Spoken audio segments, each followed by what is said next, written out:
at 8:25. Do we have a quorum? Yes, sir, we do. We have a quorum. We're ready for breakfast. First page of the first. I think it's gonna be nice. The room is here to the right. You're gonna go around to the right again. This is Tommy Thompson.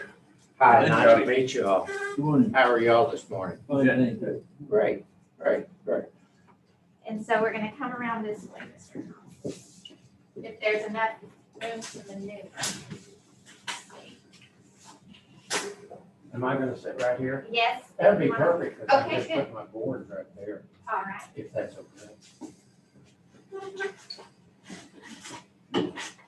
You get in okay? Oh, You get in okay? All right.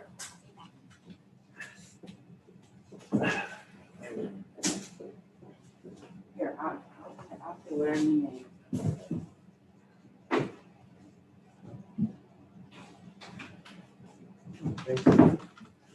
968. I'm sorry. First page.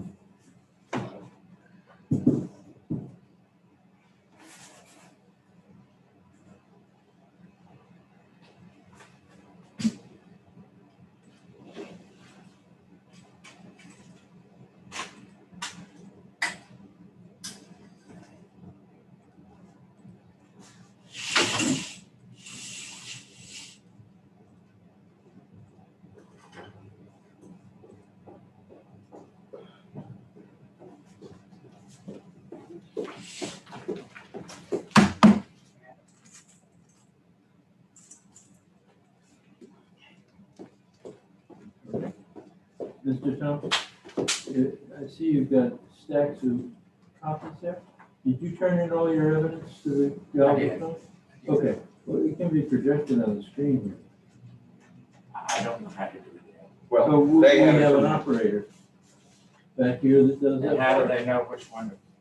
You tell them what you want, they'll put it up. Okay, because I can just point to it. You've given me a limited amount of time to talk. Okay, I'm not very high tech anymore. I'm just gonna hit high points. It's all in here. Probably do well reading that instead of listening to me. Is there anything else you want me to do? I'm- And he can't hear very well, so. okay, do you want to sit over here? Oh, I'm not staying. Oh, okay, It's his presentation. okay. Okay, thank you. I don't know how the projector and all that works. You're welcome to use it, but with the limited amount of time, I just want to give you the evidence that you can work in some form of format and not spend my time fiddling with things I don't know how to operate. Okay, Thank you, but thank you. Charlie, you're welcome to get started without us. Yes, Mike said he'll be back shortly. okay, what, is this 968? 968. Yes. Case number 968. Okay, we're opening a hearing on case number 2021-968, account 31369. We have some administrivia to go through before we get that started. Sir? We have some administrivia to go through before we get started. I'll ask some questions coming up. Okay, I hear very poorly. I Alright. apologize. I That's okay. apologize. And I read the stuff that y'all sent me, and I think that have presentation times of 5 minutes and rebuttal of 2. And we have a choice of who goes first, and I'd like the appraisal district to go first. Okay. Thank you. Let me go through this for the governor. This hearing is being recorded. Exactly what is being protested? Q1 and Q2. The appraisal review board will be hearing your protest today. We do not work for the appraisal district. We are appointed to perform an independent review of your protest. At the end of the hearing, you may complete a survey regarding your experience. The survey may be completed using survey form and emailed to pta.communications@cpa.texas.gov or online at surveymonkey.com/r/surveyarb. The survey is voluntary.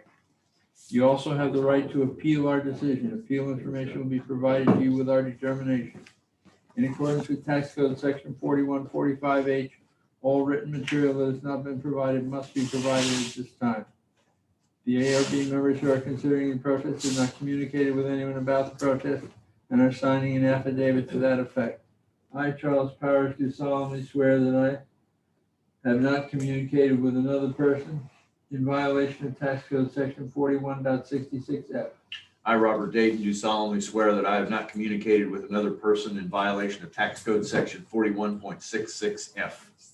I, Kathy Hoffman, do solemnly swear that I have not communicated with a person in violation of Tax Code Section 41.66. You just I, Bill Duck, do solemnly swear that I have not communicated with another person in violation of Tax Code Section 41.66F. Oh, I, Scott Waggart, do solemnly swear that I have not communicated with another person in violation of Tax Code Section 41.66F. All testimony from all witnesses must be given under oath. No? Okay, if you can't read it over there, this first line here, you're gonna say your name and solemnly swear to tell the truth. Can you read that? Right here. I'm an architect emeritus. I'm gonna tell the truth. Okay,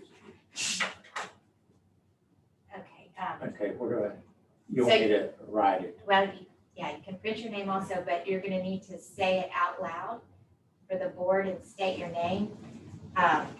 If you want to repeat after me, I can tell you what you need to say. You want to repeat after me? Sure. Okay, I, Tommy Thompson. Oh, I can read that. Can you read it I over do here? solemnly swear or affirm that the testimony I shall present to the appraisal board is true and correct. Thank you, Tony. And that's required by my Texas state license to do the same, or it's a felony. Thank you, Tony. My name is Michael Soto. I do solemnly swear affirm the testimony you shall present to the appraisal review board for the Aransas County Appraisal District is true and correct. Now, you're an architect, but do you hold a appraiser's license? Sir? Do you hold an appraiser's license? No, sir, I don't. I Okay. am a licensed Texas architect emeritus. Okay. Wow. I have experience, I wrote it in here.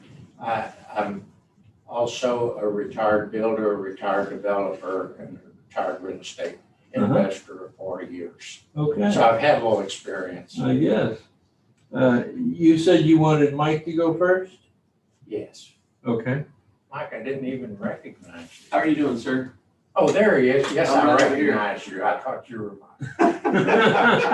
Hey, remember that therapy we were talking about? Yeah, I know Mike from a long ways back, all the way to Laguna Reef. Remember Mike? Yes, sir, I do. I remember you, Mr. Thompson. You have made your mark. Ditto. Yes. All right, so we're gonna go into the evidence for the subject property. The property is it's in Country Club. I guess the last time that we have a sale on this subject was back in 17, kind of before the boom. And it was 364,500. You can see that we have a 6 ST minus on the subject property. It is currently homestead number 65. We currently have a valuation of 388, 380. And the land value is 85,160.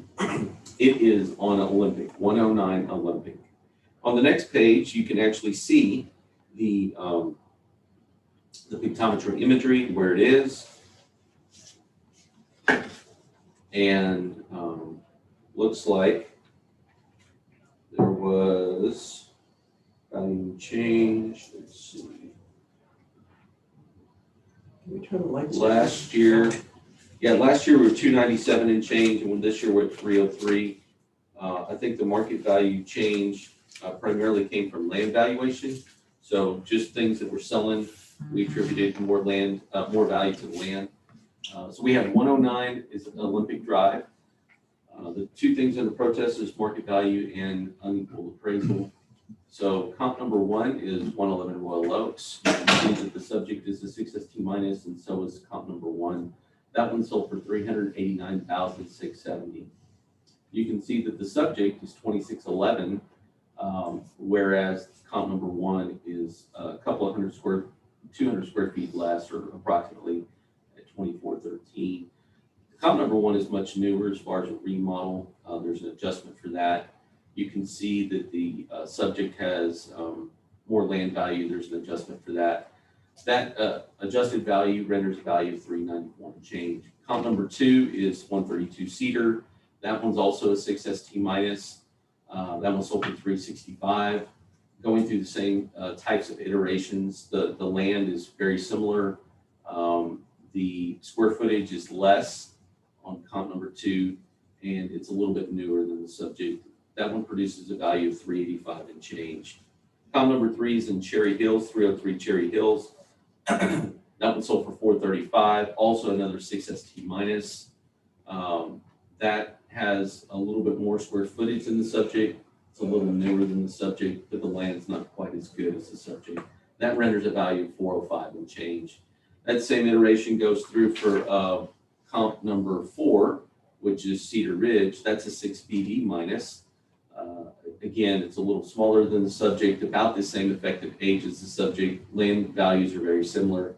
That one renders a value of $401 and change. Comp number five and comp number six. These are put in here primarily just to prove the land value, because that's where we put the change. You can see that one of these sales sold for $120,000. You can see the difference in the land size. That one was on 210 Royal Oaks. The subject is on Olympic. The other one is on Cherry Hills. That's a single, kind of a single lot. You can see there's only 9,600 square feet there. Again, supporting the value for the land. Again, comps 5 and 6 were put there primarily to prove the land value.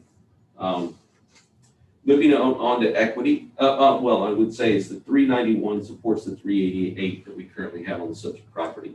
Moving on to equity, you can see the median equity value of other properties there in Country Club. These are not necessarily sales. We try to get 6 STs. We tried to, if we could stay on Olympic, we would stay on Olympic. Again, 215 Olympic, 209 Olympic. Those are both 6 ST minuses. You can see the differences in the square footages. Comp number one is actually pretty good because it's within 200 square feet. The land values are very similar, and that produces a value of 386. You go through that same iteration for comp number two, produces a value of 395. Comp number three is on Royal Oaks. That produces a value of 391. And comp number four is 394 when all appropriate adjustments are made. Notice that all of those equity comps are exactly like the subject to 6 ST minus. Again, the 392 supports the valuation that we have on the subject property at 388. Also notice the high congruency of both grids, meaning that we have 391 and change and 392 and change on both grids. Furthermore, in the Rockport Country Club, there's 34 pages worth of sales. The market was incredibly robust there, and the weighted mean overall is 102. Therein lies my presentation. Okay.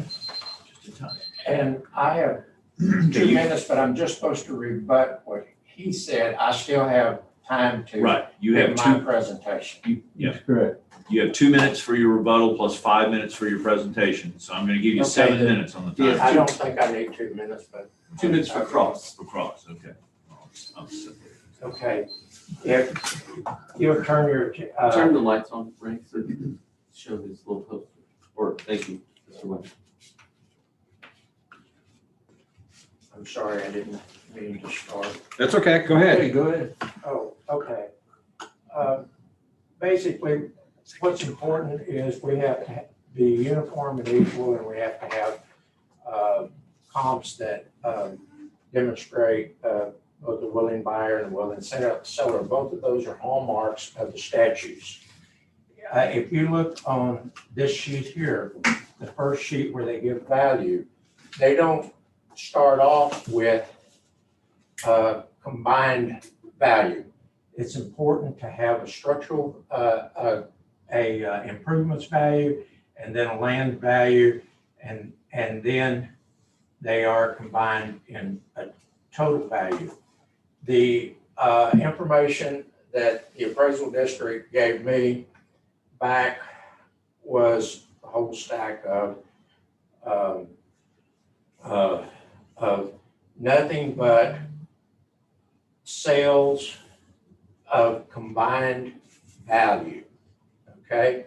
When you have a combined value, you have a land sale and an improvements, a land a value and an improvements value. Neither of those come from that sale. The sale is a composite of those two. And then the appraisal district takes and puts a number for land and a number for improvements. And that is my problem with the land price. They gave no land values. I had Rockford Properties prepare this and do the research. There were 9 lot sales from 2020, January 1st until.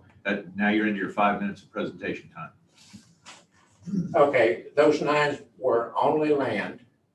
I mean, those, the land, they didn't give me a single land value. The land values, and you can look in your thing on this sheet, the medium is 50,000 and the high is 63,000. That does not pair it with 85,000, which says there's something in the glitch in your system, because if you do it Mike's way, it should still parrot the land values, but it doesn't parrot the land values. And when they tweak it, it's not 1% or 2% more, it's 20% more. It's just wrong. The math is wrong. And the price based on your figures and these figures here should be an average of $50,000 for a country club fairway lot, not just a country club lot, and no more than 63,000. But that's one issue. The other issue is under this tab. Are there 5 of you? Yeah, we I'll just give you my copy. we don't have. Okay, under the. We have all this on our tablets, so we can look at it. Okay, under the yellow tab, I don't need it. Okay. Now, under the yellow tab, I wanted to point out that this lot has some serious problems. And that is going to affect the value to a willing buyer and a willing seller. I doubt that you can find a willing buyer for this lot in its present state. Anytime that we have rains, heavy rains, not storms, not hurricanes, none of that, this lot floods. Okay, here's pictures. Here it is flooding from the pond. It has a pond, if you can look, there's a pond right here, and this pond has eroded, and this elevation is too low. It should never have been platted or never have been built on, in my professional opinion, but it was, okay? And because of that, it floods and it erodes.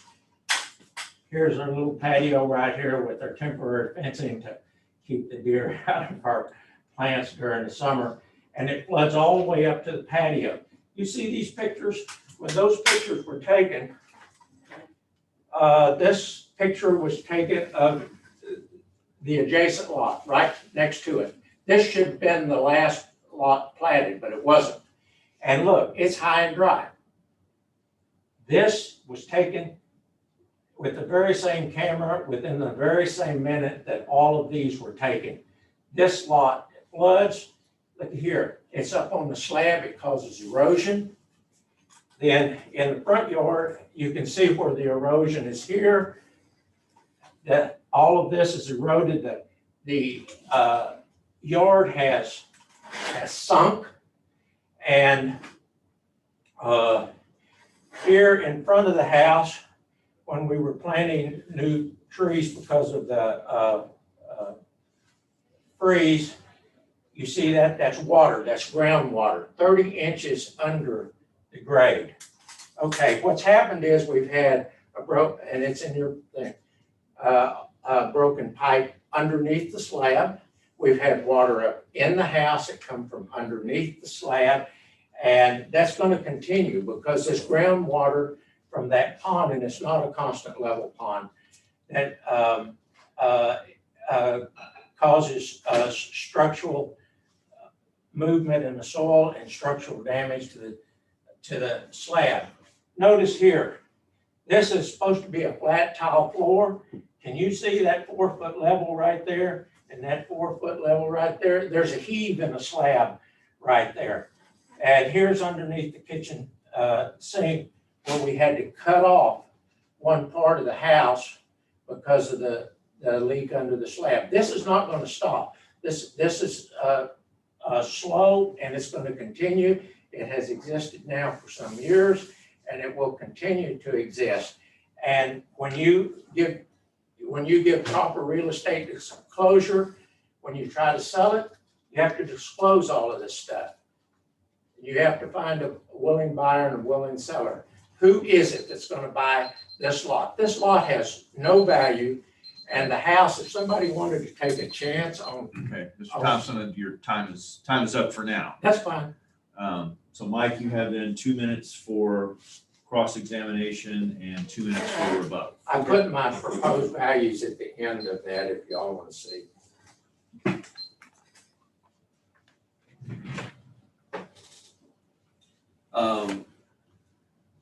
Yes.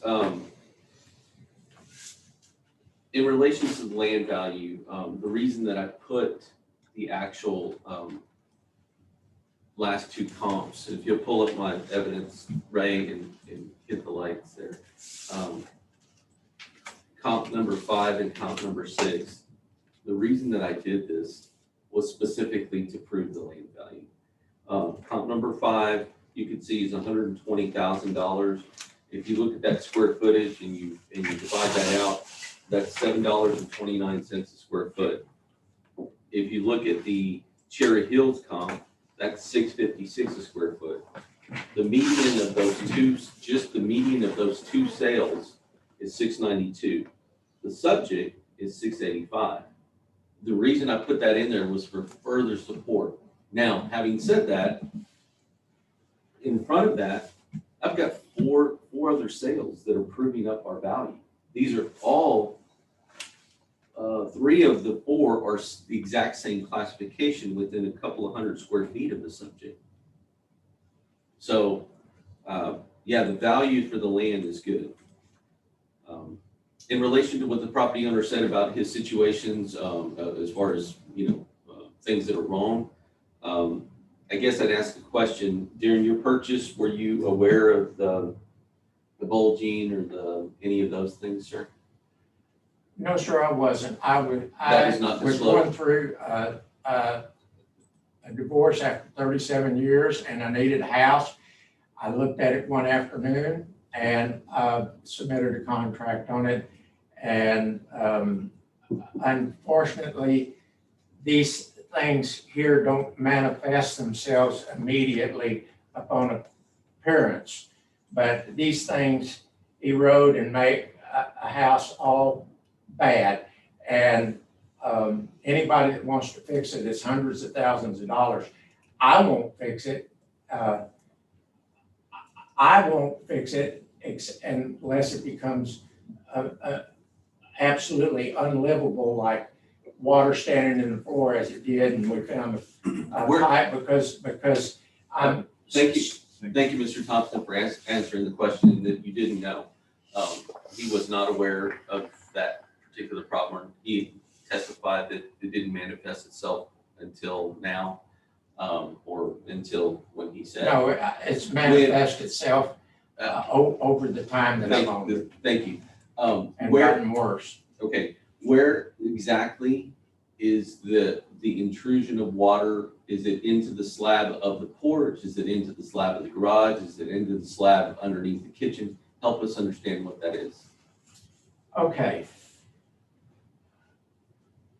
The with groundwater, Yes. it gets up Yes. and it gets in the slab, it Where? expands. Where? Where? Where? in the All house? all under, underneath, You don't have to get up. Just say where. No, you don't have to get up, sir, please. I don't know how to express it, but these pictures here were taken way over here. Okay. These pictures here were taken way over here. The groundwater is about 30 inches under the slab throughout. The bulge in the slab I think. is directly in line with where the lot is visibly sinking 6 feet toward the country club pond. Okay, And inside the house, about where that little red square is. And then the pipe that busted was somewhere in there, and they found the pipe, they found the master pipes down in here. We found which one was leaking under the house. We didn't fix it. We cut it off. Let's go ahead and move into this time. Okay, you want more time? No. Nobody's gonna wanna buy this house. You're into your 2 minutes of rebuttal. I'm sorry. No, you're into your 2 minutes of protester rebuttal time. Oh, I didn't know I had any. I think I pretty much set it off. The thing where it comes to what the appraisal district did is really moot when it comes to setting value, because the value is based on a willing buyer and willing seller of this house. And these things that I've disclosed to you, and I've already told you my license credentials with the state, I can't not disclose this at the time of sale. And the ability to get anybody that wants to buy this house, it's going to be hard to find. I could see somebody with a lot of money wanting to take a gamble on it because it's ongoing. They might want to come in and fix some of these things and then just continue to repair them over time and take a gamble like that. I don't know. I think somebody might pay $100,000 for it. I can't even conceive of $150,000 when I think of what it costs to fix it. You can't stop it. It won't stop. It's something that should never have happened. But it does happen when the developer wants to inch out a couple of extra lots in a subdivision, or somebody on a flat piece of paper is not paying attention to grades. But that's what's happened here, and has ruined the value of this house. And that's really all that is important to you, is what will a willing buyer and seller pay for this house, Okay. knowing its condition. All right. Mike, you have 1 minute for closing? Yeah, in closing, what I would say is, from a market value standpoint, just when considering sales and equity, the value is super solid. The subject property owners brought you some things, but I haven't heard what that looks like. I mean, I hear, that there's an intrusion in the slab, but I'm looking for what? Like, is it just in the patio portion? Do you have water gushing inside of the house? Yes. Okay, I haven't seen any of those photos, like water gushing. I'm looking for this catastrophic event. Living room, The- kitchen, the, and dining room. The indication of value for the subject property owners, he said it's worth $150,000. I mean, that's. I think it's less than that. Okay. Again, this is my minute. I'm just trying to speak to the board. I apologize, Mike. What I would say is that the subject value property was established by the property owners a few years ago at 365. The market's increased since then. We support a value of the 388 that we have on the subject property. The subject property obviously has some problems, but I hope that you understood that I tried to see what that was so that we could quantify the damage that he's, that he's claiming. Okay. That's what I'd say. Mr. Thompson, you have 1 minute. Any final thoughts? Just a couple. I hear what Mike's saying, and it's talk, it's not so. Just because you say it doesn't make it so. This house has been built on too low a lot, won't ever go away, can't ever be fixed. He said he hadn't heard where the problems are. The water has come up in the slab before we finally found one pipe to cut, and it came up and traveled across the living room, dining room, and kitchen in the house. We fixed that. There's going to be more. I'm an architect. I can tell you there's going to be more, because once you have that kind of groundwater up 30 inches from the slab, or even much lower than that, once you have that house is going to move, and plumbing is going to crack and break, and that's exactly what's happening, and it will continue to happen. Okay. I have one question for you. You said the leak, the water that came up through the slab was from a broken pipe, correct? Yes, underneath the slab. Underneath the slab. Okay, not from flooding. Okay. There Make could that be point more. clear. What, There, because of that heat, there's probably a crack underneath that, but I don't know that for sure. where is that picture? The upper right-hand corner with the level, the one with the level on it, where it shows. It is almost exactly where that little square is, right? The little red square right there. What room is that? The last water that come up in the slab is closer to that vent pipe over here Tommy, in the kitchen. in the kitchen? Yes, came up right, it came up about 10 feet from here. We tore into the walls and traced it, and you can get a Okay. hearing thing to find out where it is, but that's one that we know of because it did come up through I the got it. slab. Tommy. This is Yeah, we have another that. one, and that water's going somewhere, but it's Okay. pretty strong to make that Okay. heat. Thank you. I do have one question. I know that the lot next door sold. Can we look at that just to make sure that we're comparable from an equity standpoint? Can I say something Be about sure. the lot This is our time. We look at that, right? Yeah. 1,273. 31,273, is that? It's not a qualified sale by the statutes. Okay. And I can, yeah. 31,273. We don't have the data. Okay. It's sold, but it looks like it happened in, what's the 4th, January, February, March, April? April. Okay, but no, We don't have the data.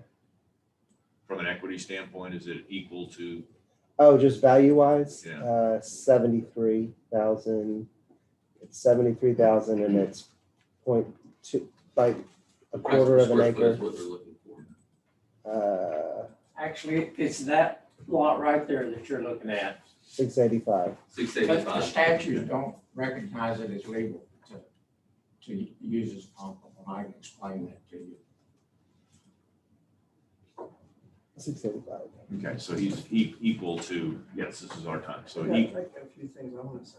go ahead. I'm extremely familiar with that situation. I've been in the country club for 25 years. That pond is controlled by country club. They can pull the plug on that pond when they want to. They don't always do that. And yes, that lot floods exactly how he's telling you. I've seen it on numbers of occasions. I have no idea, as a realtor, why that was not disclosed to him. Actually, his problem is with his previous buyer or whatever. As a realtor, I can say, I agree with the protester. That house is not saleable. Thank you, ma'am. The only thing that matters here It's is the truth. disclosed properly as it should be, and has to be by law. I don't know how you were not told in any of this flooding situation when you purchased the property? When I purchased the property and Mr. Lee had lived there, I know. And his wife was died, they found him in diapers in the house, Yeah, and they I know. put him in a I'm nursing asking home. you a I'm asking question. And his kids didn't know anything about it, that's the reason it I'm wasn't asking you, did the disclosed. realtor disclose to you that property? Carla Renchie, I'm not asking that. Was it disclosed to you that property flooded? no ma'am. I happen to believe it flooded.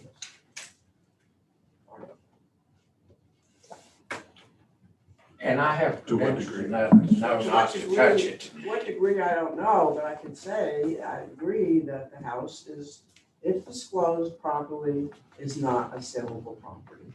Anybody sitting here in this room would not buy that house. That's all I have to say. No, if you're equating land value, yeah, the land, if it was sit at higher, as he indicated, the lot next door does not flood. I've seen it numbers of times. The water comes right up into the house, just as he said it does. Sometimes it doesn't. Sometimes the country club pulls the plugs and gets up down to a level before a storm. And sometimes they don't. That's controlled also by the city. So, is it fixable? Yeah, if the city gave the country club proper notice to pull the plugs on these ponds, and we're gonna have a bad storm, it's possible to keep that level down before a storm so that it doesn't flood. But that doesn't always happen, and it regularly does not happen. Mike? I was just gonna say, if that truly does exist, this is on public record, the subject property owner's problem is not with the district, it's with, he's got bigger problems. Exactly. And have you, I'm just curious, have you entered into any kind of litigation with the previous owner? No, sir, Mike, and I won't. I'm suffering from a non-correctable terminal disease, and I'm not gonna fix anything. I'm gonna spend my days enjoying the rest of my life and let somebody else deal with this at that time. It will stay the way it is unless it gets unlivable, like it was unlivable, and we found the one pipe and fixed it. There's gonna be more, there is more. Hell, I've been in this business for 40 years. I know what's going on here, and so it's Take changed. his, I don't know what to say. take his value. Thank you very much, Mr. Thompson. Take his Um, value? I'm telling you, he's using my realtor hat here. I'm not here with something. Nor would I try to sell it, knowing the value. So what value would you put on Whatever he said. it? He said 150 max. Take it? It's okay with me because I agree with him. I mean, I've heard that. No, I won't go that low, but that's fine. Go ahead. I'll make the motion. I'm gonna divide that between land and total property. So 150?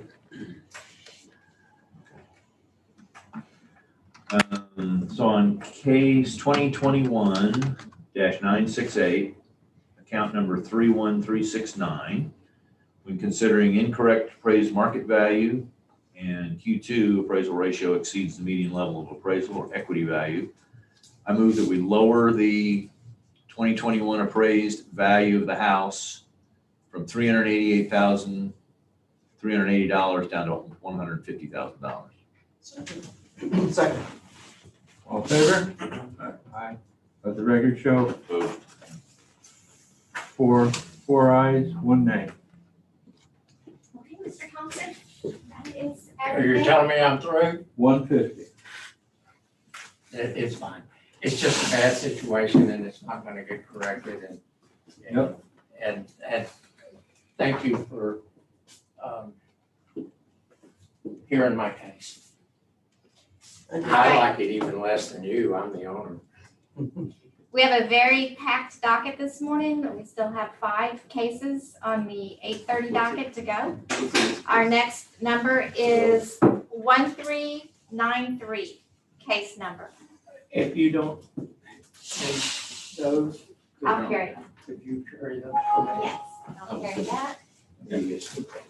Page 2. You can have that. Mike. 139. No, I was gonna put it. Top of page two. But I Oh, saw- okay, great. 139. Incidentally, I've known Top of page Mike for two. a long time, and I've been in front of a lot of boards in 40 years. He does a fine job, he really does. Thank you for that, Mr. Johnson. Oh, I don't say that lightly. He can swell head and we'll just have to deal with it. Sure. I see you tell him that, he'll get a swell head. Thank you, Donnie. Thank you, thank you. Thank you all for your time again. Thank you very much. Thank you, Mr. Thompson. Sir.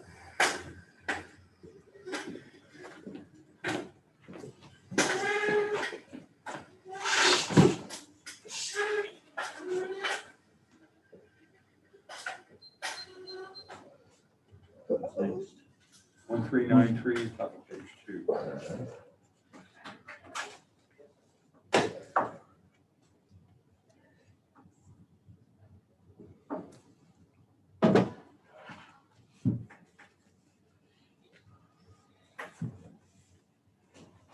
I'm gonna do my best on my side to try to stick to the timeline.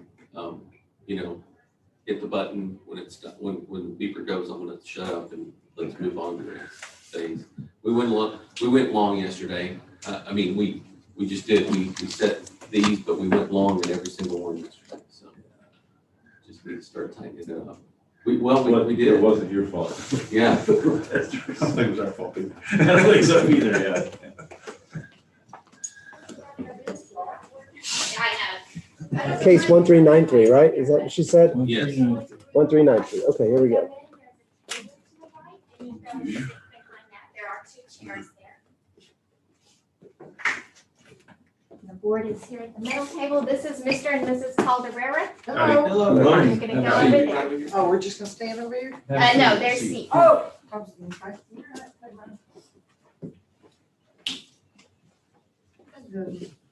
Hello. Right. Yeah, we have the door there so that hopefully you can be behind it and not get I blinded. hope so too. All right. Okay, we have some minutes trivia to go through. I'll ask some questions toward the end. We're opening a hearing on case ID 1393, account 13958. This hearing is being recorded. Robert, what's the protest? Q1 and Q2. Q1 and Q2, Mike? Sure. We are the appraisal review board that will be hearing your protest today. We do not work for the appraisal district.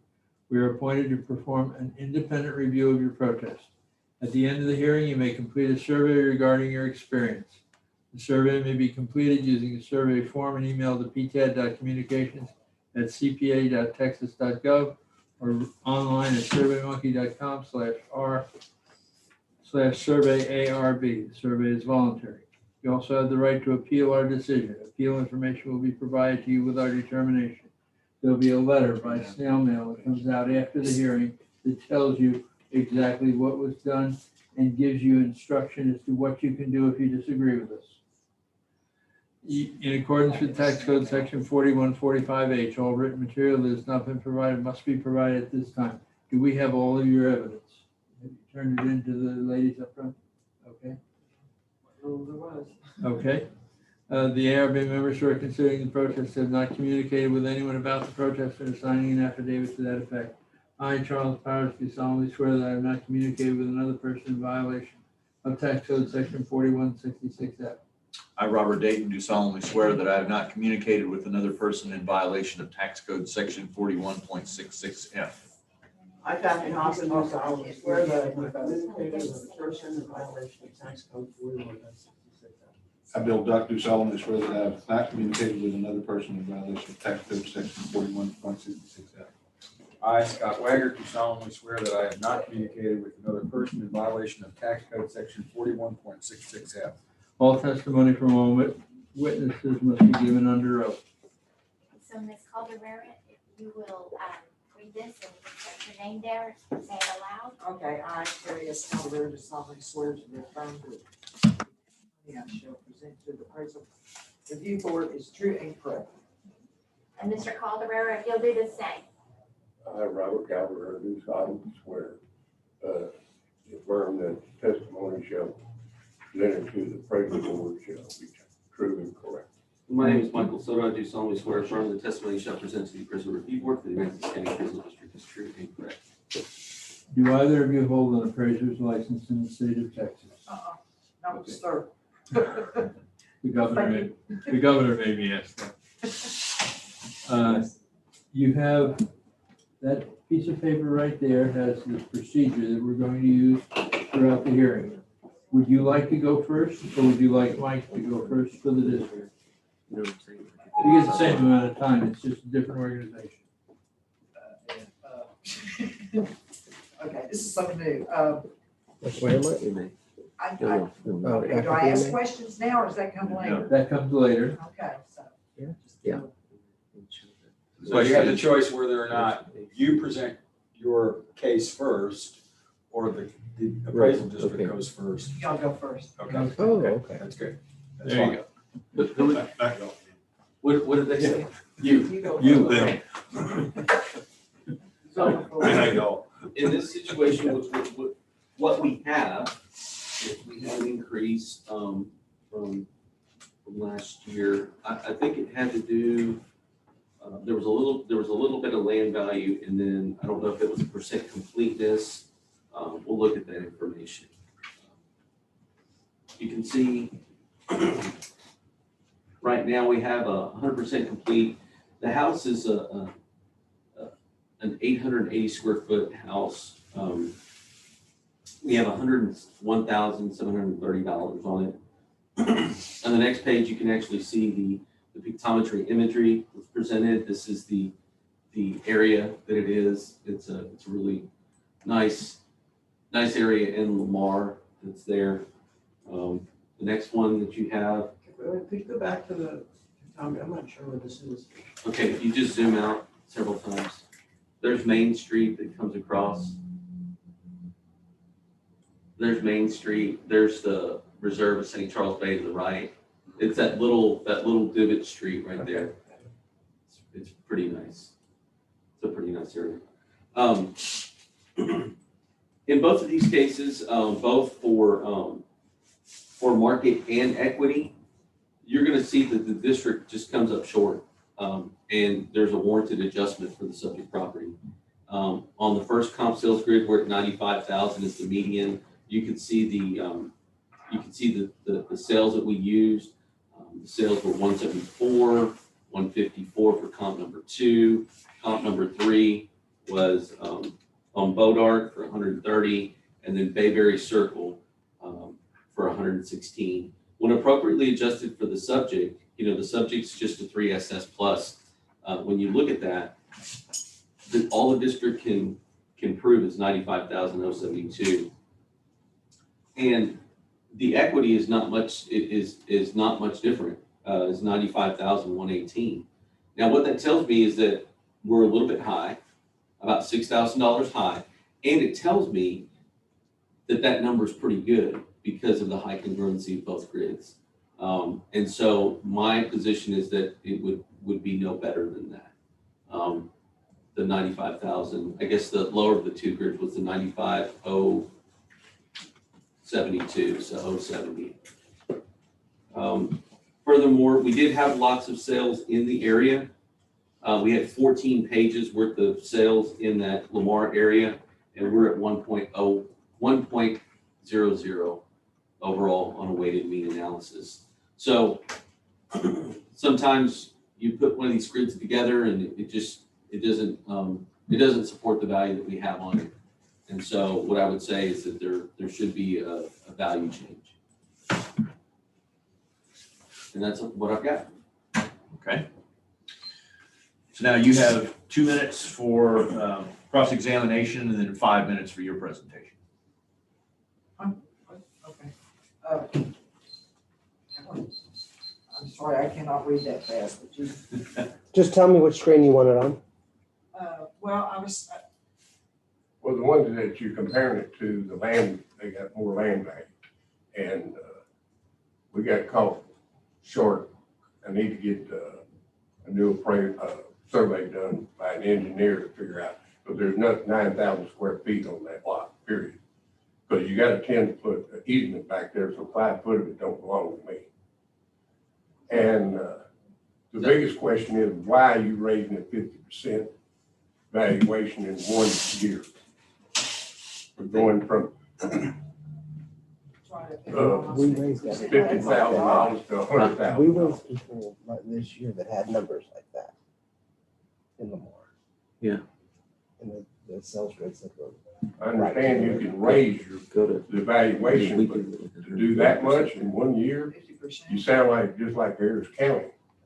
And we're still recovering. Yeah, 125, I mean, we just pushed that. but it was this, it wasn't this. I sent those pictures to let you know it's before and after. I mean, it looked like Tommy bomb had gone off, and we're still recovering from that.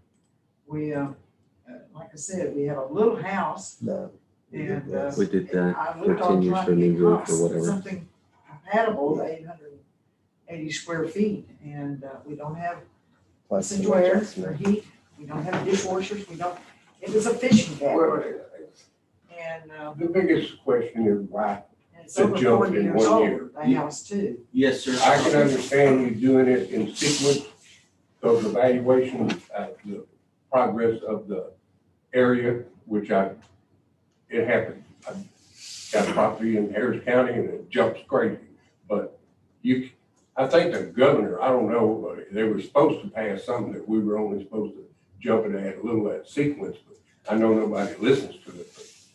But that's my main argument. Why are you pushing it that fast, that much? What's compatible to it?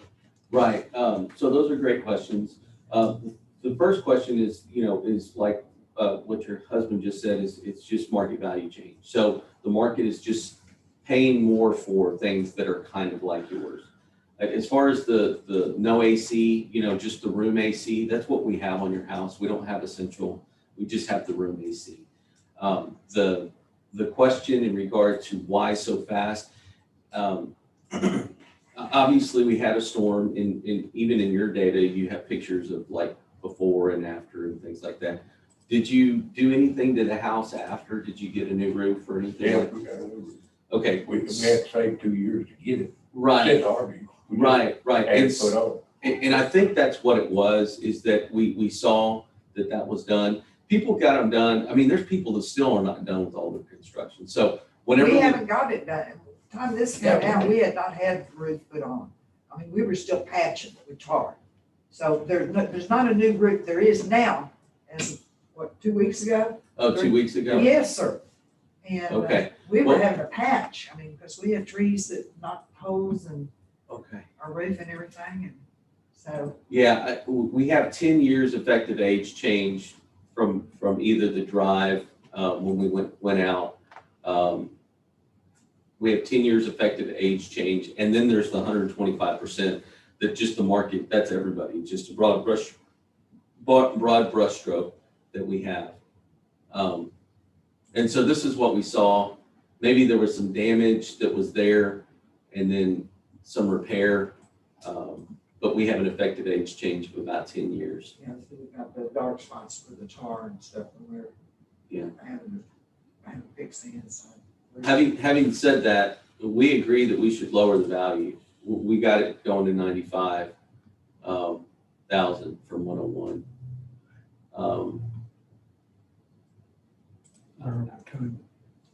They have 2 minutes left, 2.5 minutes left. You have 2 minutes left.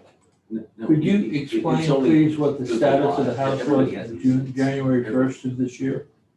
What was not done? Roof, the roof. We just got the roof put on. That's basically it. The major thing from Harvey was the roof and trees. We lost 10 trees. So the inside was not damaged. No, sir. Except for roof. We had one leak and I fixed that. How much did the roof cost you? 13,000. Thanks.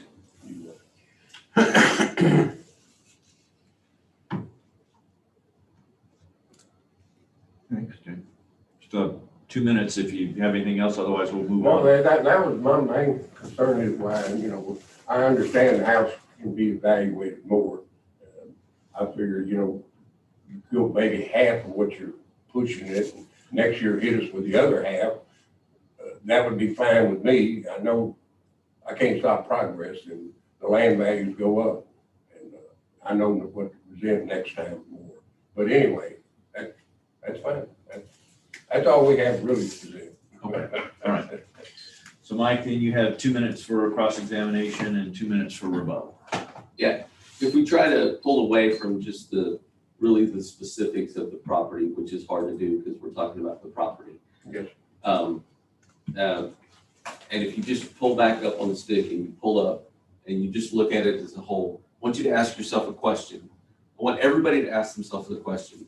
On the open market, that somebody sticks a sign in the front yard and it says 95,000, what we have on it. How long does that house last in today's current market? How many hours? How many days? 1, 2 days?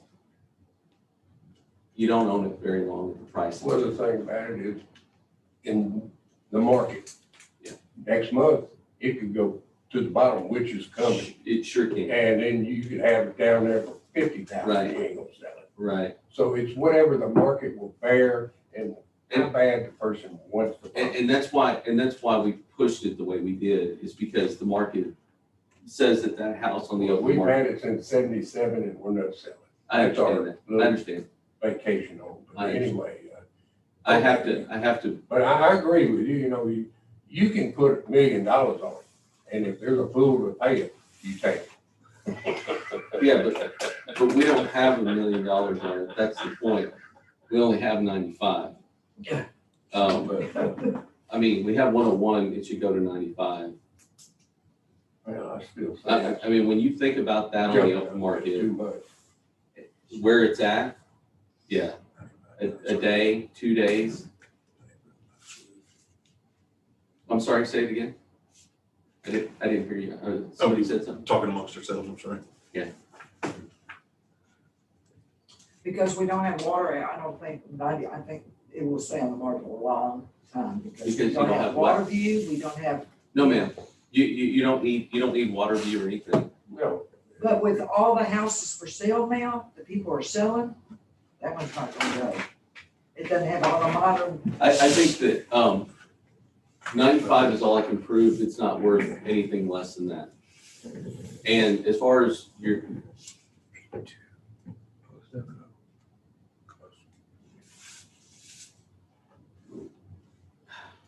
okay. All right, thank you for your time, ma'am, sir. Any more questions for me? I mean, they still have the rebuttal time, do they not? Yes. So you have 2 minutes for.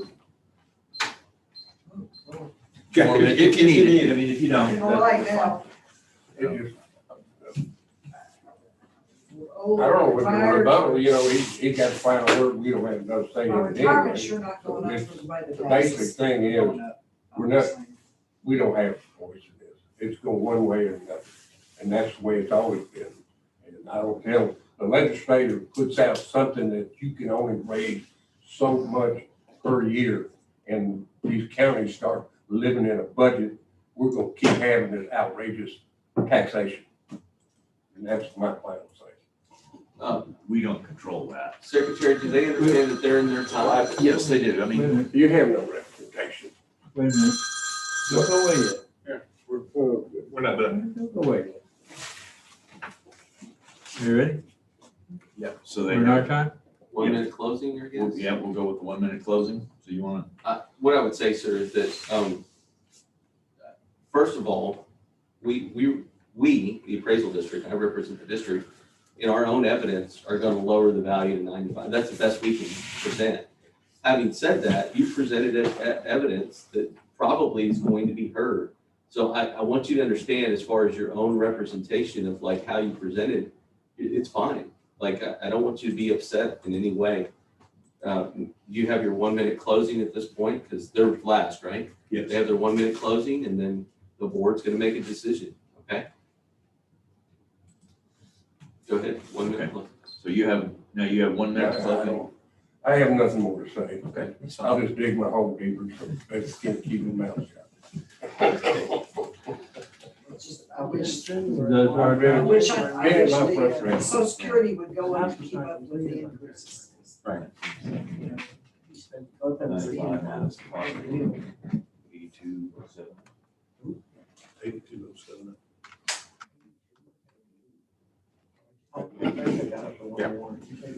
Yeah. Take the 95,072 and take the 13,000 off it because the roof was not done on January 1st, and you get 82,070. And I have a quick question, not that I'm gonna dispute any of this.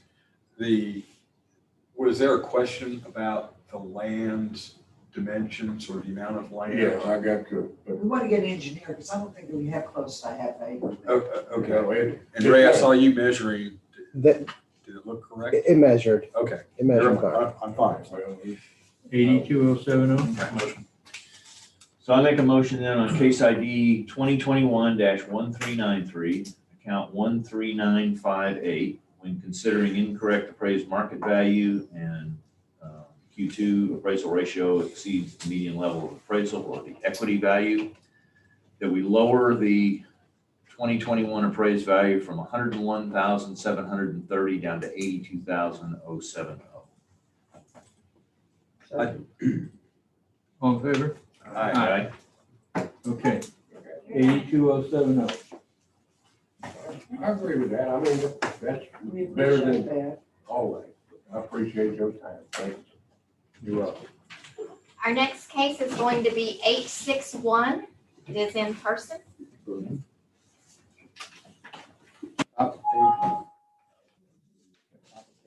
And there's no taxpayer evidence. Well, that's the. You all take care now. Thank you. Thank you.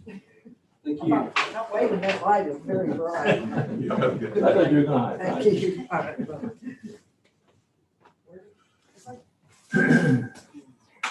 861? Yes, sir. 861. I got it right this time. I'll even remember to wait for Mike. I swear. Oh.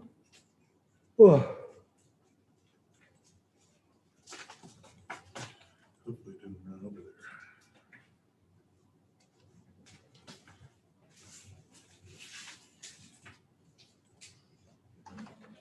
I don't have any evidence. Is that right? That's what she said. She said there is no evidence.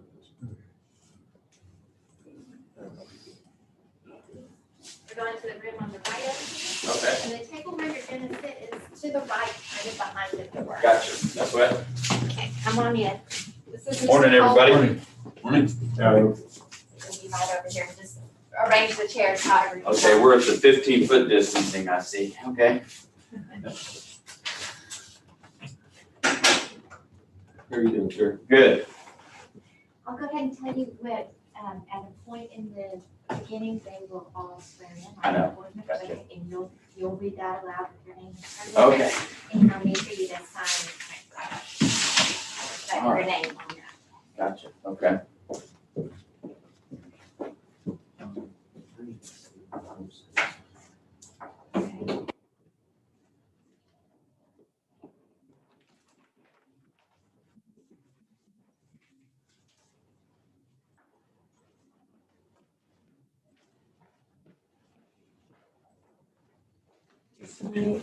Yeah, well, I was looking down here, so Yeah. right here, 2021. Images.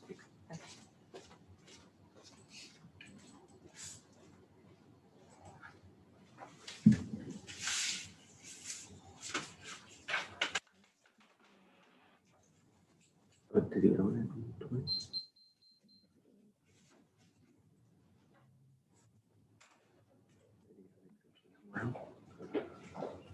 Was there a previous ceiling? Morning. Morning. Just click here, please. Opening hearing on case ID 2021-861. Thank you so much. Account 13248. This hearing is being recorded.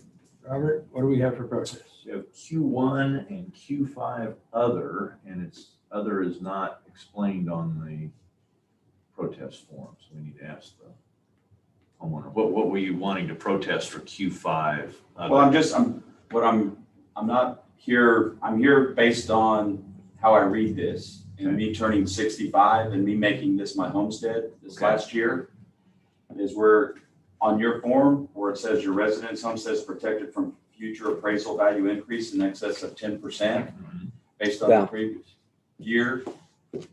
So I already know how things are changing here in values, and so I'm basically just trying to get my ground zero starting properly, which to me, it shouldn't go up over 10% over the previous year's value. Okay, Understood. understood that, yeah. We'll have to get, so that's why I'm here. I already know what we're gonna be fighting this for, the way things are and prices, and whether we agree that 10% is right over, I mean, when they first started this. Okay, Okay. we'll get into this. Gotcha, okay. We are the appraisal review board that will be hearing your protest today. We do not work for the appraisal district. We are appointed to perform an independent review of your protest. The date of issuance wasn't At the end of the until hearing, you may complete a survey regarding your experience. The survey may be completed using survey form and emailed to pcad.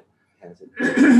.communications@cpa.texas.gov or online at surveymonkey.com/r/surveyarb. Survey is voluntary.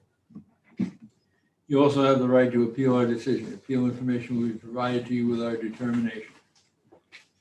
There'll be a letter sent to you after this hearing is over that details what happened in the hearing and the results of the hearing, and also what you can do if you don't agree with us. Gotcha. In accordance with tax code section 4145H, all written material that has not been provided must be provided at this time. I see no evidence package here. Do we have all of your evidence? Well, I mean, my evidence is gonna be that I'm 65 Oh, and that I've okay. made it my homestead last year, Okay, which you have. I got it. Okay. I just want to make sure there's nothing missing. ARB members who are considering the protest have not communicated with anyone about the protest and are signing an affidavit to that effect. I, Charles Powers, do solemnly swear that I have not communicated with another person in violation of tax code section 41.66F. I, Robert Dayton, do solemnly swear that I have not communicated with another person in violation of tax code section 41.66F. I, Kathy Hoffman, do solemnly swear that I have not communicated with no person in violation of tax code section 41.66F. I, Bill Duck, do solemnly swear that I have not communicated with another person in violation of tax code section 41.66F. I, Scott Waggart, do solemnly swear that I have not communicated with another person in violation of tax code section 41.66F. All testimony from all witnesses must be given under oath. That's your cue. I, James Colburn, do solemnly swear or affirm that the testimony I shall present to the appraisal review board is true and correct. Thank you. Mike? My name is Michael Soto. I do solemnly swear and affirm the testimony you shall present to the appraisal review board for the Aransas County Appraisal District is true and correct. Sir, do you hold a license, appraiser's license in the state of Texas? No, sir, I don't. Thank you. You're looking at the procedure that we're going to follow throughout the hearing. Okay, You get to choose whether you go first or Mike goes first. doesn't matter to me. Governor says you have to choose. All right, well, then I'll go first. Okay. Yeah, 5 minutes to begin with. All right, well, I see last year's appraisal was 329,560. I made this my homestead last year. I am over 65. And so now this is our home, even though I built this home in 1986. And so that's just my contention is it shouldn't go up over 10% of the 329,560.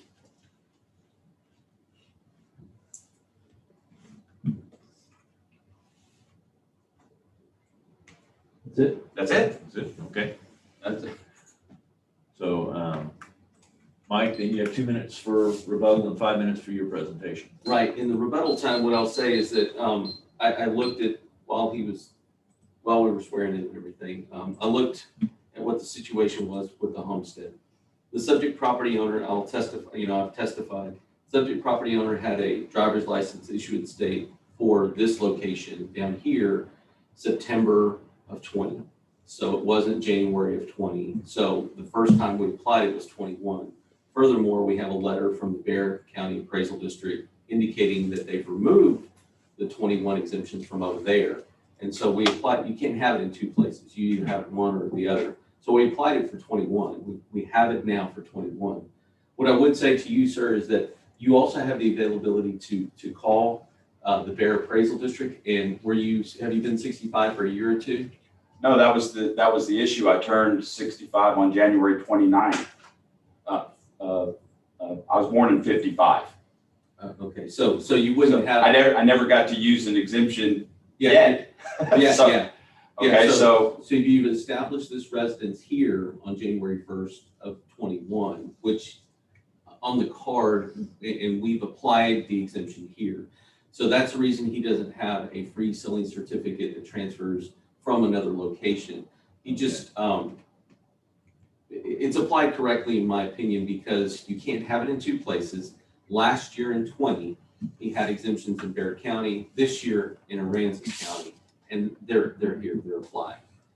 So that answers, well, I can say something, but that's my point is regardless, that still talks about using the previous year, because that's when you definitely have, this is a proposed value. What we have last year is what says the year before. Yeah. Going back to the year you had a definite value. So But it would have been, it's all based upon the ownership and residence of a particular place on January 1 of any given year. So they're digital, it's not analog. So January 1 of 20, he has a homestead exemption and he would have had an over 65 over there if he wanted. If he had stayed there, it would still be there. Or he can have it here. He can't have it in both places. You can't have it in both. I haven't used one yet. This is the first time. So I still go back to what's written on here. Okay, Is to me, I'm just saying how I read it and how I think a judge would read it is pretty set forth that, because what you're proposing is not. This is his time. Yeah. Oh, okay, I'm sorry. I'm sorry. That's okay. And with respect. First time here, so. Yeah, no worries. With respect, I mean, the law is clear. You can only have one primary residence for one location any given year in January 1. So his homestead, we actually have in the account, we have a letter that says, hey, he's removed them for 21, which the implication is that he was somewhere else January 1 of 20. Okay, January 1 of 20, he was somewhere else. Yeah. And Bear County is saying, okay, he's removed those, you can put the exemption on now. Okay, and so we applied it for 21. We have a homestead and an over 65 in 21. And so the 10% increase associated with the homestead cap, that's what the 10% that he's referring to, is there in place this year. So if the market value were to increase, another $100,000, he would have a 10% cap from this year, 21 to 22. If he were to remain in Bear County, that same 10% cap would have applied there too. So if he'd remained in Bear County, let's just say for easy math, it was $100,000 over there, and it went to $200,000, he would only be assessed at $110,000. But again, you can only have it one place per year. Okay. With that, let me go into my evidence really quickly. Market value is something that we just that was kind of a, I guess, secondary issue. It's kind of weird. But you can see from the sales, this was an area that experienced a whole bunch of change just due to market value. You can see the subject is 5ST. First comp is a 5ST plus. They're within 100 square feet of one another. The comp is better from an effective age standpoint. You can see there's a minor adjustment to the land. When you do all the adjustment, that renders a value of 412. That one sold for 464. The next sale at 203 Windjammer sold for 544. That renders a value of 415 and change when you do all the appropriate adjustments. And then comp number 3 is on Land's End down here. Land's End sold for 581. You can see the subject is 5ST. This one's a 6ST minus. It's better. There's an adjustment. You can also see that it's bigger. There's an adjustment for the for the MA areas here. The land value is very similar. That renders a value of 420. The subject is only is appraised at 386. And you can see that the median value for the sales is 415. It's well supported there. Moving forward to the sales ratio report, because equity is not delineated.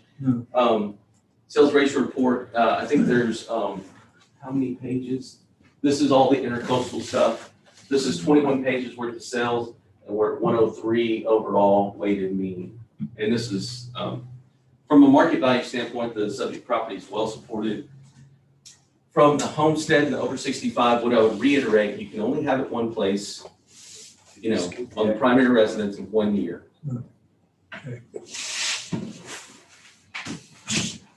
One place per year, and that's all I got.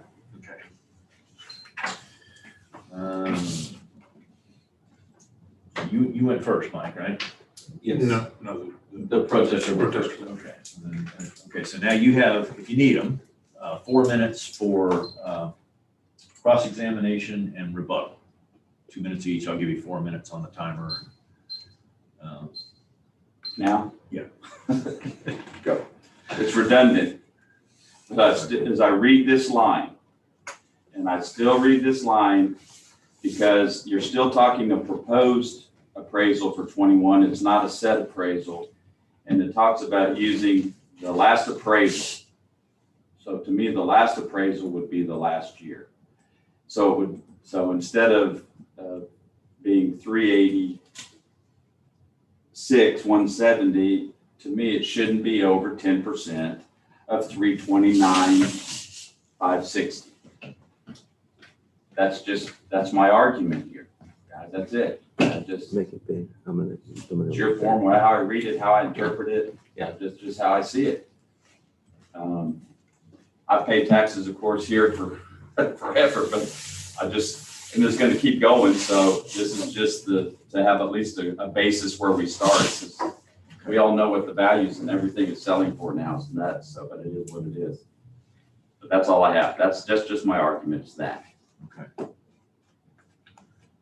All right. We'll just leave it right there. And what's important is to read the whole sentence. Your residence homestead. In the year of 2020, his residence homestead was in Bexar County. He doesn't have any protection in Aransas. I mean, there is none of this else matters in Aransas County because your residence homestead. Again, I will say it again. If he had remained in Bexar County, this would apply. It applies to everybody in the state.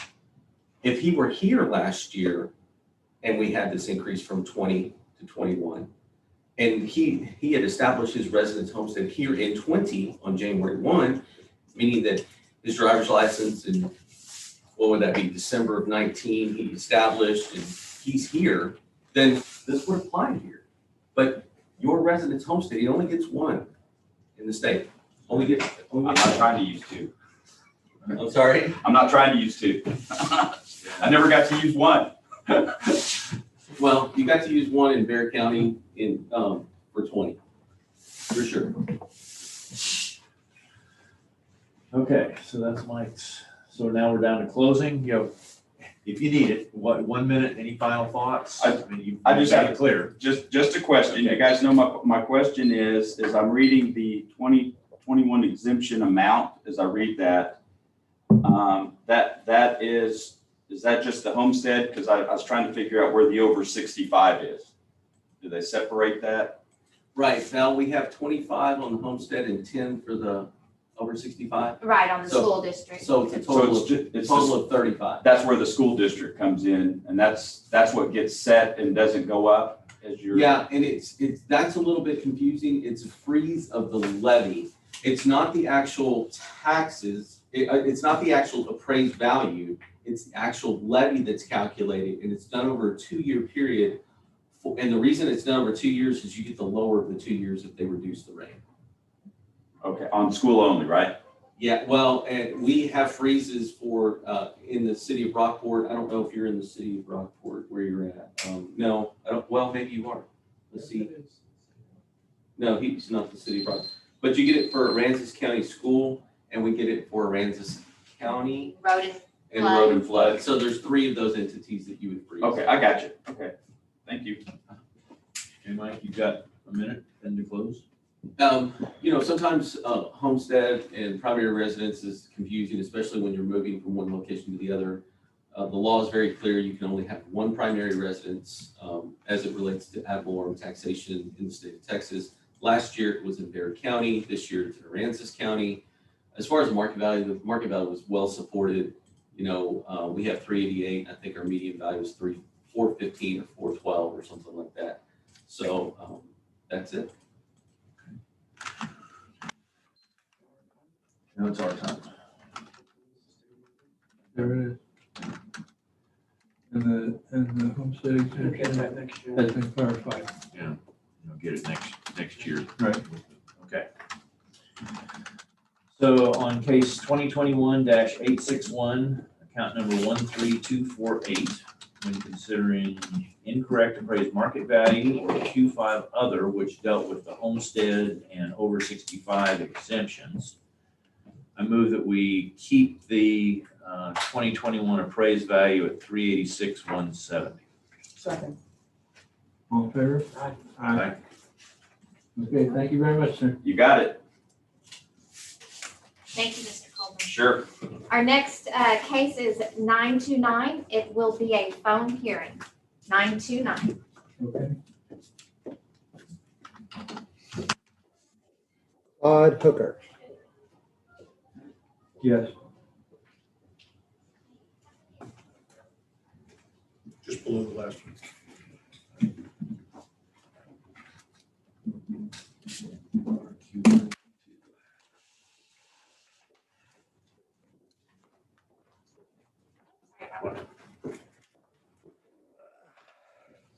Okay.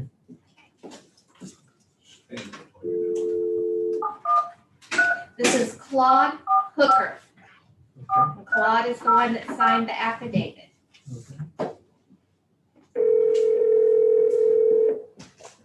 Okay.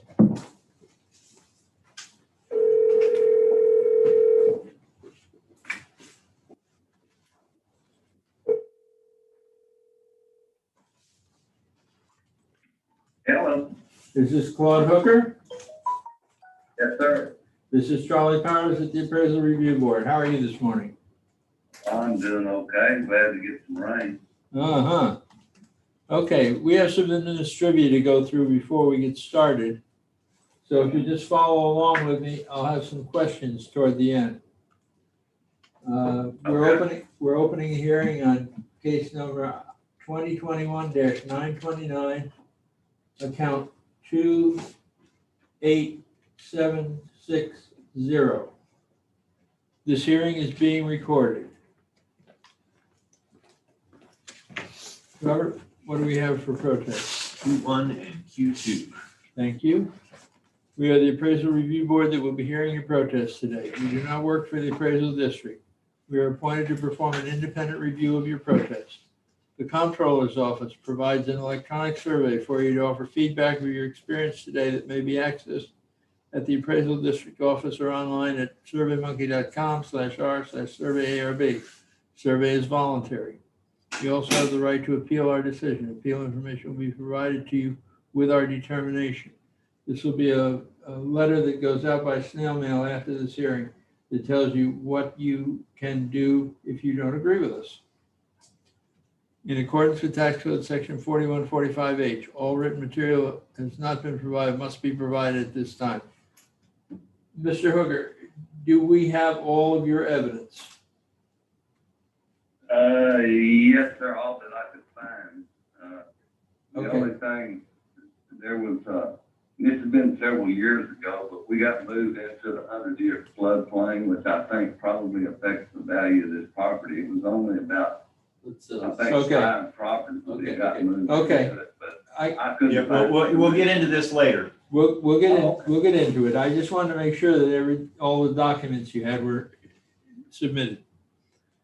Yes, all that I have. Okay, that's fine, thank you. The ARB members who are considering the protest have not communicated with anyone about the protest and are signing affidavits to that effect. I, Charles Powers, do solemnly swear that I have not communicated with another person in violation of Tax Code Section 4166F. I, Robert Dayton, do solemnly swear that I have not communicated with another person in violation of Tax Code Section 41.66F. I, Kathy Hoffman, do solemnly swear that I have not communicated with another person in violation of tax code section 41.66F. I, Bill Duck, do solemnly swear that I have not communicated with another person in violation of tax code section 41.66F. I, Scott Waggert, do solemnly swear that I have not communicated with another person in violation of tax code section 41.66F. All testimony from all witnesses must be given under oath. Mr. Hooker, I am assuming that you are under oath for the duration of this hearing as you signed the affidavit. Do you understand? Yes, sir. Thank you. My name is Michael Soto. I do solemnly swear or affirm the testimony you shall present to the Appraisal Review Board for the Aransas County Appraisal District is true and correct. Mr. Hooker, do you hold a Texas appraiser's license? No, sir. Okay.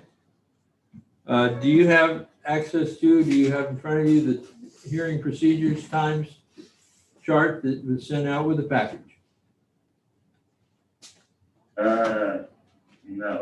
Okay, well, we'll walk you through it. We have someone keeping time here, so we'll walk you through it. Okay. Ed, would you like to go first, or would you like Mike to go first? It doesn't matter to me, whatever No. is convenient. The governor says you get to choose. Well, I'll just go ahead and go first. Ours is pretty simple here. I'm actually just looking at the cover sheet on the material we provided. You have 5 minutes then for your presentation. Okay, I'm assuming y'all have a copy of that material I left there. Yes. Anyway, the main number one point is we had a big argument with the insurance company and all this damage. They sent actually 2 engineers to look at it. We had 2 engineers, and I believe they sent one from North Carolina down here. And that engineer was a real problem for us. He said the maximum winds were 59 miles an hour, which is a joke. And he looked at all these posts that were damaged. We talked to Curtis Construction. He said if it was his, he'd replace them all, but he said a minimum of 11 need to be replaced for about $60,000, give or take a few hundred. And they are damaged. A couple of them are twisted. There's some severe cracks in there, and it's hard to photograph. We submitted a few photographs. I think it was over $68,000 for repairs if we just did the 11. I have not replaced any of those and probably won't because the insurance company ended up not paying for it. And part of their conversation between their engineer from North Carolina and the second adjuster they sent out here, I happened to walk by and I heard one of them. I can't say it was the engineer. I can't say it was their adjuster, but they were inspecting and the engineer had a level that was about 3 inches long and kept moving around on the post. Whatever he thought he could accomplish with one of those, I don't know. Anyway, the comment was made that he can't sell the house like this. That was the comment they made. So I'll move on from there. I think our measurements are a little different from y'all. But you know, we're not experts in doing all that sort of thing. So, you know, yeah, I already talked to Scott about it, whether it's a carport or a driveway or whatever. He said really it didn't make much difference one way or the other. So anyway, that and then the thing, I could not find the map I have of the 100-year floodplain, but we got moved into that flood map and into the 100-year floodplain, and I know that's a detriment to the value of the property. That said, before Harvey, and this was the previous county engineer, and I'm sorry I can't remember his name, but I bothered him for several months, and I told him we needed some kind of drainage project done here because we're having problems with high water. Well, prior to Harvey, that county engineer moved on, I guess, and the new county engineer must have found my file. Like I said, I probably bothered him about it somewhat. He came in here and they did put that large pipe in, so I don't even think we should be in that floodplain right now, because it pretty much saved several homes in this area during Harvey. That said, I had to sign a right of way, and I'm guessing that right of way was around 10 feet.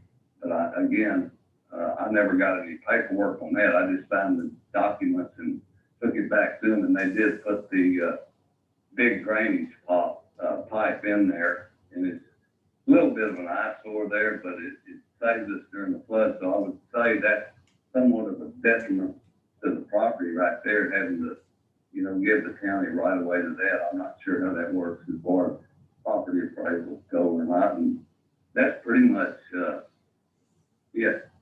without getting on a soapbox about that insurance company and what else they didn't pay for, most of that personal property and things like that. The house should have been a total loss. In fact, the house, 2 houses down from me had a hole in the roof like ours, only, well, it's a bigger hole. And the company did total that house out. Of course, it wasn't my insurance company. So we've been dealing with Harvey and still are on problems on this house. I just spent $4,000 on the septic that one of the guys I talked to about it, I've had 3 different people look at that septic. That's another story. Finally got it fixed, and they had to put a new tank in. That tank was cracked. And it's just been one thing after another. But anyway, that's I've probably taken my 5 minutes. Yes. So I'll Timer just went off. Okay, Mike, you have 2 minutes for cross-examination and then 5 minutes for your presentation. Sure. Mr. Hooker, so the estimate that you have right there for 68,000 or 65,800, that's yet to be done? No, I'm not gonna do that. That's correct. I have not done that, and I don't want to spend that kind of money. I'm old, I'm pretty old, and I just figure, you know what, my heirs can deal with it, or someone else, because the insurance company, well, we got about half of what they owe us, in our opinion, anyway, and our engineers and our people's opinion. But no, I'm probably not going to replace those. I may have to do 1 or 2 of them. That twisted one's on the corner, and what it did, it disrupted the whole front deck. We lost most of the deck, but the floor still remained, but it was all beat up and broken. And the insurance company said, well, dude, you can pull those boards up and refinish them and put them back. And I laughed at him. The same thing the contractor told me when we were trying to get the house fixed. He said, it would cost you more to do that than to put new boards down. It was just a joke, some of the stuff they expected us to do, really. Okay. So, Okay, sir, thank you very much. I appreciate it. I'm gonna go into my evidence real quick. So, there's 2 things under protest. There's market value and equity. From a market value standpoint, you can see that the subject property is on Front Street, 41 Front Street, I believe is what our thing is. And get to my thing here. And you can see that we currently have a 4FB plus. I think that's probably underclassed for the type of home that it is. But having said that, we currently have a valuation of $417,700. It's on the land table like everybody else right in there. We've got 165,900 in the land. The total valuation is $417,700. The subject property is currently has a homestead over 65 and has an assessed value of $388. From a comparable sales standpoint, these are the other things that have happened on in that area. 39 Front Street, I guess that's right next door. yes, sir. Okay. Yeah, well, there's a lot between them. Gotcha. So 39 Front Street sold for $395,000. You can see that it's a 4 BS plus. Again, that looks better than that, but okay. When you do all the adjustments for all of the sizes, the lot, everything else, you can see the lots are identical. In fact, that one produces a value of 446. 37 Front Street, again, 2 doors down from that, you can see it's a 5 BS. That's a vinyl siding, and that one sold for 458. When you look at what it produces a value of 449, 330. Again, another sale on Front Street. Gosh, 4 sales on the same street. 33 Front Street sold for 510. This is a 5FB. When you look at the appropriate adjustment, it produces a value of 435 and change. And then the last one is 45 Front Street, sold for 253. You can see that that's smaller than the subject, about the same age, and the land value is similar, produces a value of 337 and change. From a market value standpoint, the subject is well supported. The median value is 440 and change.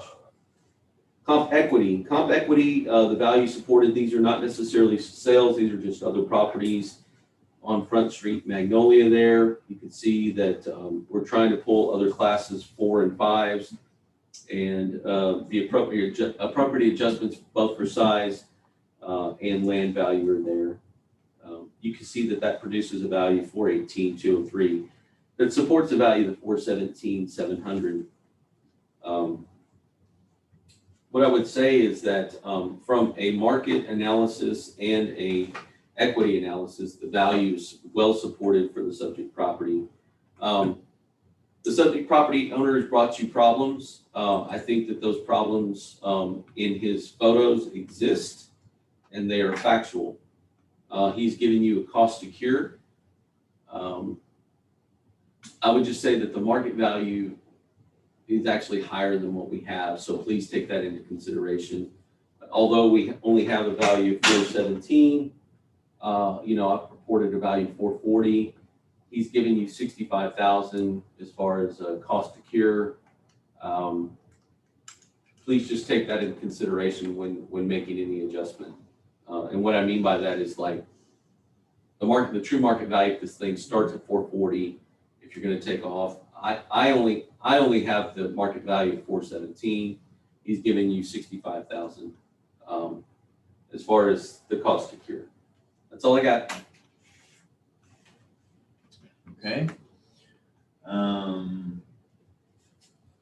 So Mr. Hooker, you have 2 minutes for cross-examination and 2 minutes for rebuttal if you need, or no, hang on a second. So you just did your 7 minutes. Okay, yeah. You have 2 minutes for cross-examination and 2 minutes for rebuttal. So I'll give you 4 minutes on the timer if you need them all. Well, I don't, his numbers are, it's a little bit high in my opinion. And I don't know, he had one that sold for what was it, 570? And I don't believe.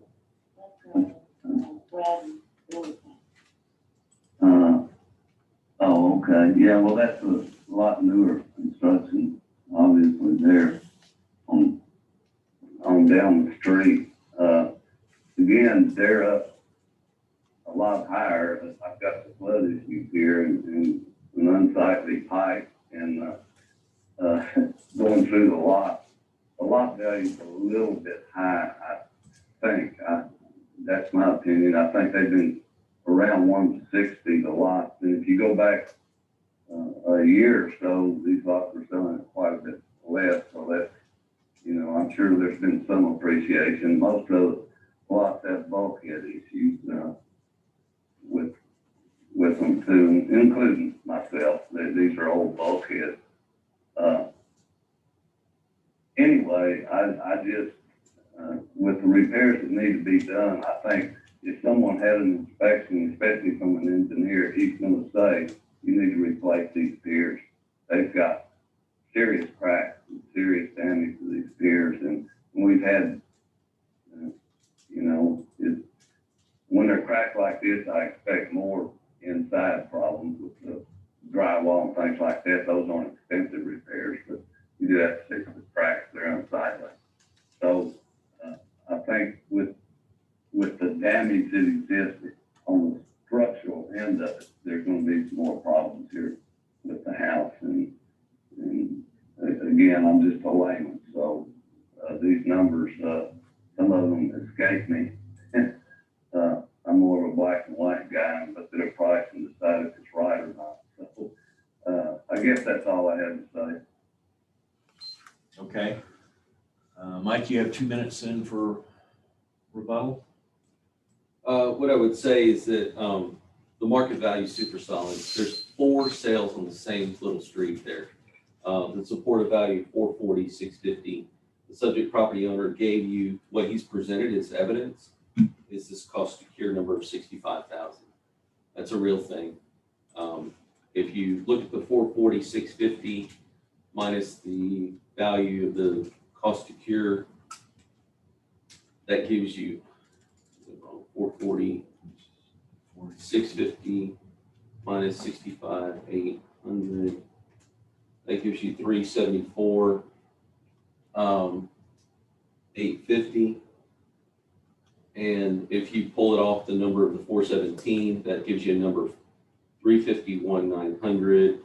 I would just ask the board to consider some number between those two numbers, 360 or something like that. 362. Let's see, plus 351, 900, 2. Yeah, that comes to 363, 375. And the only reason I'm saying that is because the market value is very well supported. It's over the market, it's over the subject's property value by $40,000. I mean, sorry, $20,000, $23,000. And as far as the all of those other things, I mean, you talked about lots. You know, the sales for these other houses, the lots are identical. They're all 10,500 square feet. They're identical. All of the other adjustments are appropriately made. That's all I got. Okay. So Mr. Hooger, you have 1 minute to close. Any final thoughts you'd like to tell us?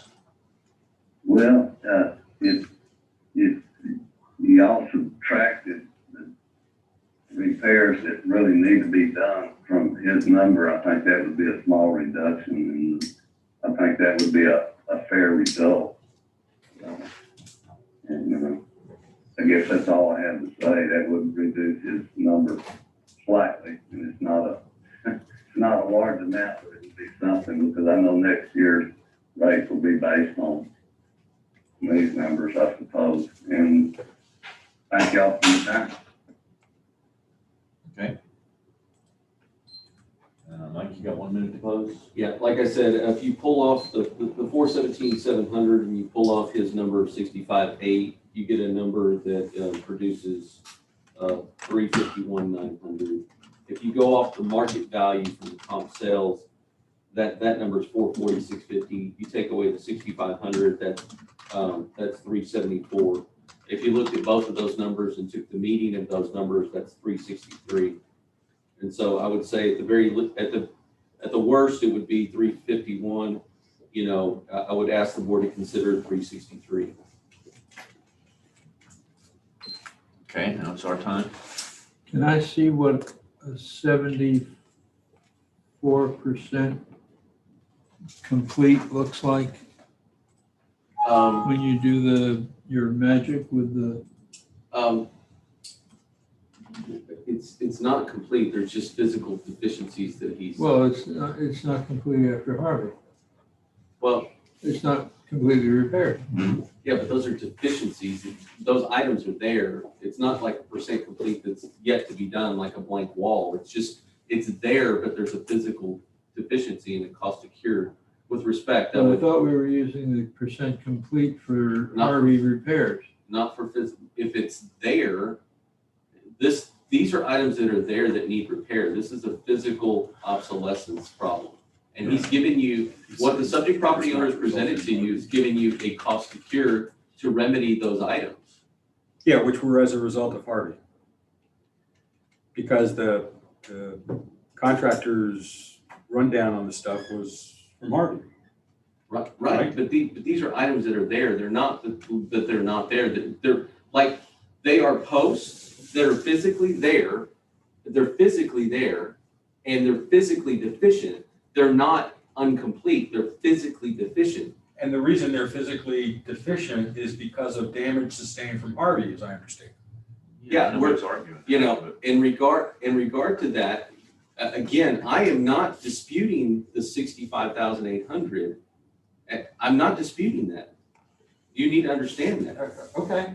Yeah, I'm just saying that it's not an incomplete house. It's just, there's physical deficiencies for items that are Well, there. back to what Charlie was asking. How do you reflect, how are you reflecting the cost to cure as a result of Harvey damage? We would put it as a physical obsolescence. You would take the 68,000 and then you would take the number that he has in the improvement and you would throw a percentage on that. Now, if you want to see that in a physical, I'd be glad to show you that. All right, The 74% or whatever that comes to. 74%.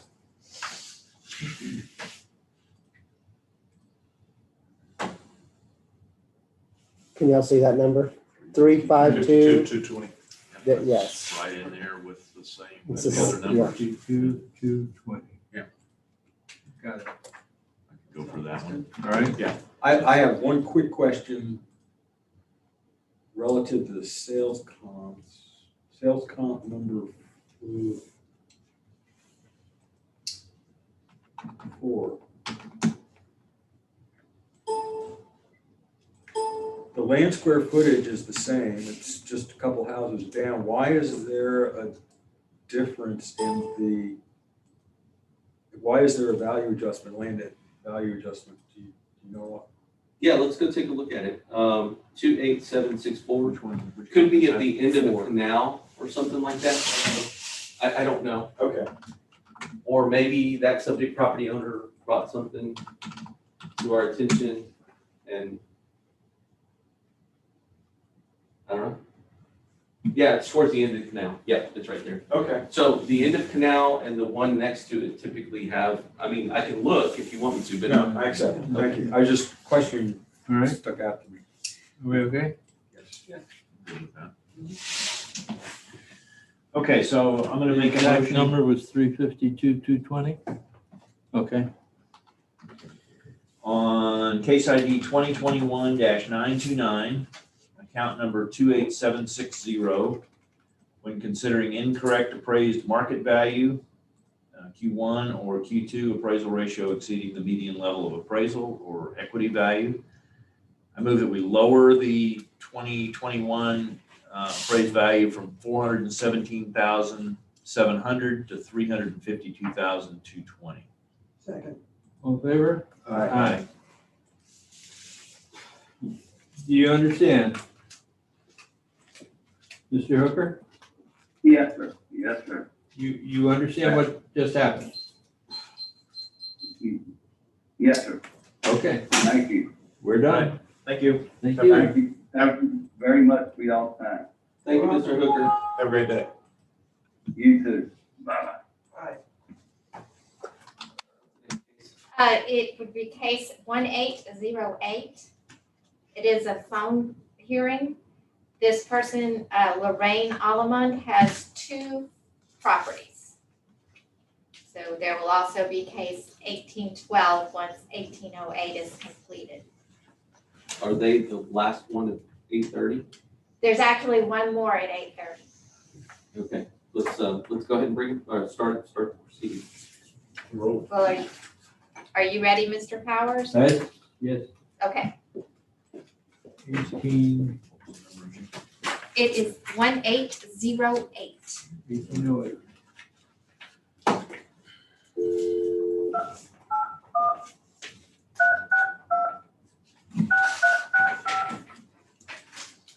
Lorraine Allemond.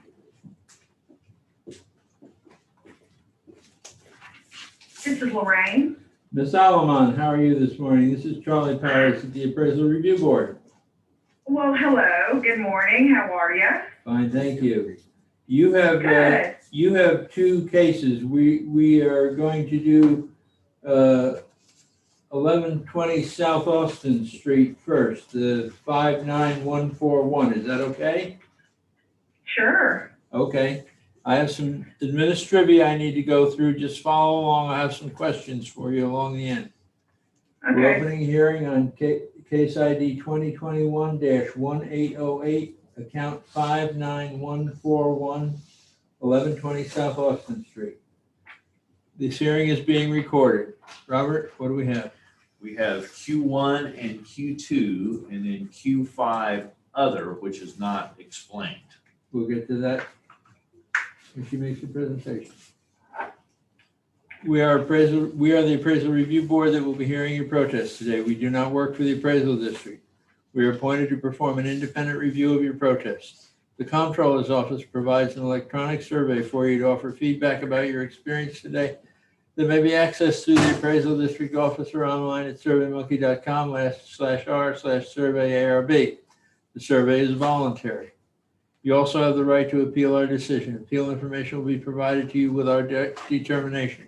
At the end of this hearing, a document will be created and sent to you by snail mail that includes the result and instructions as to what you can do if you don't agree with us. In accordance with Tax Code Section 4145H, all written material that has not been provided must be provided at this time. Ms. Alman, do we have all of your evidence? Yes. Thank you. The ARB members who are considering the protest have not communicated with anyone about the protest and are signing affidavits to that effect. I, Charles Powers, do solemnly swear I have not communicated with another person in violation of Tax Code Section 41.66F. I, Robert Davis, do solemnly swear that I have not communicated with another person in violation of Tax Code Section 41.66F. I, Kathy Hoffman, do solemnly swear that I have not communicated with another person in violation of Tax Code Section 41.66F. I, Bill Duck, do solemnly swear that I have not communicated with another person in violation of Tax Code Section 41.66F. I, Scott Wagner, do solemnly swear that I have not communicated with another person in violation of Tax Code Section 41.66F. All testimony from all witnesses must be given under oath. Ma'am, I'm assuming that you are under oath for the duration of this hearing as a result of you signing the affidavit. Do you understand? Yes. Thank you. My name is Michael Soto. Do solemnly swear or affirm the testimony is not presented to the Appraisal Review Board for the Aransas County Appraisal District is true and correct. Ma'am, do you hold a appraiser's license in the state of Texas? I do not. Thank you. Do you have access to, or do you have in front of you, the hearing procedures times chart? I do. Okay. Then you get to decide whether you go first or whether the district goes first. I think I will go first. Okay, you have 5 minutes. Okay, so on the 1120 South Austin Street, I'm sure you have in front of you a map with the various property ID numbers. And that's what I'd like to refer to. So basically, my property ID 59141, the land value last year was $150,000, and now it is proposed at 190, which is a 26.7% increase. So that's property ID 59141, 1120 South Austin Street. My neighbor, meaning property ID number 56169, also known as 1116 South Austin Street, direct neighbor, their land value went from 150, which was my value as well last year, to 160, which is an increase of 6.6% versus my increase of 26.7%. I'm not sure why it's the same property dimensions, if you will. Not too concerned with the variance in home value. My home's on stilts. There's a 1-story. but I'm just gonna use percentages because it makes it very easy. So again, on the same next door neighbor property, also known as 1116 South Austin Street, the land value went up 6.6. Their home value went up 13.7% versus my land value up 26.7 versus my home value up 18.45. That information was some hard info that I could obtain prior to receiving your comp sales because I wouldn't have that information readily available. So I also looked at other property on my little South Austin Street. As you guys are fully aware, that is a private road, no longer serviced by the city. So on this gravel road, it's a little misleading when you look at the map because the gravel road actually goes through my driveway. And what I want to point out is I have other neighbors on this road in which their property values, meaning their home values, went up a comparable 13% plus. And again, mine was double that. So I really wasn't sure why my property value went up so much. That's one thing that I want to point out is the discrepancy in the percentage increase, and primarily on the land and also on the home. That's one thing. I still have time, right? Yes, you have 2 minutes. 2 minutes, okay, I'll be quick. Once I received the comps, your evidence, I looked at the recent sales from this year, March, as well as last year in July and February. And I noticed a few things, like the property that sold, the 2 properties that sold in 2020. Since then, the market values are, I'm sorry, the property that sold this year, those market values are down. The properties that sold in 2020, those property values are up a little bit. Regardless, my percentage increase seems to be much higher than the comps that were given in the evidence packet. And I'm probably getting ready to run out of time, so I spoke real fast. And I'll let y'all go ahead and cross-examine. You still got 1 minute and 15 seconds left if you want. Okay, so I didn't, okay. So basically, I'm really concerned about the increase in land value compared to my next door neighbor. Their property value did not go up as much. Plus, if you're looking at the map, also property ID number 115563, which is adjacent to my property, it only went up 5.26%. So I don't know, I just need clarification on that. And again, I did look at the various comps. They're all around me, the property, and I tried to focus on just the properties that have recently sold close to me to get me a better idea of how I fare. It just seems like my market value is higher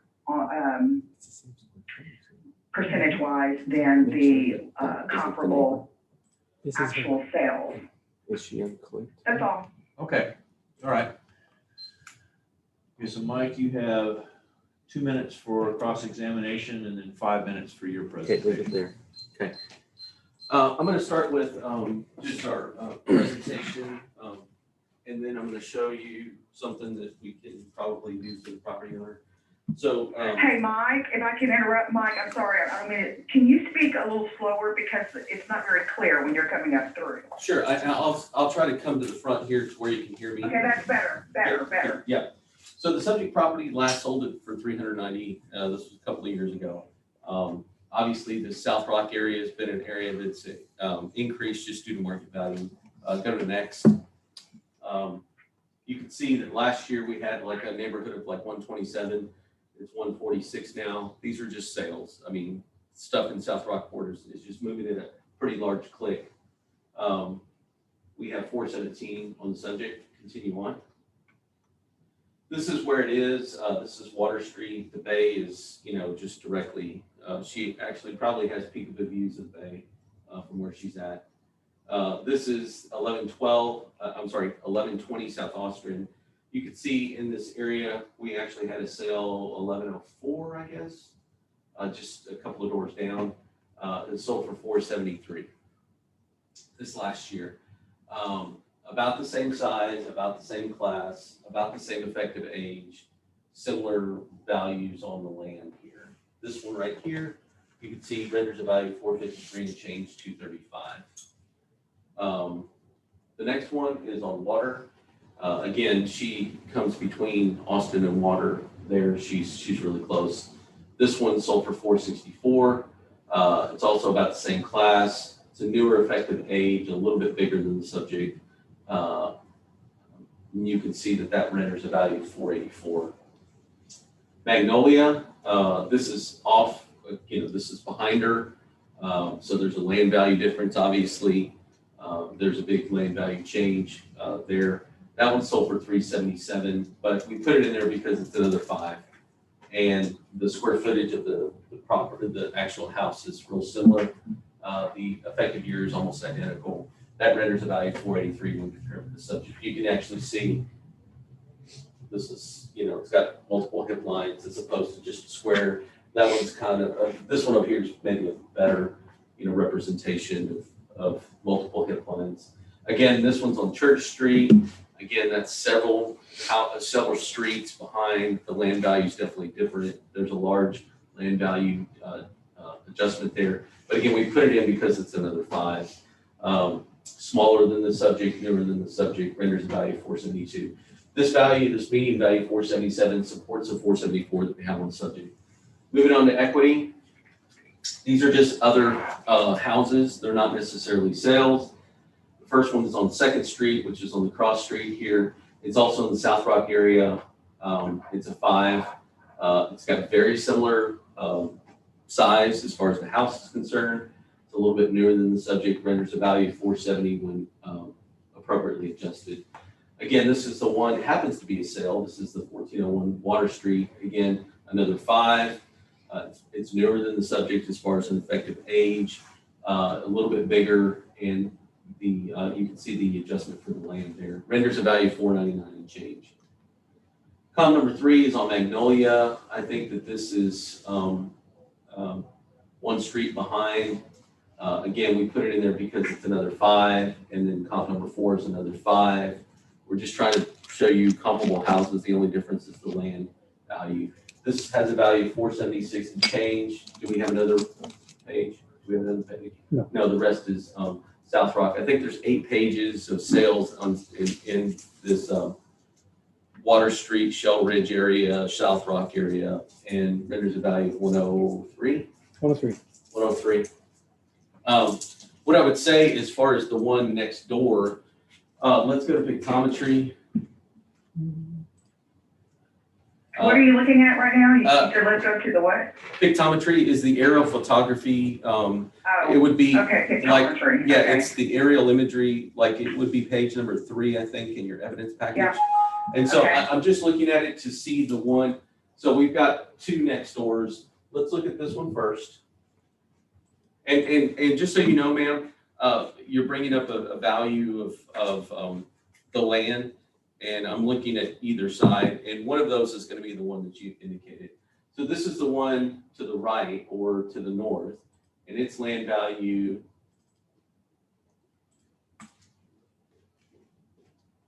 is 12 right here. Okay, go to the other, and go to her property, and she's 18 right there. And I think where the issue is this effective size button.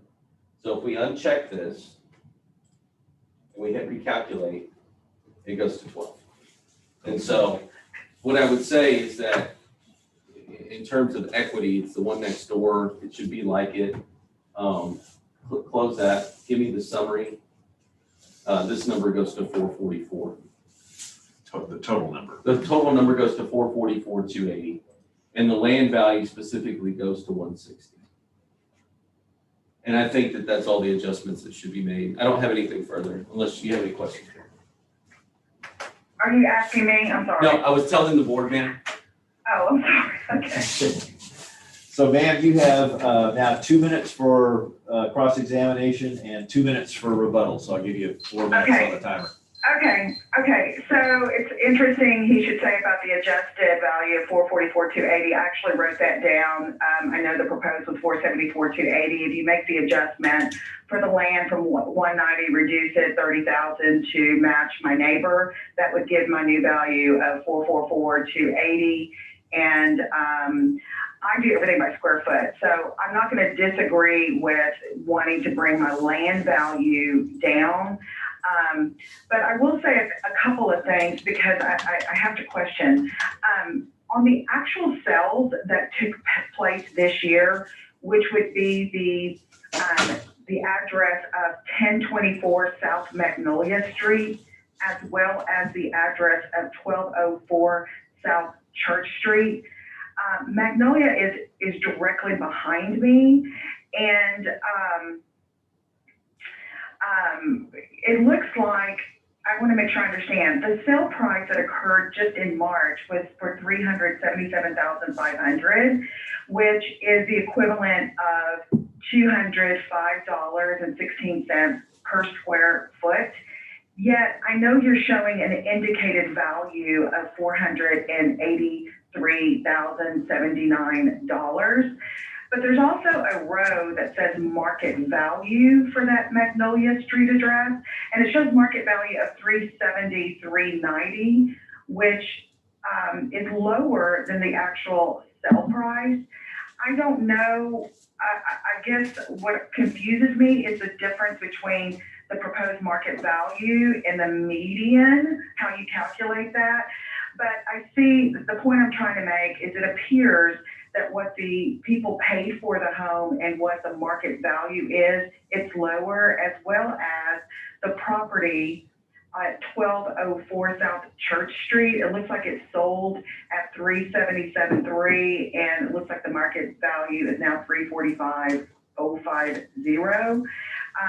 And those are obviously pieces that just sold less than, well, I guess 3 months ago. In regards to the two properties that sold in 2020, the 1104 South Austin Street, I have to point out, it's not a couple of doors down. It's further down, like going towards Laguna Reef north of me, and it is on city, it's a city street, whereas mine is gravel and private. So I just kind of wanted to point that out. And the price per square foot again on that is $262.19. The property at 1401 Water Street, which was also a comparison according to your class 5 you mentioned, again, that piece of property only went up 3.35% overall in the, again, 1104 South Austin Street, which is on a city street, went up 4.3%, and my overall value went up 21.6. So I just feel like if we're going to compare apples to apples, that definitely the land value should come down, but I would like for y'all to consider my home value. Is it really in line with the other comp sales, the actual sales from this year and last year? Also, I'd like, let me see, I'll save that for the next piece of property. But anyway, how much time do I have? About 7 seconds. Okay, I'm done. I'm not gonna ramble. Okay. Okay, Mike, then you have 2 minutes for rebuttal. Yeah, what I would say is that there's appropriate adjustments for each of those things. The closest one that we have is the 1104 South Austin Street. Please understand that, you know, we've made the adjustment for the land, so there's a $30,000 adjustment negative. Okay. The you know, as far as, you know, the comparisons, you know, it's a 5 to a 5. The effective ages are very similar. It renders a value of 453 when compared with yours. You know, the one behind you, I guess the Magnolia, that's a different, yeah, and I'm just talking to the board, ma'am. Okay. That's okay. those are different land tables. The land is just, the land is different. The reason we put them in there is there are other fives. The market value overall is supported. I think we've made the appropriate adjustment with the land. I don't think it's worth any less than the 444. Okay, ma'am, you have 1 minute to close. Okay, can you explain why my, home value from last year was up 18.45%? In other words, 240 to 284, 280, that's just home, not land, just home. And my respective neighbors went up. There's one right next door, 13.7, another one 13.5, another one 5.2. So I just feel like it's gone up a lot more. And these aren't my next door neighbors. So we're on the same exact private road, the same exact class in regards to unit. So yeah, so I just need clarification. Why did my home value go up so much more than my neighbors, including the homes across the street on Water Street that are currently for sale? Their tax value, property-wise, went up minute compared to mine.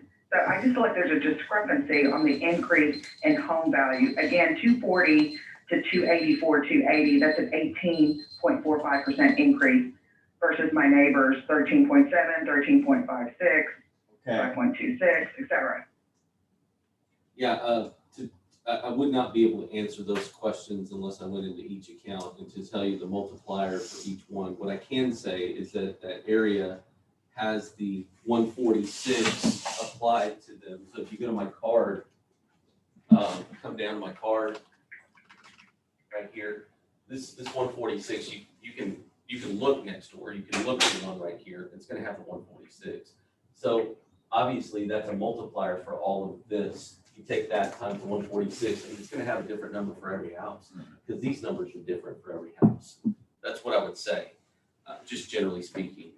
The subject property owner did bring a discrepancy in the land. I've adjusted for that. I don't think it's worth anything less than what we've indicated, the 444 and change. Okay. So it's our deliberation time? 444, 280. Prior year values are even numbers. It's 150,000, 240,000, some sort of a protest or some sort of a thing from 2020. It's never even numbers. Was there an ARB? Must have been an ARB decision from last year or appear that way. Something. That would probably eat up some of the difference in percentage was. Motion. Okay, I'm gonna move then on account 2021-1808, account number 59141. When considering Q1 incorrect appraised market value and Q2 appraisal ratio exceeds the median level of appraisal or equity value, that we lower the 2021 appraised value from 474,280 to 444,280 based on a reduction in the land value. Second. All in favor? Aye. Okay. The next case is 1812. Wait, are we done with this? Wait, Yes. Yes. We're done. okay, wait. But I had a question, but I can't ask my question, or we have it.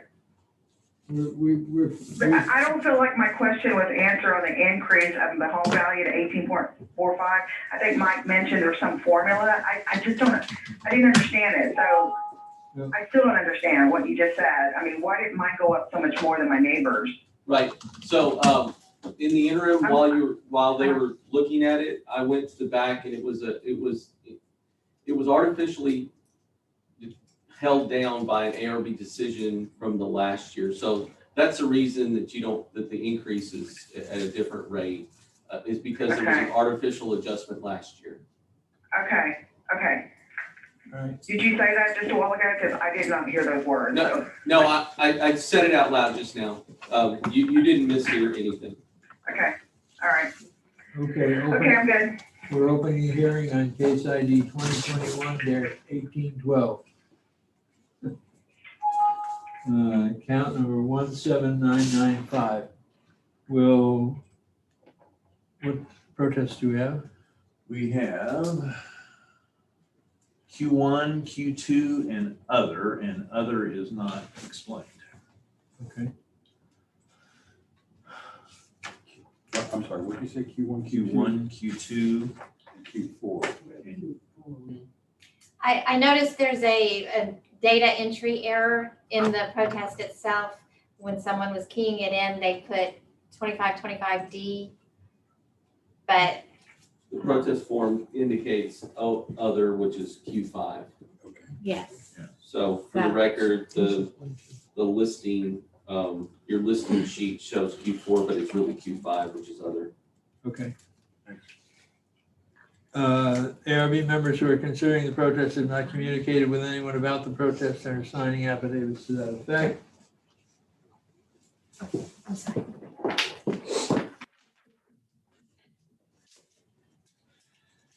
I, Charles Flowers, do solemnly swear that I have not communicated with another person in violation of tax code 4166F. I, Robert Dayton, do solemnly swear that I have not communicated with another person in violation of tax code section 41.66F. I, Kathy Hoffman, do solemnly swear that I have not communicated with another person in violation of tax code section 41.66F. I, Bill Duck, do solemnly swear that I have not communicated with another person in violation of tax code section 41.66F. I, Scott Wagner, do solemnly swear that I have not communicated with another person in violation of tax code section 41.66F. Again, all testimony from all witnesses must be given under oath. And Lorraine, you're still under oath by virtue of signing the affidavit. You understand? I do. Okay. My name is Michael Sutter. I do solemnly swear affirm the testimony you shall present to the appraisal review board for the Aransas County Appraisal District is true and correct. Would you like to go first, Lorraine, or would you like Mike to go Yes, no, I'll go first. first? Okay. I'll go first.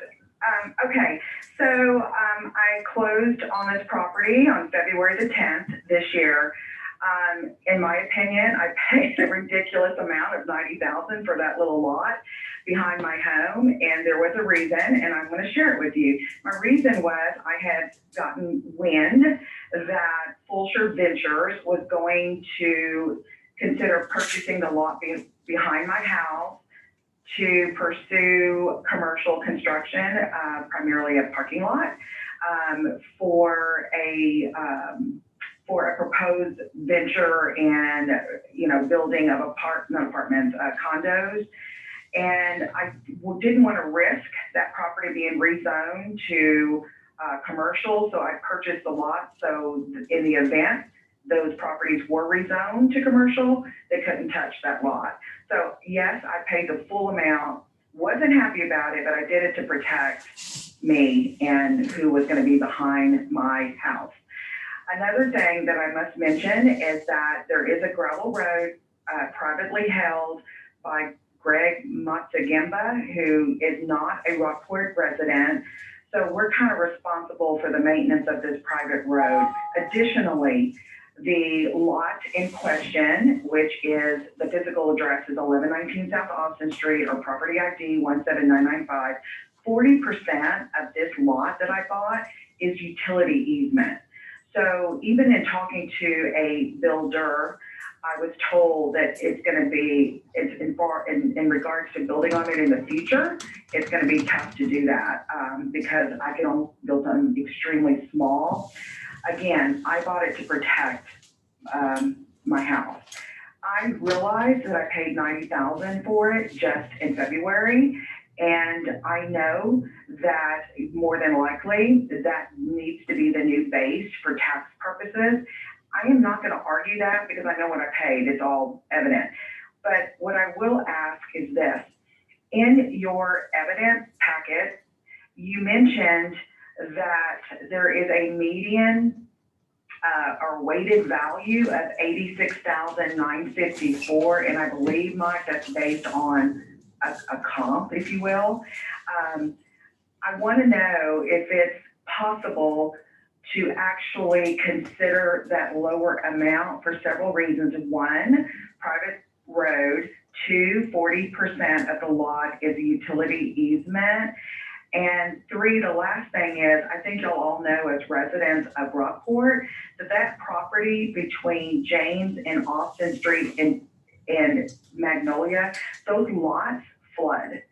So I want to bring that up. The last thing I want to say is there is a lot right next to this property in question. It's the physical address 1123 South Austin Street. It bears property ID number 17996. It's a longer lot owned by Maria C. So half of that, which is my little lot I just bought for $90,000, and I see her big property, 10,000 square feet, that only went up 5.26%. So her land value was $95,000 for that big piece. It now went up to $100,000, which is an increase of 5.26%. And half of my lot, I paid $90,000 by choice to secure the lot.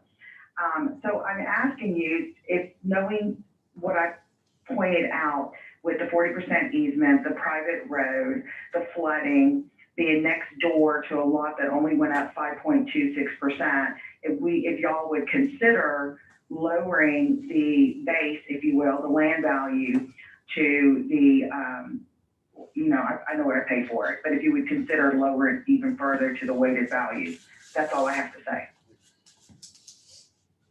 Okay. Mike, you have 2 minutes for cross-examination and then 5 minutes for your presentation. Certainly. So, in answer to your question, yes, we would agree that the 86 is the weighted mean. We know that you paid 90, but it's one data point of many.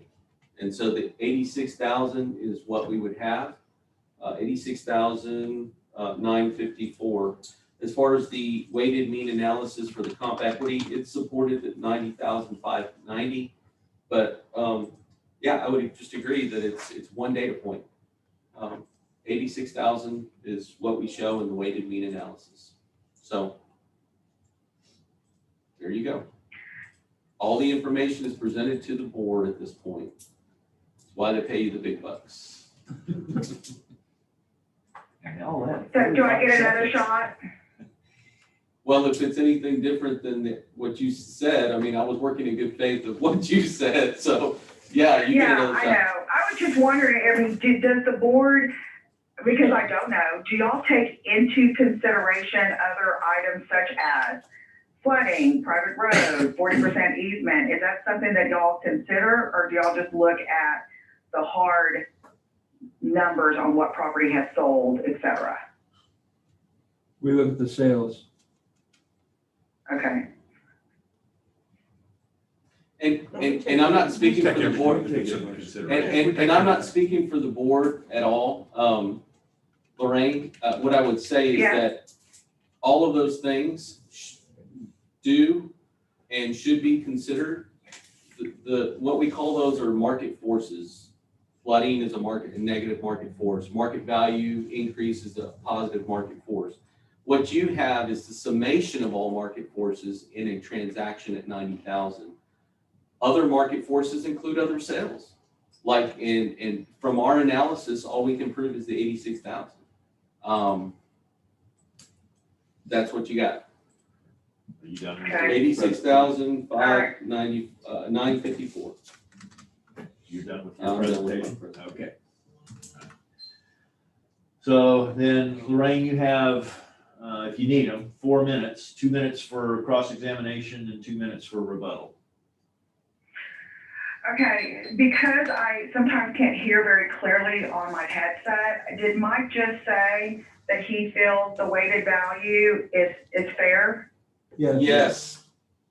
Okay, so let me make this real quick and y'all can move on. I agree. Okay, all right, very good. All right, so I'm gonna make a motion then. 86,960.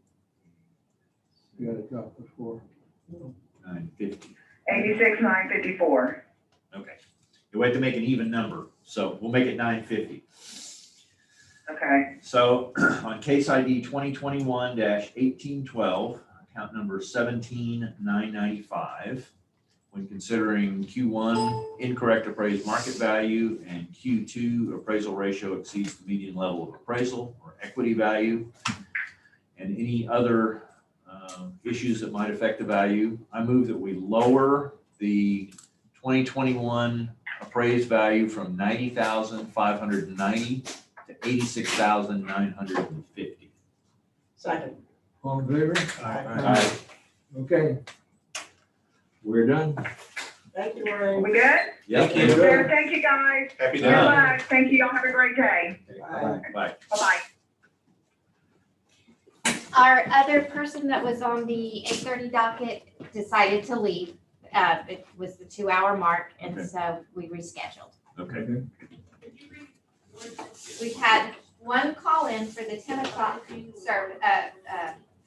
docket, but we also have 2 affidavits onlys to be heard and a letter. Let's do the call in first. 17. 2-minute break. Yeah, 2-minute break. 2.6 minutes. Do you have any supporting documents? You don't want to know. Keep it clean. You guys are really bad.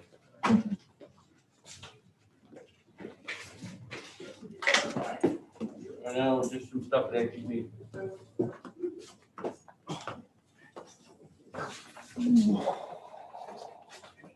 All of a sudden, something happens, you wake up. And if you sit for a session,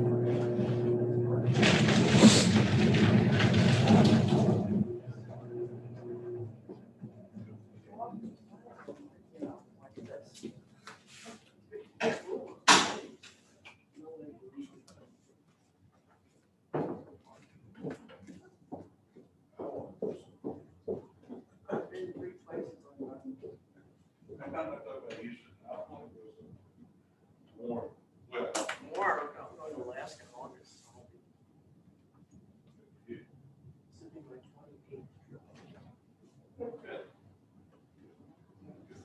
I have a good friend that's he's an engineer, but he's a resident from somewhere else. I had a job, trophy case, trophy room. Oh, please, I can't go there with that stuff. Come up here, take you to Happy Real. Why would you want to shoot this? Did you do that? Everyone. There we go. Same place, we just go for 6 weeks in the summertime, just fish. Not a lot.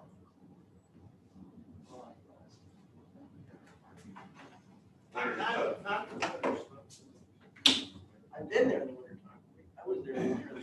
This buddy of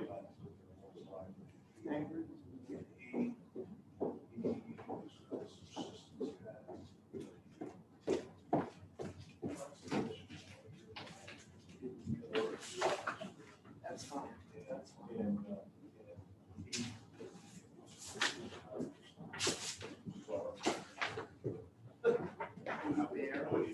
Who's the Case, who's the phone? This is the phone, right? it is a phone, and it is Carolina Garza. It's case number 1720. This is in the 10 o'clock room. Yes. I can't remember. I can't remember.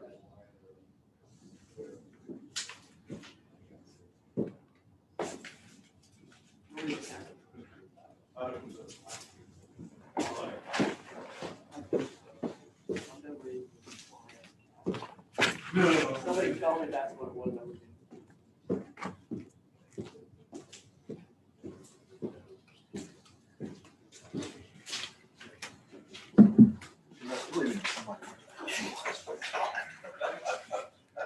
bizarre. No,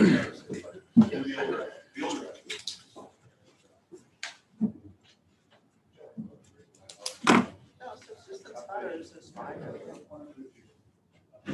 Okay. Thank you. So did you say we only have one phone internet too? Yeah, everybody else is motion. That's weird. That's good that you're. And then nothing. What did you say the number was? 1720 at 10 o'clock. I'll bring you some. I eat a lot of that. Oh, it's Account, the last. great. Got it. What kind is it? 1720, it looks like it's on page 6. Yeah. What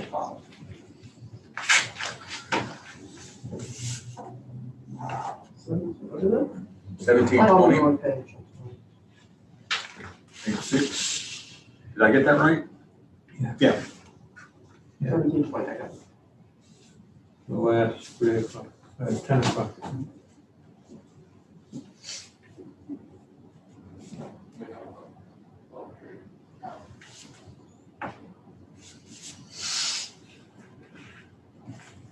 Is this a phone?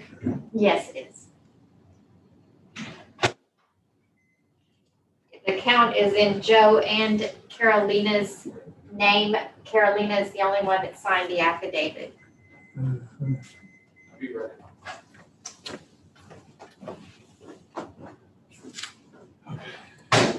Yeah, we lost one piece. I don't know, give us some second. We lost.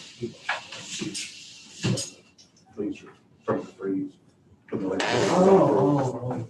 10 days or whatever it was. You ready? I'm ready. Okay.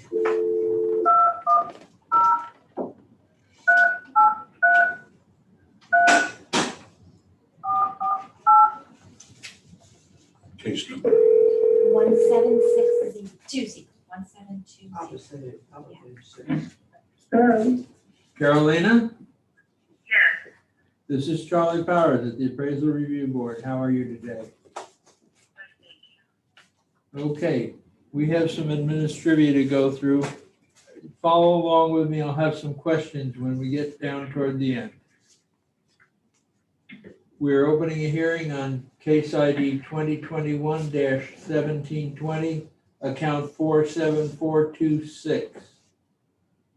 This hearing is being recorded.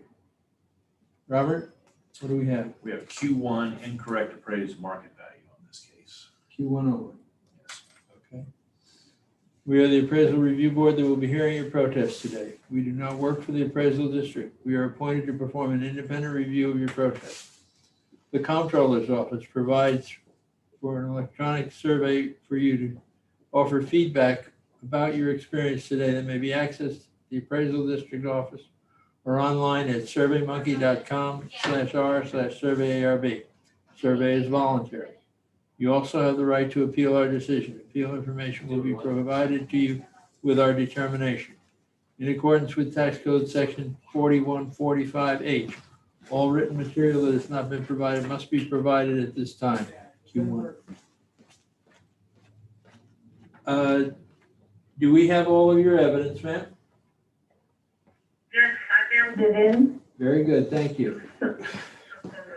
Thank you. In accordance, the ARB members who are considering the protest have not communicated with anyone about the protest and are signing affidavits to that effect. I, Charles Powers, do solemnly swear that I have not communicated with another person in violation of Tax Code Section 41.66F. I, Robert Dayton, do solemnly swear that I have not communicated with another person in violation of Tax Code Section 41.66F.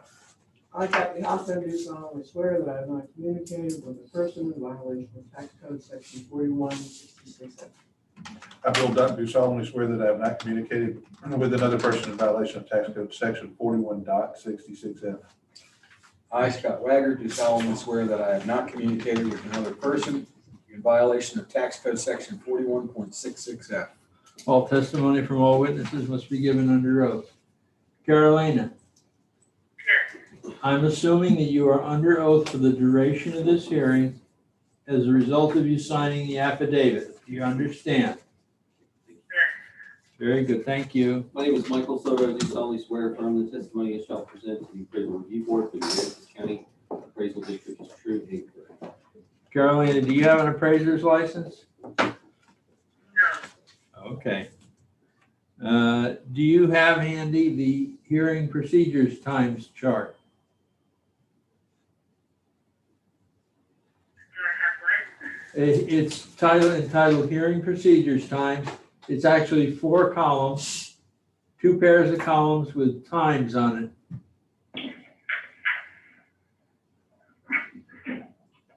If you don't have it, that's okay. We'll walk you through it. It just spells out times for presentation, question and answer, rebuttal. Oh, yes, yes. Okay? So the question is, do you want to go first or do you want Mike to go first? Mike, go first. Q1. Okay, what's under protest is market value. The subject property is at 87 West Castle Oak in Holiday Beach. This is a little 2 SS house. The biggest thing that occurred out here was just market value changes just due to market transactions. We're gonna see that. We currently have a valuation of $59,570 on the subject, or $59,710, I guess, for the current year. On the next screen, what you can see is just a little photometry imagery of the house. Like I said, it's a little 2 SS house in Holiday Beach. Next page is the comp sales. These are other properties that have sold in that area in Holiday Beach. Notice that comp number 1 is a little 3 SS. Sold for $70,000. Now, it's a better class than the subject, but it's got about the same land value. It's better class, but just one class up. And it's only 504 square feet, and it's sold for $70,000. When appropriately adjusted with the subject property for both effective age and size, renders a value of $69,681. This is one on, comp number 2 is on Glen Oak. Glen Oak sold for $125,000. Again, that land square footage is a little bit less than the subject. The class is very similar from a 2 SS plus to a 3. If you look at the square footage, it's bigger than the subject, and its effective age is better. That renders a value, when appropriately adjusted, to $93,610. Comp number 3 is Redfish. This is another class 3. It's only 680 square feet, and it sold for $105,000. The subject is 860 square feet. You can see that there's a minor adjustment for the land where it's at, and you can also see that that particular comp renders a value of $69,255. So in summation, you have 3 sales here that I've used for my comp sales. They're all 3s. The subject is a 2+, so they're pretty close. And they're all small. 2 of them are actually smaller than the subject. And those 2 sales sold in excess of what the subject property is appraised at. One for 70 and comp number 3 for 105. Comp number 2 is bigger than the subject, that sold for 125. But their land is not quite as valuable. The median for all of those sales is $69,681, which supports the value of the subject for $59,710. Equity is not under protest. Moving on to sales comparison or sales ratio report. There's 27 pages of what we call Holiday Beach dry sales. 27 pages. And if you get to the end there, how many sales are on there? Let me see. 83. There's 83 sales for Holiday Beach Drive. And that produced, the weighted mean analysis is 109 overall. That's considerations, everything. Buyer questionnaires, verified, unverified, that's everything. And that's what I got. Okay. So ma'am, you've got 2 minutes for cross-examination and then 5 minutes for your presentation. So I'll give you 7 minutes on the timer. Hey, I don't really have any questions or anything like that. It's just that the house, during Hurricane Harvey, the water got into the house. And I removed some of the sheetrock, but not all of it. It has not been repaired at all. And the carpet and the towel in the house has been removed, so it's just the boards that are on the floor. And like I said, that all the sheetrock was removed, so on some of it you can see where there's mold building up. And it just hasn't been repaired since Hurricane Harvey.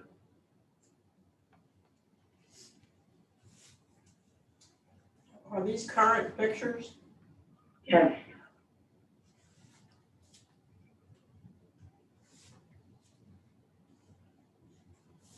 My husband passed away before Hurricane Harvey, and it's just making decisions. I just haven't decided if I'm keeping the house, if I'm repairing the house. I'm in standstill. You're not living in the house? No, I live in San Antonio. Oh, okay. Oh, yeah, okay.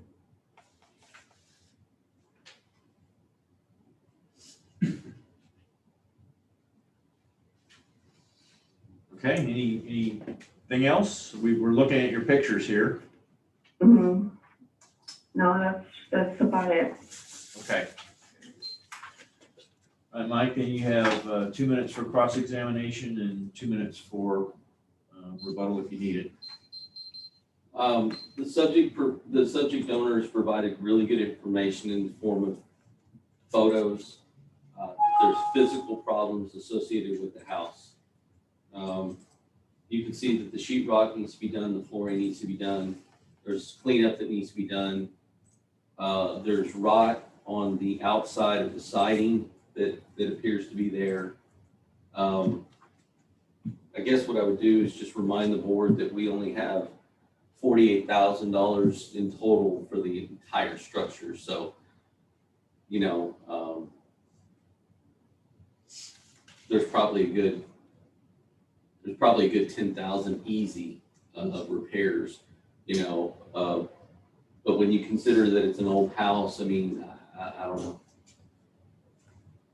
Ma'am, has it been suggested that the house be torn down? Based on the damage to it? It's not a tear down? No one's ever suggested it. Okay, thank you. Yeah, if you wanted to, again, I don't know what the round number is, but there's 10 or 15 or $20,000. I don't know. There's lots of problems. Mm-hmm. Drywall is not done, flooring's not done. Those are actually ripped out, and the drywall is not even ripped out all the way. It just needs to be ripped out. The insulation needs to be done. There's questions about the electrical once you get in there, The siding on the outside, that probably could be done piecemeal. They're not going to replace every board, but they're probably going to replace the boards at the bottom. Again, I don't know what that number is. Did she present any information, an estimate, or okay? Again, all I would say is all you have to work with is $48,000. If you took half the value away from the house, it'd be pretty substantial. But again, if you wanted to take 10 or 15 or $20,000 away from the house for physical problems, she's presented good evidence. That's all I got. Okay. All right, ma'am, you've got 2 minutes for rebuttal if you need it. Yeah, I don't need it. Okay. All right, Mike, you have anything for closing?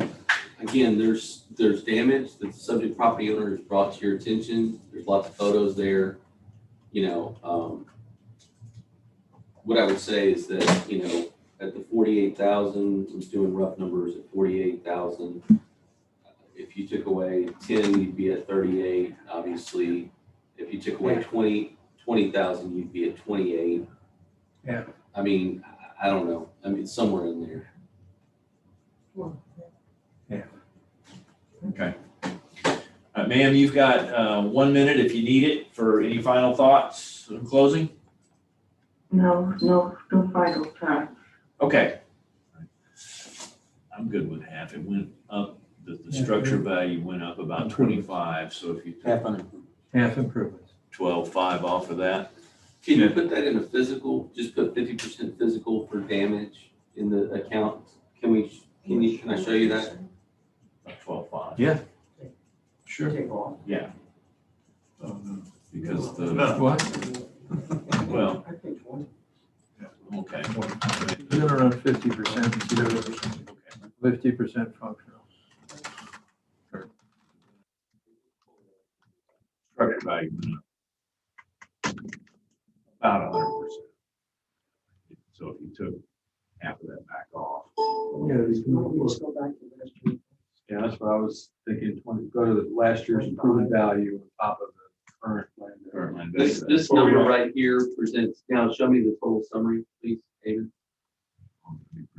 This number is, read it out loud. 38,110. There you go. There you go.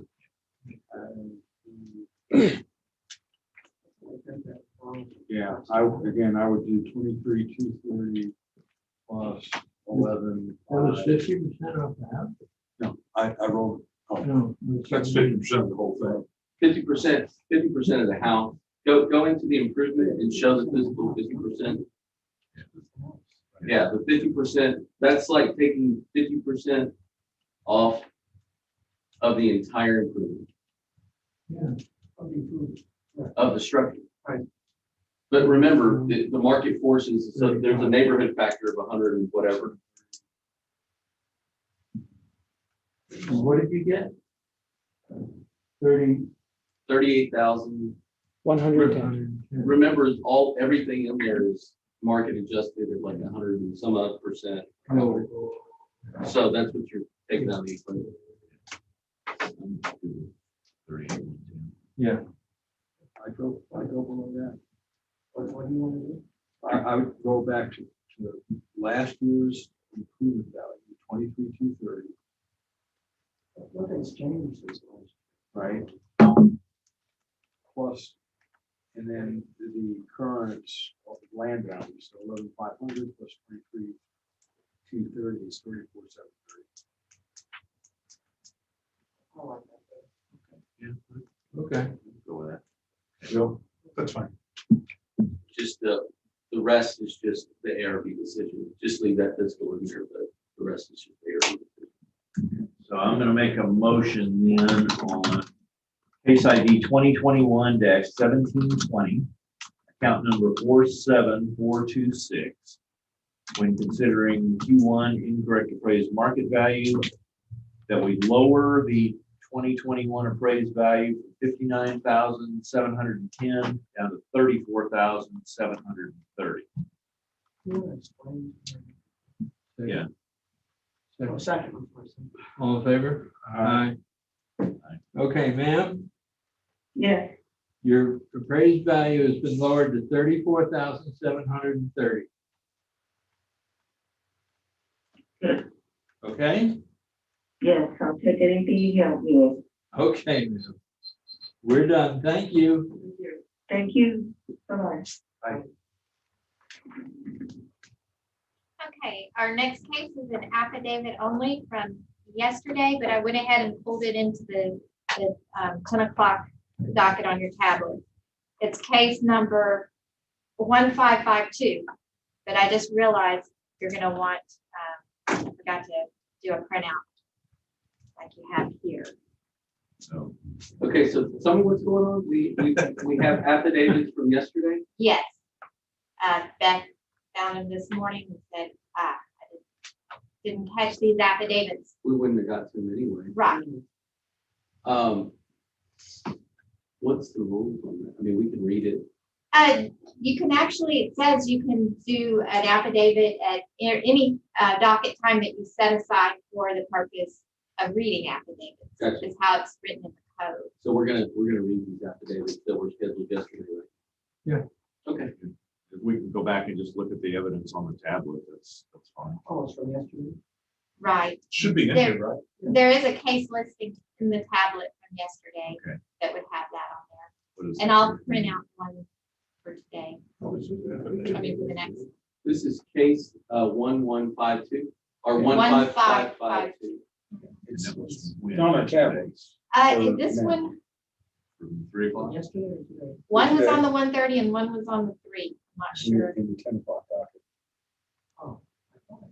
Why don't you just, Yeah, I can go just through. go figure it out. Yeah, And so then- the only thing that would be helpful, I'm sorry, Mike, you were talking. No, I was gonna say, just if you print out the like this sheet Yes. for that, and the other one too, the other one scheduled for today.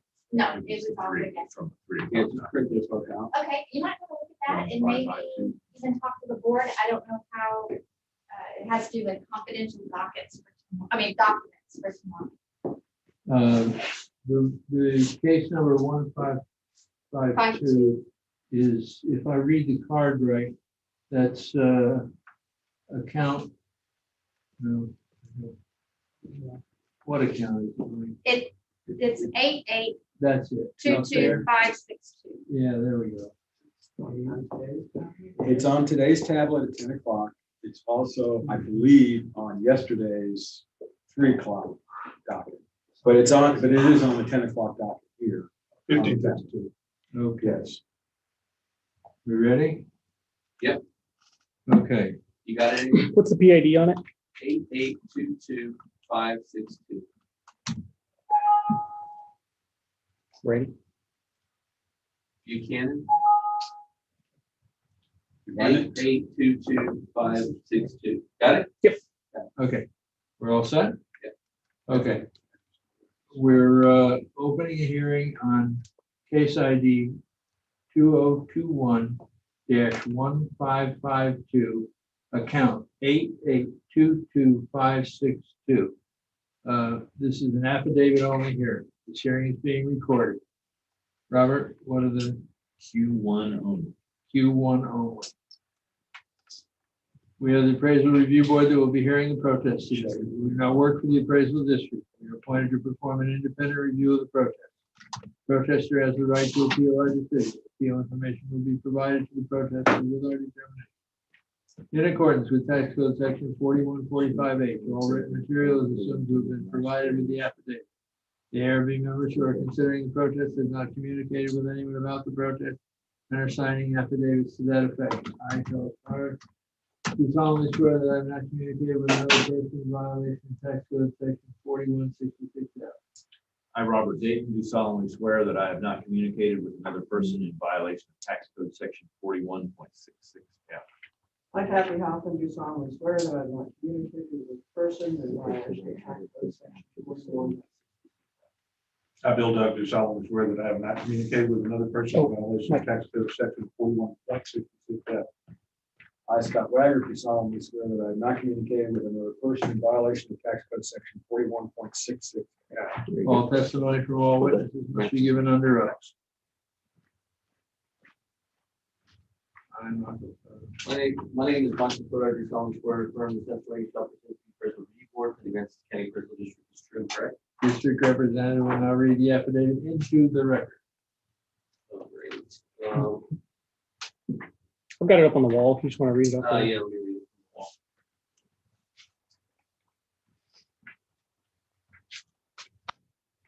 Mark Buchanan gives an address for the property description of 1402 West Corpus Christi, lot 54, incorrect appraised market value. Other site is incorrect, see changes. Building was constructed less than 6 months ago. It says, I do not intend to appear either by person or by telephone. This affidavit, any evidence and or argument submitted with it, maybe use the hearing if I do not appear at the hearing. In the county of Hayes, Mark Buchanan. Before that, they already covered. Savings and loans current balance, -$33. loan miscellaneous hold, Randolph Brooks, minus $1,000. Randolph Brooks Federal Credit Union, $4,000, another $4,000, $2,500, $2,000. The electronic transfer to MC Construction for services rendered. And I think that's talking about the building. Okay, continue on. Just a copy of our e-file instructions. And that's it. What would you like to see? The dates on the transactions. 11/20.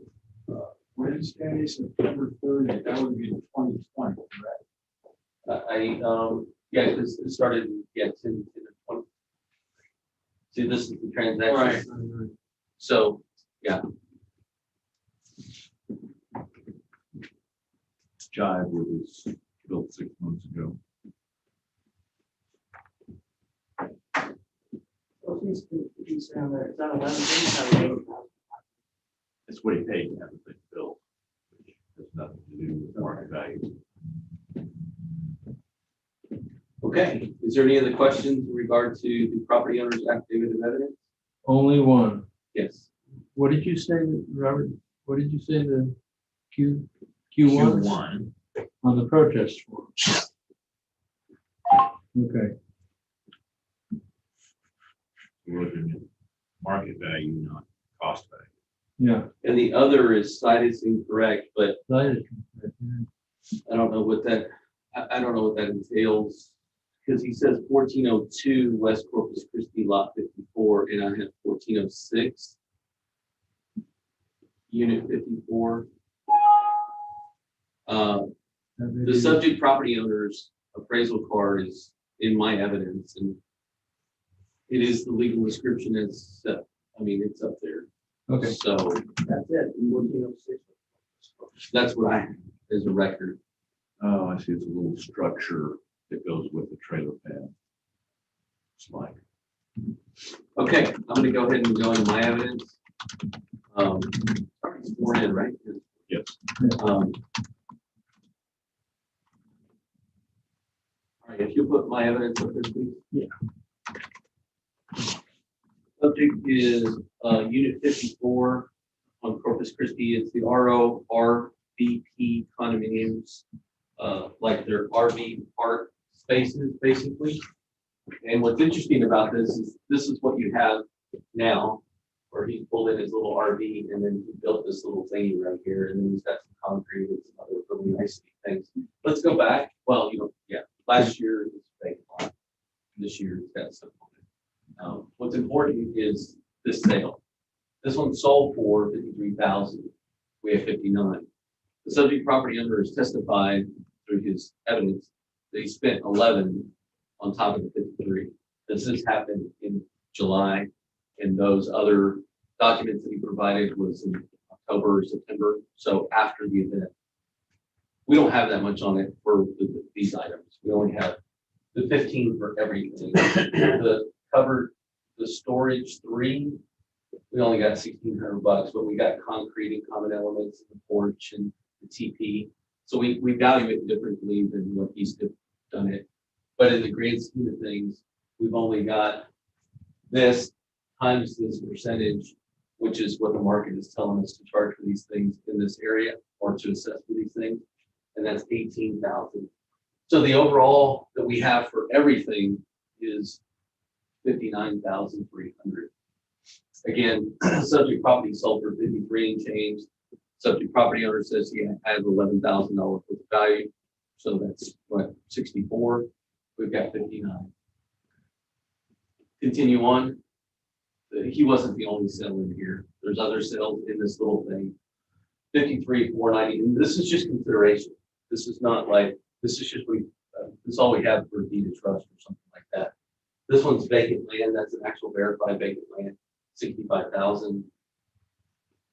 Again, another one, 42,000, another one, 61,000. The differences are described here in the elements. So some of them are vacant land, some of them have storages, some of them have porches. It's all pulled out in here. The median value is 60,070. We have a value of 59,000. That's the only thing I'll present for market value. Market value supported. Okay. 64, really, I'm close to 65 into the place. No. Good with that? Yes, I am. Okay. So I move then on case ID 2021-1552, account number 8822562. When considering Q1 incorrect appraised market value, that we leave the 2021 appraised value at $59,300. Second. No in favor? Aye. Aye.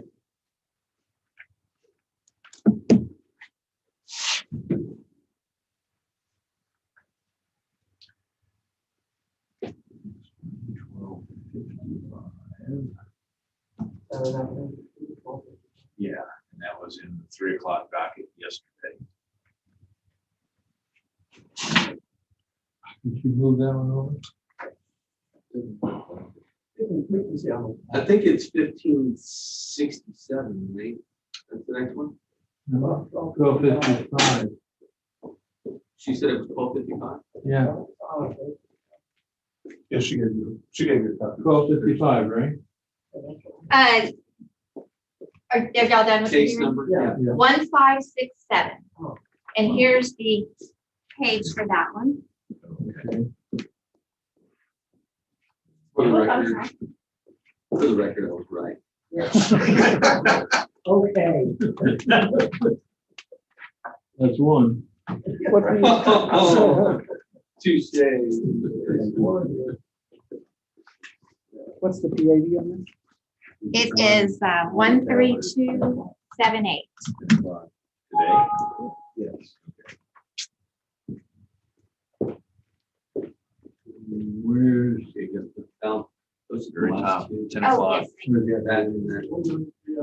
157. Yes,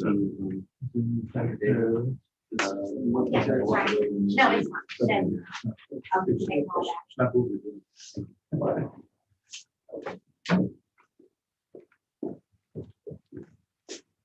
We're ready. is the affidavit in taxpayer evidence? Yes. Yeah, okay. All righty, we're opening a hearing on case ID number 2021-1567. This hearing is being recorded. This is an affidavit only hearing. Robert, what do we got? Q1 and Q2 by both the protest, online protest and the affidavit. Okay. We are the appraisal review board that will be hearing the protest. We do not work for the appraisal district. We are appointed to perform an independent review of the protest. The protester has the right to appeal our decision. Appeal information will be provided to the protester with our determination. In accordance with tax code section 4145H, all written materials assumed to have been provided with the affidavit. ARB members who are considering the protest have not communicated with anyone about the protest and signing affidavits to that effect. I, Charles Powers, do solemnly swear that I have not communicated with another person in violation of tax code section 41.66F. I, Robert Dayton, do solemnly swear that I have not communicated with another person in violation of tax code section 41.66. I, Kathy Hoffman, do solemnly swear that I have not communicated with a person in violation of tax code section 41.66. I, Bill Duck, do solemnly swear that I have not communicated with another person in violation of tax code section 41.66. I, Scott Wagner, do solemnly swear that I have not communicated with another person in violation of tax code section 41.66F. All testimony from all witnesses must be given under oath. My name is Michael Soto. Do solemnly swear affirm the testimony shall present to the appraisal review board for the Aransas County Appraisal District is true and correct. District representative will now read the affidavit into the record. Says 2021 William and Ruth Young. The property description is 250 milligram Denver Street, Rockport, Texas. Incorrect appraised market value. Values and report curves of the property. See attachment protest section 5 arguments. I do not intend to appear to hearing either in person by telephone call. This affidavit and its evidence and or arguments submitted with it may be used for the hearing if I do not appear in person at the hearing. In the county of Aransas, 1 Next page is Aransas County appraisal protest, June 8th, 2021. Section 5, statement of facts and arguments, subject property ID 13278, 215 Windjammer Street, Rockport. This home was built in 1987, is 34 years old. The comparable sale properties are newer, which is a disadvantage for comparing values. There are several areas in the house that have never been updated from original build. They include photos included in e-file taken, and location can be seen in file info under 3 dots in the upper right-hand corner. All 15 windows in the house are original and single pane type. To update these, a more current standard would cost over $22,000. As a result of Hurricane Harvey, we have lost all but one of our trees on the lot, including fruit trees and a big beautiful shade tree in the front yard. The kitchen is dated with the original cabinetry still in place. The countertop was updated 14 years ago. The bathroom is also dated with the original tub, shower, and cabinetry. Because of these items, the house really does not raise the appraised value of $338. It should be lowered to better represent its current condition. Thank you for hearing me. Any consideration offer would be appreciated. Are there photos? Nope. Yeah, we cannot open them. You can't put them up there? They just, what they want to open. Oh, they're bottom of the tablet? Okay, they're in the tablet. Okay. Okay, we'll look at them in the tablet here. So after the reading of the letter, the first deal is from the inside looking towards the front of the house. The second is inside looking at the front of the house and the walkway. The third picture is the outside of the house and looking towards the front door. The next one is the front door and the shade tree. The next one is backyard, I think, or side yard. Hard to tell. There's a trailer there. The next one is, I guess, the same. There should be a before and after on the shade tree, and then the one doesn't have a shade tree, and then Yeah. and then Oh, I see. So the before is the one with the trailer with the little white thing, little white fence behind it. That's the Pretty before. flowers. That's the before. So the after is 2 trees planted and grown that fast. No, they're, so I actually have the titles in the pictures, even though I can't open them. The first one is called Lost Shade Tree Front Yard. Second one's called Shade Tree Before Harvey. The next one's called Lost Fruit Trees. And then Fruit Trees Before Harvey. So all of these are before pictures. And we can assume that all these landscaping will go on. So Okay, so the one, okay, so there's a picture with the trailer and it's got like a little white bird ornament to the right. Y'all see that? yes, Okay. I guess that's before. that was before. And then this is the after. And the grass looks great after. One above it. Well, the first two pictures the are called next picture- Original Windows A and Original Windows B. And Okay. then the last ones are Original Kitchen and Original Bath. Okay. So then you're moving to. So then the next thing you have is a picture of the kitchen, it appears, then picture of the cultured marble bathrooms. 2 bathrooms, 3 bathroom with the tub, looks like. So therein lies the property owner's evidence. Yeah. Okay, I'm gonna go into my evidence. And there's no cross, but what I would ask is, so what the property owner described as an old house, like, and that's exactly what we have, an old house. And so I'm gonna go into my evidence. The subject property sold in 2013 for $321,500. That's 8 years ago. If you look at the difference between the 321 and the 338, it's not that much. What is that? 17,000 and change, somewhere in there. We're looking at the house, and if you look at the year built, it's 1987. The effective year built is 1987. So we don't have any remodeling event at all with the subject at all. It's all original as far as we're concerned. They did say that in their evidence, let's see. Right, they did say the kitchen is dated with original cabinetry and still placed.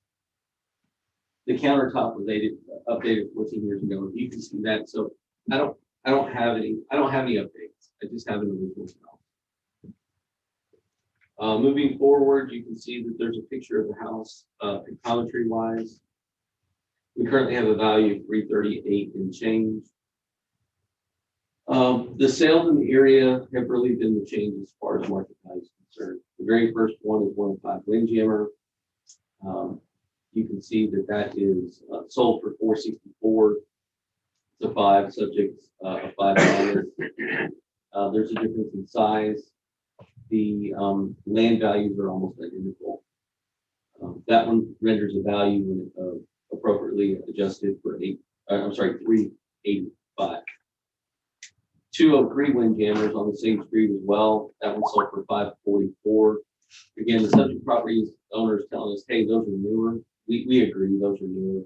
There's big adjustments for that effective age change. This particular one is a better home than the subject. There's a big adjustment for that. Notice the land values are identical in that one. That one renders a value of $390 compared with the subject. Again, comp number 3 is also on Windjammer, same street, much better than the subject. It's bigger than the subject and newer than the subject. Notice the land element is better than the subject as well. All of those are major adjustments. There. That one sold for $562,500, but you can see that there's big adjustments there. That one only renders the value $370 when compared to the subject. Comp number 4 is on Land's End. That one sold for $553. Again, it's a class 5 as well. A little bit bigger than the subject. It is newer than the subject, effective age wise, and the land element is a little bit better. You can see that that of those comps, the one that's closest to it is going to be comp 2. As far as the size, that one's 1,970 square feet. You have comp 2 up there. And comp 2, 1,970 square feet as opposed to the subject 1,726. The land values are identical. The class is better. There's a big adjustment for that, and its effective age is better, and there's a big adjustment for that. So there's $100,000 or $110,000 or $108,000 adjustment just for the class and the effective age. When you look at all of those changes, that one still supports a value of $390 for the subject. In relation to all of those, is that the only thing under protest is market value? We're having those Q1. Okay, so 386 is supports the 338. You look at the equity value. The equity value is supporting the value of 339. These are not necessarily sales. The median value 339 supports the 338 that we have on the subject. These are just other 5s in the areas, 5s and 4s. Comp 1 is a 5SS. It's appraised at 358 and change. When appropriately adjusted, renders a value of 340. Comp 2 is 373, renders a value of 338. That was comp 2. Comp 3 is 299. It's a lower class than the subject, about the same size. Renders a value of 336 when compared with the subject. And comp number 4 is 101 Windjammer. That has a value of 366. When appropriately adjusted, renders a value of 356. That median value of 339 supports the value of the 338. What we got? I have a quick question on the property. Yep. Just a clarification.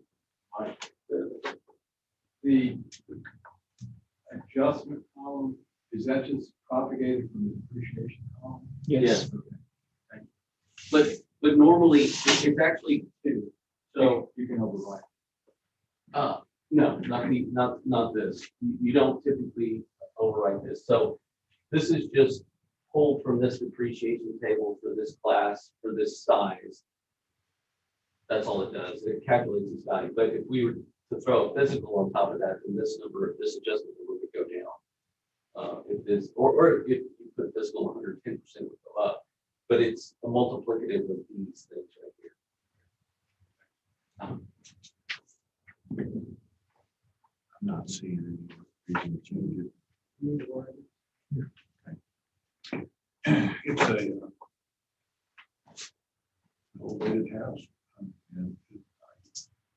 $300,000 worth of house. It'd be the last one to sell.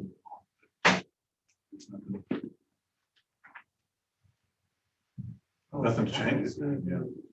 Yeah. Okay.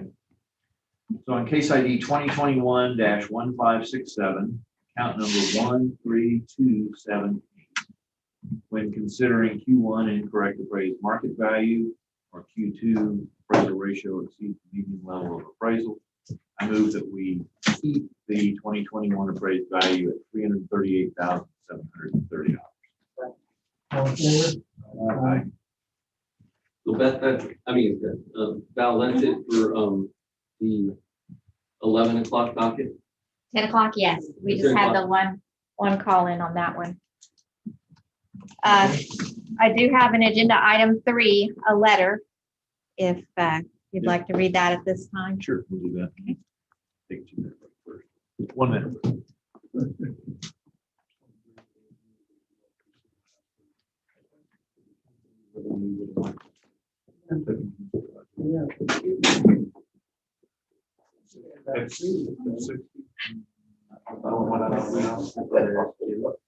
Or is that in relation to the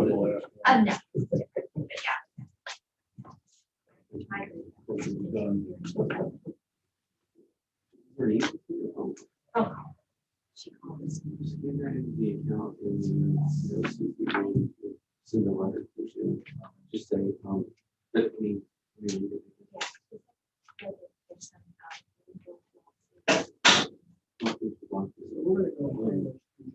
So in your email, Michael, and concepts we're talking.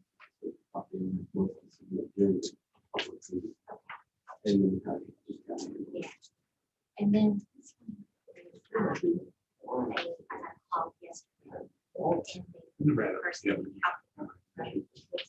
It got close one day when you were gone, and I was in Houston.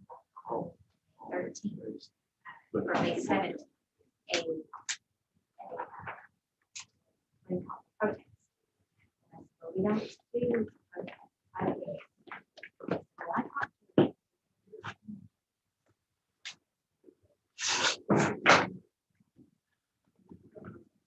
Okay. This is a letter from Connor, tax reduction to the appraisal review board.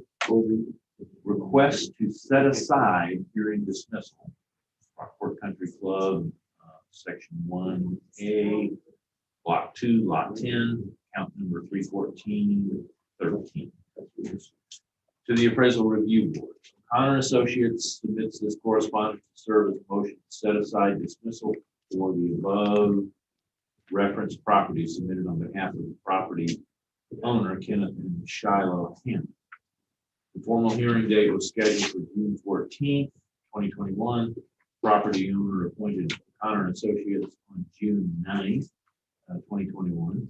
We respectfully request that you join this motion pursuant to section 4145E and reschedule this protest hearing due to a protest hearing conflict.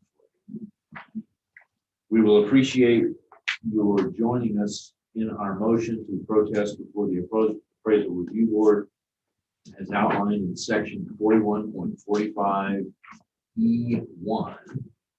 A property owner or a person designated by the property owner as the property owner's agent to represent the owner at the hearing who fails to appear at the hearing is entitled to a new hearing if the property owner or the owner's agent files, not later than the 4th day after the date the hearing occurred, a written statement with the appraisal review board showing good cause for the failure to appear and requesting a new hearing.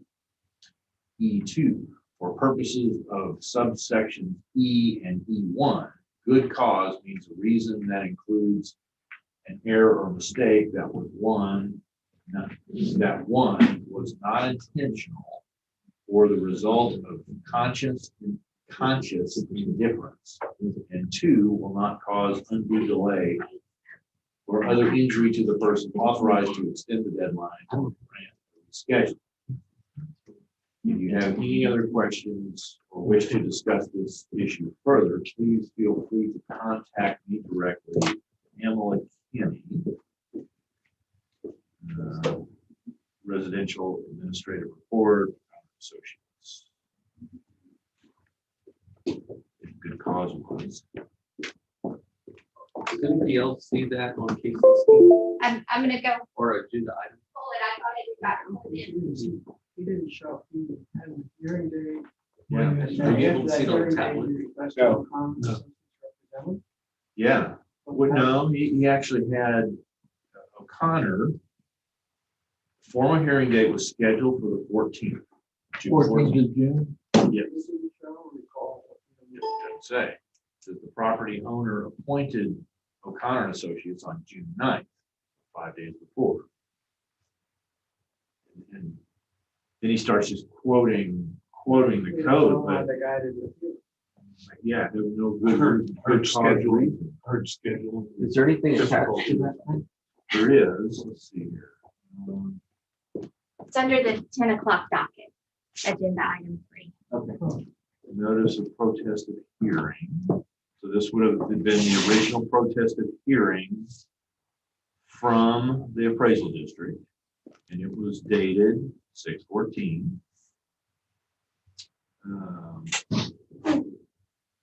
It was stamped May 28th, which was the last day, correct? Yeah. So they protested on the last available date, so they were timely. This is a different appraisal district. They're sending you, they're showing a conflict that they had hearings in other appraisal districts that superseded our notice of hearing to the property owner. So they had a Liberty, Texas, whatever county that is, be Liberty County. They had an 8 a.m. protest for hearing. On the day they were supposed to Be here. And then there's another letter for appraisal district in Chambers County that showed they had one also Monday, June 14th at 9 a.m. in a different in county. a different county. So ours on the 26th. Chambers County.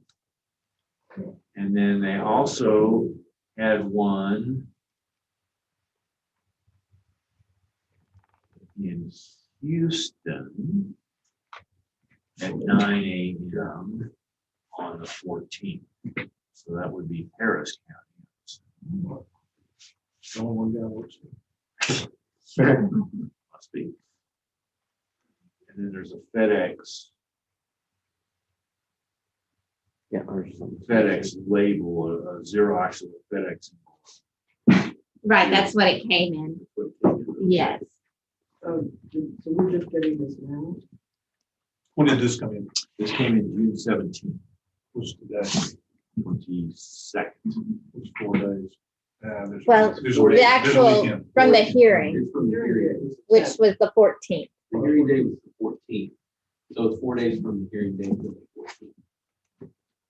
And it was received on the 17th, so it was timely. Okay. For the Yes. 4 That's days. what I only have to hear it. I hear. Yeah, the interesting thing here is that obviously Tuesdays. So you can see that the Liberty County appraisal district has a 5/25 date. Ours is 5/26. So they, like, you have two appraisal districts saying, hey, here's the date. The one that's earlier gets the win. So in that case, Liberty gets the win. The next one is Chambers County, and that one is dated May 24th, even a day earlier. So Chambers would win.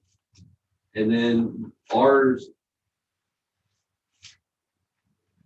Lee County was May 20th for the same date. So they're showing three different ones before ours. Now, the only thing I would say is that at the time that the notice went out, the notice of the hearing, they were not, O'Connor was not in the picture. Right. And so we sent the notice to the property owner for them to appear at some point in that 15-day window from the time we sent it out on May 26th to the 14th of June. O'Connor stepped in and said, oh yeah, but we have these other commitments. Yeah, I guess. I mean, For other homeowners. Right. There's other dates, the other Yeah, dates. yeah, like if somebody else has a conflict, I mean, they have cause. I mean, they have cause because they can show that, hey, we had other hearings for other things.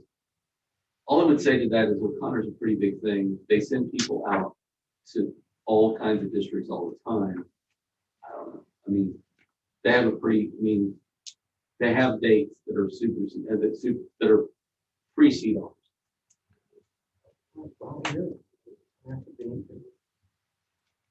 Anybody agree? Is it 3 accounts? No, it's just No, one. It's within the time frame. Yeah. They do have evidence that they had other conflicts that they should have been.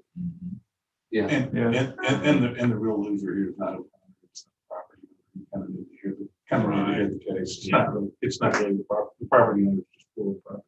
Right, and they were timely in their submittal, so, yeah, I guess we should. Okay, Well, let me ask a quick one. That they indicated that they weren't retained by the property owner until June 9th. So But that that's- really, I mean, that doesn't really matter. I mean, They picked the them up property as a owner said, client. well, maybe these people. So, I think that part's okay, they just did that after the fact of responding properly. Yeah, it would have been good on June 9th or 10th to say, whoa, wait a second. Can you reschedule us? Now they're asking for reschedule. Okay. right. Yeah, I'm okay with that. Yeah. So I move then on account number 31413 belonging to Kenneth and Shiloh Hammond in Rockport, that we allow a reschedule of their hearing with O'Connor and Associates because O'Connor and Associates had other prior commitments at the same time the Aransas County hearing was scheduled. I'll second. All in favor? Aye. All right, we're ready for lunch.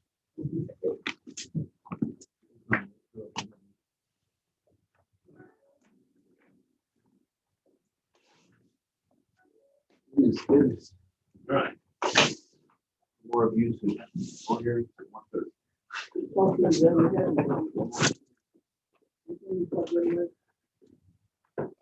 Yeah.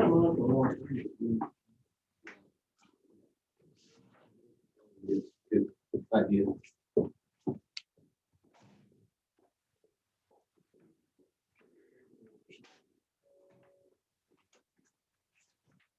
Turn it off or leave it on. I turned it on. Charges there. This is, hit the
far that's checked in, we do have one account that has an affidavit. So we'll be able to do that one, once the 15 minutes passes. But Okay, we'll see what happens. okay.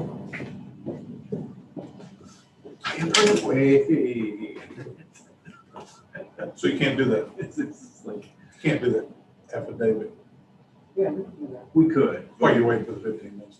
Oh, Well, because if they call in, then they get to, if they call in before the 15 minutes up, is then you have to start again. Oh. They have the I'm talking about option. the affidavit. Yeah, they have the option to call in, and so it's a, if I I see what you're don't, if I don't call, then use this. I missed that part. Right, that's, Might say. we have only an affidavit now that will go if they don't call in before 15 minutes. 15 minutes. Okay, I know. That's so far, unless someone else. And we're rolling. We're rolling and Yeah. putting his. Unless 3 o'clock. That always brings me back Well, to just that let me know when you're ready. Seinfeld, Or- the Seinfeld, the Yeah. show, where he reserved a rental car. He gets to the rental car desk and they don't have a car for him. He says, clearly you do not understand how reservation works. You have reserved the car, you have the car for me. yeah. Seinfeld did it. That's why. I remember reading it. It was an opinion article in the Wall Street Journal. It's probably 20 years ago. It was real tongue in cheek. It was about the airline industry and how, if only they knew when people were going to show up for a flight, if only they knew when the flight was supposed to leave. If only they knew all these things and they could schedule. It's like,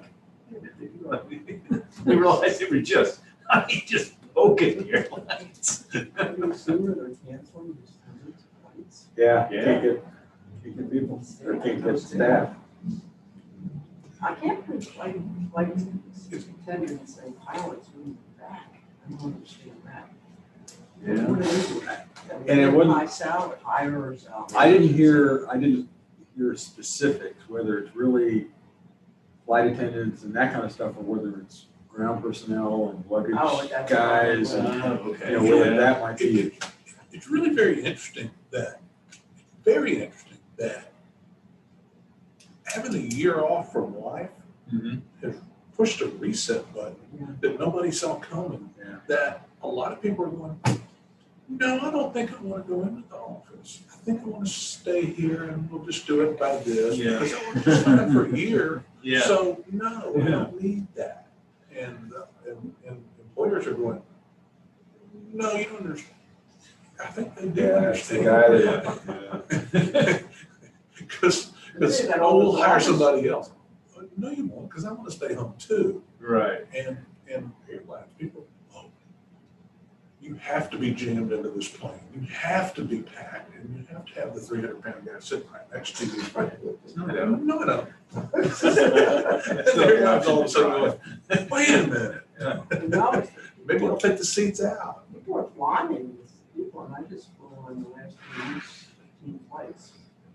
2 or 3 to get everywhere going, all together, so 2 different flights. And they're all home. Where did you go that you had to take 15 different flights? I went to Wisconsin, that's 2 up, 2 down. Oh. Went to Florida, that was 3 over, 2 back. Went to Colorado, that was 2 up, 2 back. So, Frequent flyer Did miles you are see now done by your segment. So you great can pick as granddaughter? many little pieces as oh, the possible. new one? Yeah, No, I haven't seen it yet. She was You born want in to max out American back. your you didn't see her on TV. Yeah. You go, On TV? here to She was Jackson, on Mississippi, TV. and I from didn't see Jackson, that. Mississippi, Yeah. to over to Birmingham, and then from Yeah, Birmingham, the you take a newborn. nonstop to LA. Oh, the Yeah. newborn. The newborn Yeah. and mama and And you everything get were on that. TV. She got the newborn in the stadium? None of this nonstop Dallas. Yeah. No, Yeah, I you- think you're- he you're was waiting. in the hospital or Your something. day is Oh, completely shot anyway. I didn't know they were on TV. Yeah. Not a game?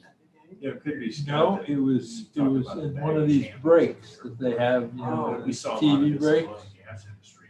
No, it was We a, have people that leave the industry. an intermission. Oh.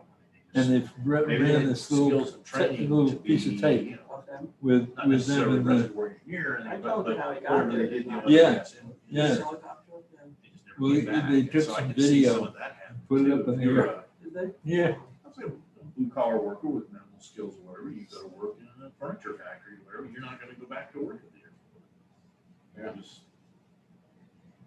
Could be. it's not. Maybe you Well, move. you know, the thing about working from home, I've not heard any of the business people talk about, and you were just gonna bring it up, I think, the cost Of of, maintaining the facility. yeah, because IBM, and this goes back to 2000, and we started pushing people out to work from home. Okay. And I had a discussion with a business practices guy, and I was saying, you know, it sure seems like we're wasting a lot of money in lost productivity. And he said, you don't understand. Even with the lost productivity, because a lot of people just, they can't deal with working from home. Not You know, when they've been in an office environment and so on and so forth, too many interruptions and just can't deal with it. But even with the lost productivity, the amount of money they're saving and not having to rent or own facilities and upkeep, and I mean, the cost per square foot of leased office space is just Yeah, but astronomical. this office space. Trammel Can't all of goes a and sudden push get rid of bills it. with the the IBM ratio Probably a lot going was, on. They'll realize- All their eggs are in one That's basket. what was about the same as your salary. For many years. Really? Yeah. So the cost of an employee at IBM was salary and 2X, overhead, yeah. and they were about the same. It's about what it was in Chevron too. Yeah. So I think it was a 1.85 multiplier Yeah. or something like that. But yeah, you're right. I mean, now all these And guys that's have the got all space, this they can't stuff, get rid of right? it. And it's taken IBM a long time to offload a lot of their properties. Because, I mean, you remember the Atlanta facility, there was two buildings. Yeah. I mean, IBM had buildings all over the place, but it was, and I went 3 or 4 years later, they still owned the buildings, and they were empty. They were just empty. Well, think about all the businesses and people that have left New York. What are they doing with all those spaces? Yeah. Who's gonna buy them? Yeah, just look at the traffic when you watch the news and they give you the tower cam Yeah. looking down on the street. It's empty. It's empty. Really? There. A place like downtown New York? Yeah. Yeah. Really? That must be It used to be just Oh, bumper to yeah. bumper, taxi Yeah. cabs and Yeah, stuff. yellow just cabs now- lined up as far as you can Yeah. see, right? You should see yellow cabs. Yeah. Nobody. Wow. A lot of jobs right there that probably disappeared. Yeah. Cabbies. Yeah. Yeah.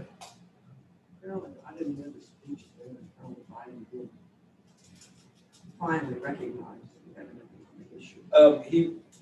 An economic issue? Well, prices are going up. Yeah, right. On everything. I hadn't heard, I knew tomorrow, Wednesday, today's Tuesday, right? Yeah. Wednesday is supposed to do something on crime or violence and stuff like Oh, that. that, I think he said something today, I didn't see it. Be interesting to see what he says, who he blames that on. White supremacists. White Oh, yeah, these guys. It's just, well, and they must think people are stupid. I think they do. I really think. They're just so out of touch. The sad thing is, a lot of people really are. Well, Many people really are that stupid. They don't understand basic economics, deficit spending, what that does for They don't care. inflation, or they don't care. Or they don't understand. Yeah. Basically, don't understand. They just want what's given to them, they don't care. Years from now, 10 years from now, whatever. What's In fairness, you got a lot of things to think about. Just when you get up in the morning, you get a lot of things to think about. It's like, you know, how my electricity's deregulated, how much is, I don't know, a kilowatt hour, my paying, and my phone, do I have The my question is, AT&T, do I have? Could another- Uncle Joe sit in one of these chairs and do what we do? Yeah, my taxes, my tax, how do I? Not a how do I chance. could? It's Not a chance. It's just a lot to Yeah. think about. So there is. Why do I need to? Washington DC stuff in my head. Not. I've got enough room. You really can't control it, other than voting.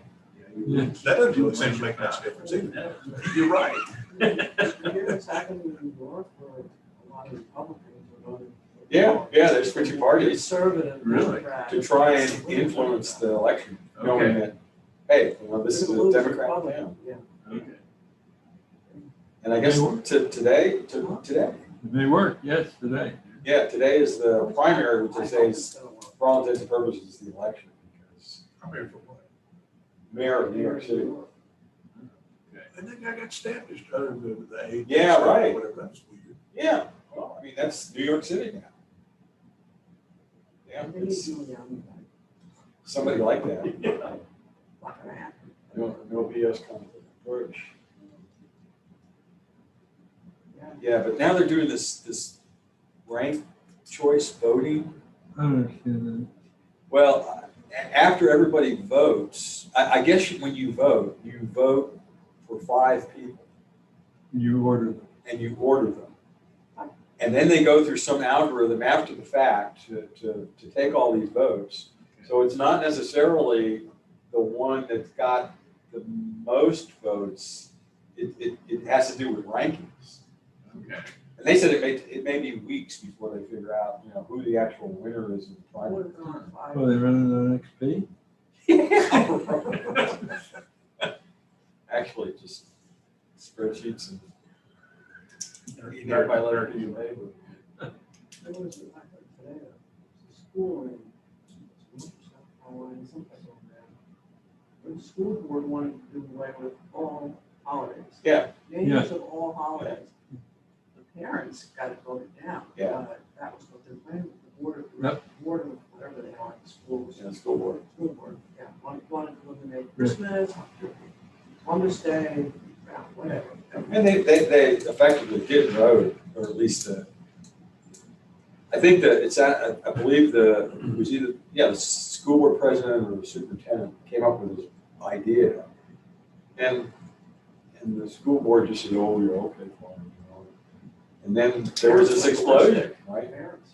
And it wasn't as much, and the guy that I heard or read a little thing about, one of the parents that was part of the big discussion the other night, where they reversed the decision. He says it wasn't about as much the fact that they, we're going to change Thanksgiving to be, day off kind of thing. Holiday. But it was a discussion on transparency. And if you want to do something like that, you got to involve people and talk about it. And you get these guys that are just, unilaterally making these decisions. So it's like critical race there. Yeah, same thing. Same thing. But That's one way to get people involved. it is, and I'm not arguing with you here, but at some point, you, especially if you're an elected official, you've been elected to do a job, and although you don't want to over your constituency, you don't necessarily involve. Like in everything, yeah, I understand. Otherwise, you just get all up in knots. And I thought about the courthouse for this county. It's like,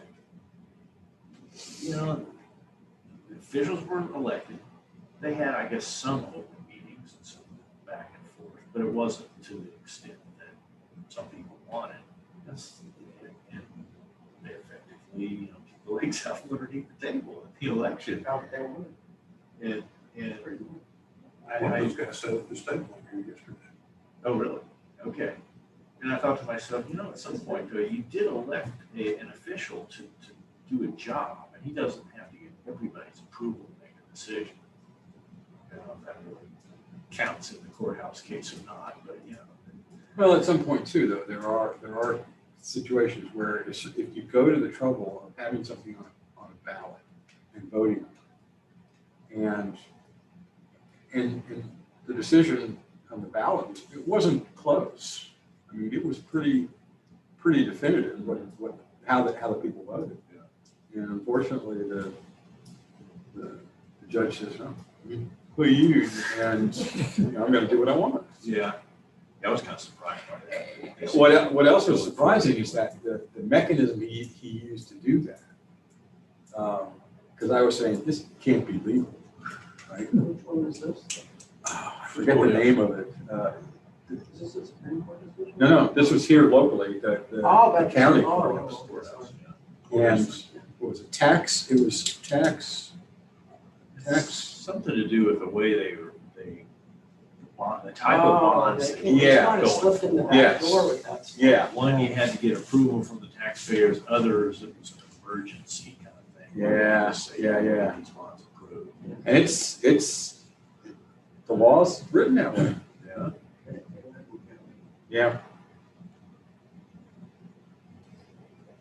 And not to get into any of the politics of it, but the one thing that I think that they really wanted to get across that they did not, it would have been easier to get across if they had just gone about it and said, there will be no other time in the history of this town that we will be given this much money from the federal government and interest rates will be this low.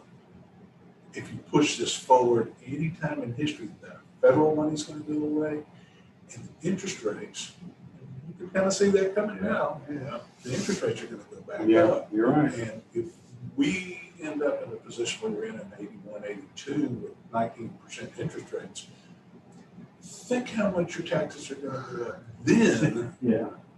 to pay for a $20 million courthouse that might cost 40 at that point because of inflation. Well, So, yeah, be nice if you could vote on it, but you know what? Yeah. This might be the best thing that we can do right now. But you can't shove that down somebody's throat and have them like, Right.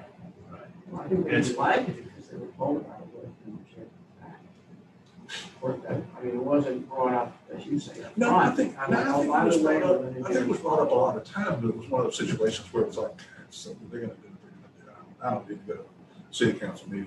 I don't need to go. I've been to most of it. I used to go to all of them. That's a different one. Most people look back. 2 minutes.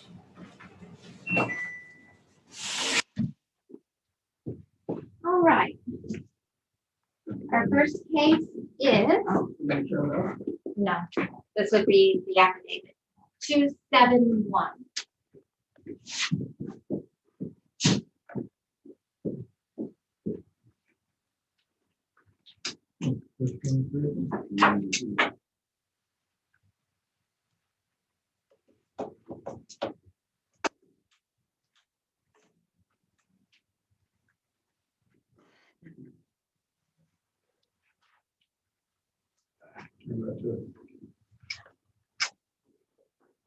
We're rolling. We're rolling? Okay. Nope, we're not rolling.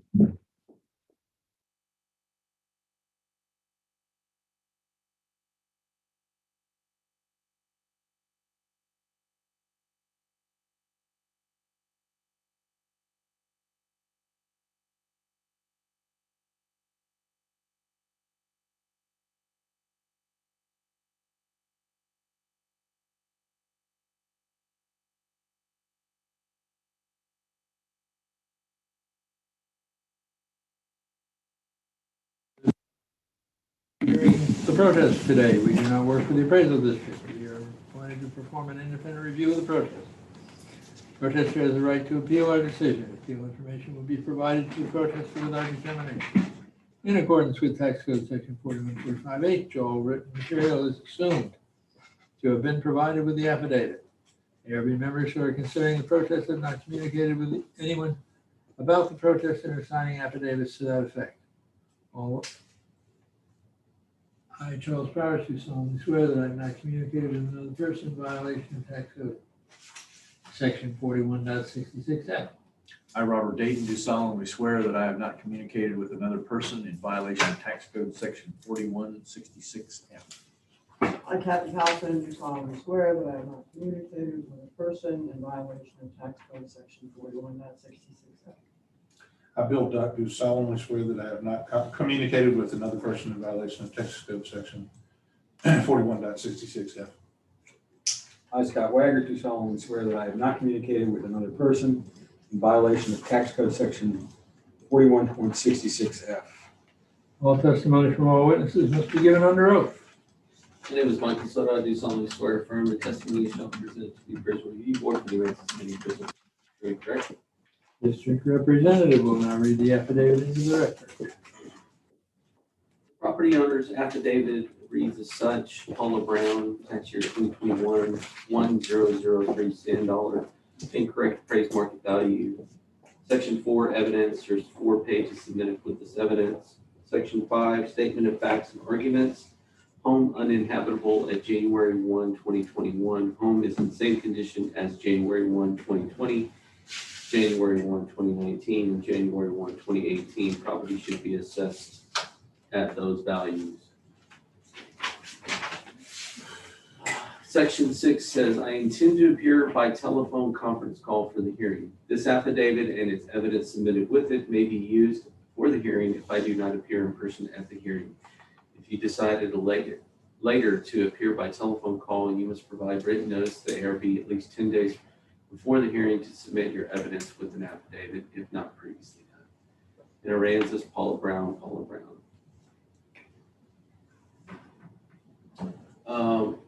The next thing I think is just the notice of appraised value, and there's a note written that says this value is appropriate, and it's highlighted for the 2020 year, pointing to the 2020 year. The next page is just the information regarding electronic protest, I believe. Yep. And then the next thing is a copy of our card. And there's something written on it. The thing that's highlighted to the left, it says 100% complete per site visit. And then the handwritten note says, as of January 1, 2021, not habitable. The next page is a Gmail, occupancy 1003 Sand Dollar, Rockport, Texas, dated from Paula Brown. It looks like it's dated June 10th of 2021. It says, to whom it may concern, the condominium located at 1003 Sand Dollar, Rockport, Texas has been uninhabitable since August 25, 2017. As has occurred throughout the state, the association struggled with TWIA non-payment for years, having just received our final payment in 2021. Obviously, this created inescapable delays with construction. Please contact me if there's any questions regarding reconstruction of this unit. Gail D. Connolly, General Manager, Key Allegro Condominiums. So this was from Gail D. Connolly to Paula Brown, Key Allegro Condos Association. The last thing is just a signed disclosure.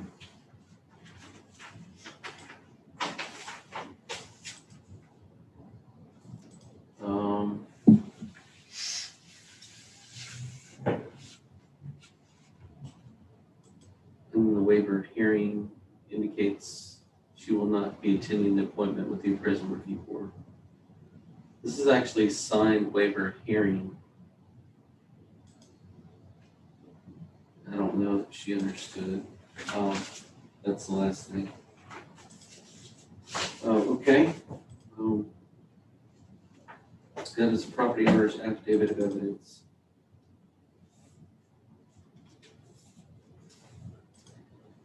Where it said that it was 100% by a site walkthrough or something? What was that? That's our property card. I was just about to present that. Okay. Yep. So our evidence is that on that first page, we had 52% complete in 2020. We adjusted to 100% complete in 2021. On the next page, you can see that we have the card. It says 100% complete per site visit. And that was, you can see the last inspected date was November 2nd of 2020.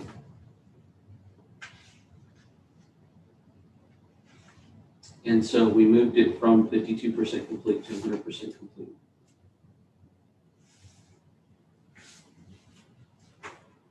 The next page is the pictometry imagery.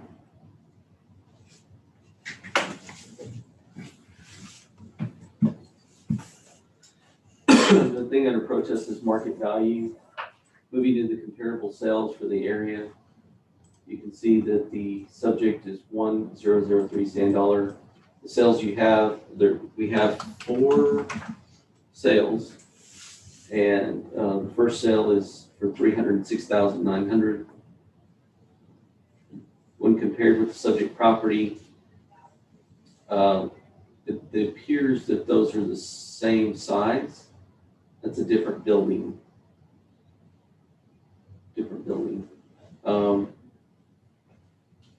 When you look at the adjustments, I guess for the building, that's what's there, you'll see that there's a value of 290,536. What's interesting is that you have a comp number 2 is 1005 sand dollars. So this is right next door. This is the sale that occurred February of 21 for $328,000. Yeah, that's unverified though, correct? Yes, that's unverified. That's 328,906. It's bigger than the subject. Sold for 328. When you compare it with the other,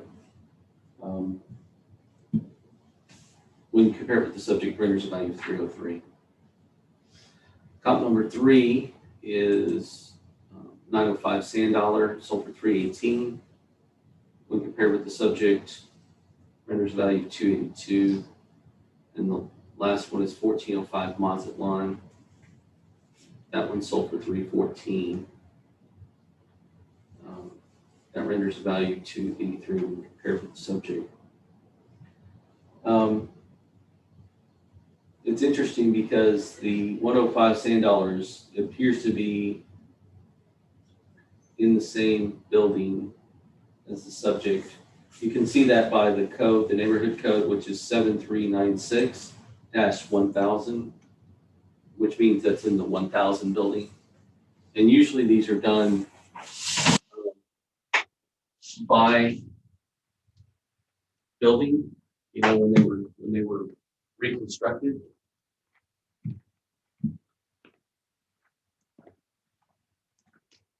As a result, the subject property median equity value in comparable sales is 286, which supports the value of the 284 of completed structure. Yeah, this is this, and this is the sale. Yeah. All I would say is that let's go into Here's a question. the sale is right here, 90. Okay, let's look on the area to see if we can find that sale. Fine. Storage containers blocking. 005. 005 on the internet, just see if we can find. I'm thinking 99.3%. Could be something like that. They said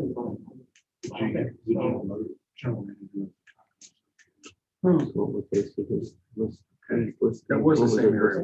There's 2 roll-offs or the 2 storage containers. Yeah. From that prior. But I think that was over on the other side. Okay. This isn't up and down. This is. Yeah.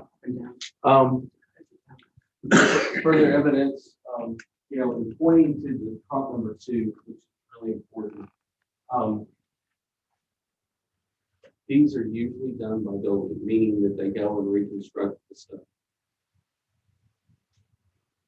by building. they were just, they go into this building, they go into that building. What's important about this cell right here,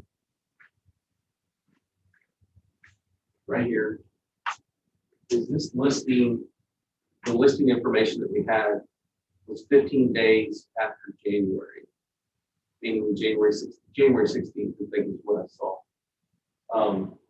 And all the photos that they have of a completed condo, which would lend itself to believe that everything in this 1,000 building is complete. Now she's giving testimony that it's not complete, but she doesn't say to what extent. She's saying it's not inhabitable. Now she's giving you a written affidavit, but it's not congruent with what we're seeing. You know, this is evidence that this one was on the open market and sold. I see. This is my time, but I mean, go ahead. No comment. I disagree with the fact that each building is completed congruently in all units. That's not the case. This particular set of buildings, this one is the one next to the very last one, and the Arsenal one, not complete. She would have to have a certificate of occupancy to get into that place. But I can tell you that there were situations where, for instance, in 105, they may have just gone with the standard upgrades. The back what was actually there at that time. The one next to it, or the one next to it, or the one next to it, they had upgrades, and had materials that had to come in, and have had situations, all variety of situations. So if she's under oath and she's saying, well, habitable, I would tend to agree with her, because I know those were the very, very last ones who didn't completely tried to, but they weren't able to give them these. I have a lot of friends who want to work. And everybody has their own insurance. And Mike, she did state the condition. You said she didn't state what the condition was? She did state the condition, home in the same condition as January 1, 2020, January 1, 2019, January 1, 2018. Which I can take issue with that.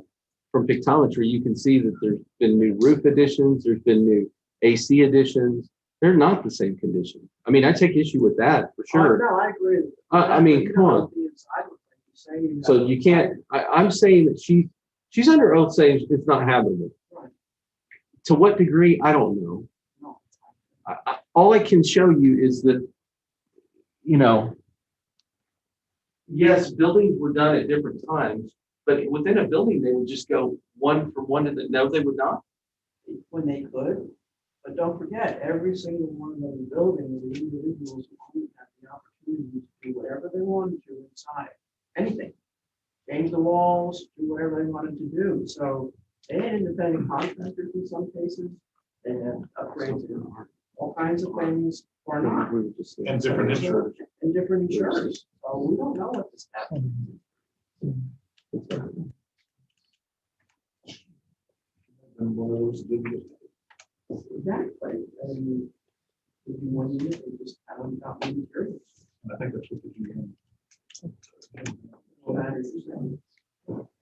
We're not getting money, we're not getting paid. What's that? A lot of work. The letter from the GM of the condominium association, she said that bills are not getting paid. Roadrunner did all the work over here. So first of all, I'd like to point out her statement under the affidavit not being factual. The statement, home in same condition of January 1, 2020, 2019, and 2018. I'd like to bring for the record the pictometry that when we show pictometry, I would like, let me just, if you don't want to bring it up to me, that's fine. But the point is over those years, you had new roofs put on, you had new AC units put in. To actually make the statement that they're in the same condition, I would have a big disagreement with. Now, she is under oath saying it's uninhabitable, but to what degree, what percentage? You know, she doesn't say. I have 100% complete, she has a 52%. How about this for a suggestion? We've seen evidence on both sides. We split the difference between what was last year's value and this year's value. 228,540.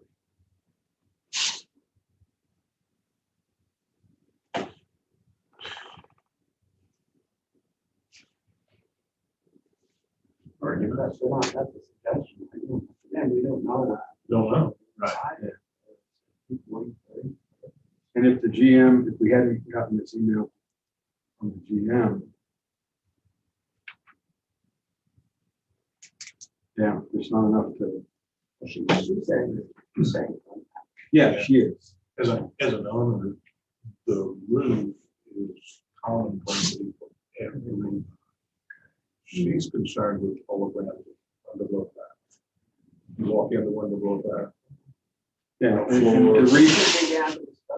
to reach 52%, which is what you guys had before. Right? That was last year, 52 was studs. Good. I think that's what it was. Or Last year? I would say That's fine. Last year. More than fair. Where are we at on our time? Well, I'm not.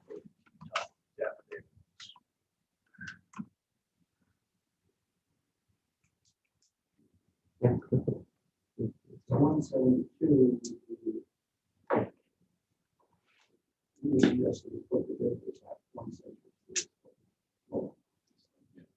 Well, for the record, the property owner is under their sworn affidavit that's being truthful and correct.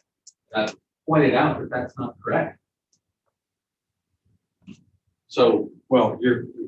no, I hear what you're pointed out saying. a factual thing that's wrong, and they sworn that this is right.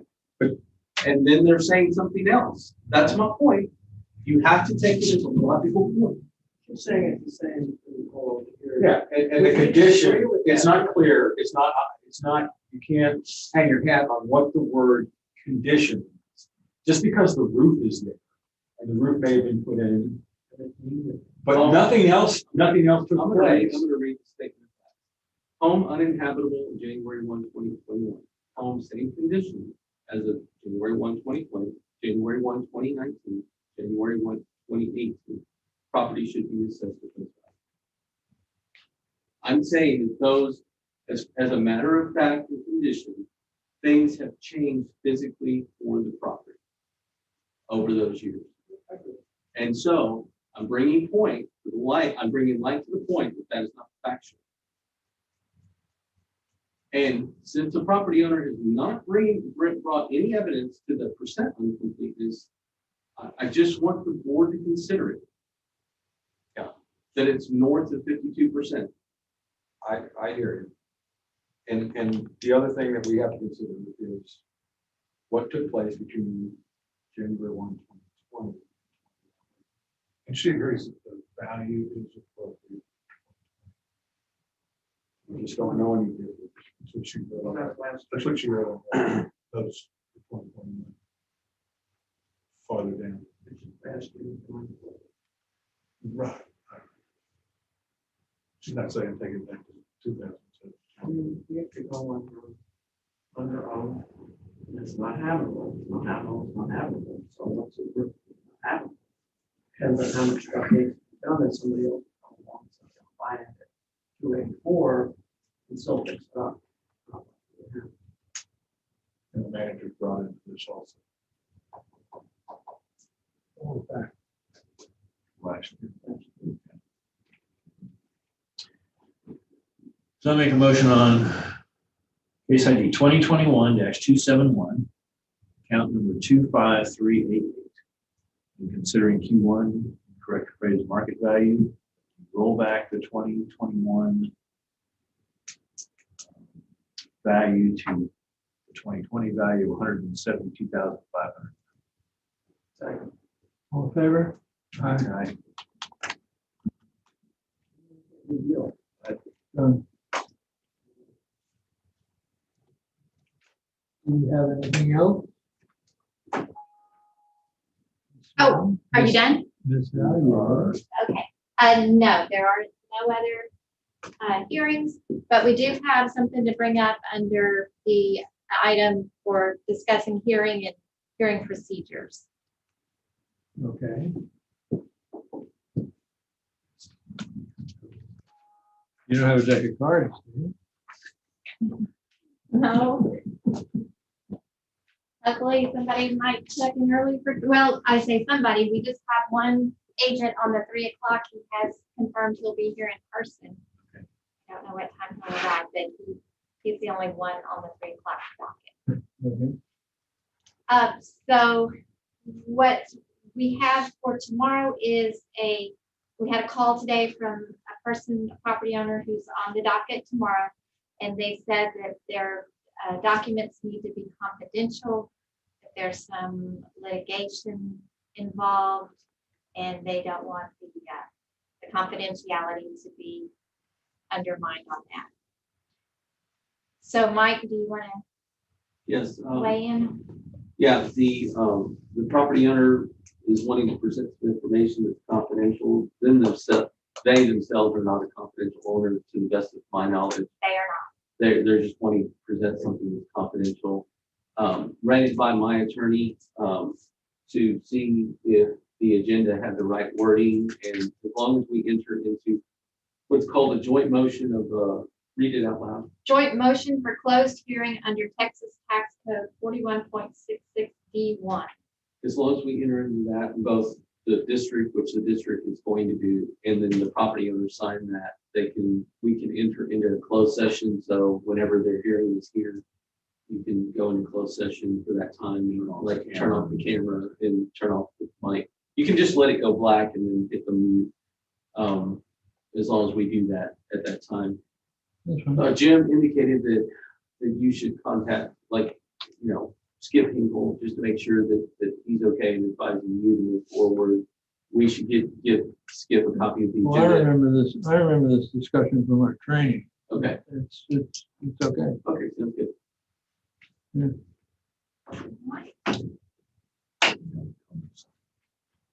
I remember our very boring lawyer. So valid. At No, 3 o'clock, it's We're just kind of. trained. Yes. Yes, 5. On the video. And if he comes early, we'll certainly bring him on back early. Yeah, he was real. He was real smart. Sorry? The guy in the video. The lawyer in the video. Oh, if it's the same one that we did, that we just I did, think it's the same one. he was proud of himself. Oh, yeah. You're talking about Steve. Huh?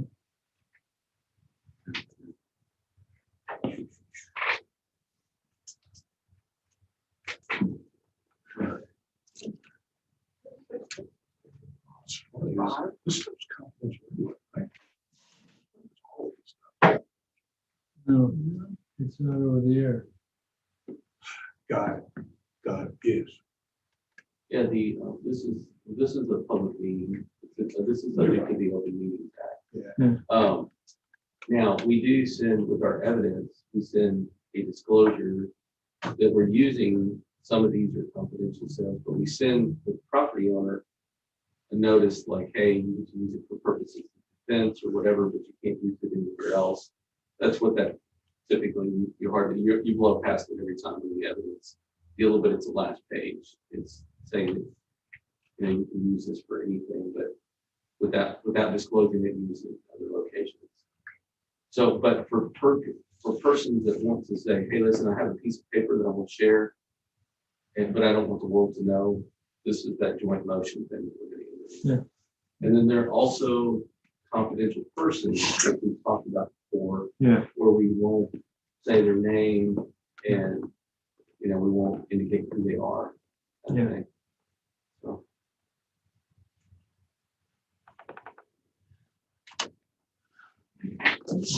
Oh, man.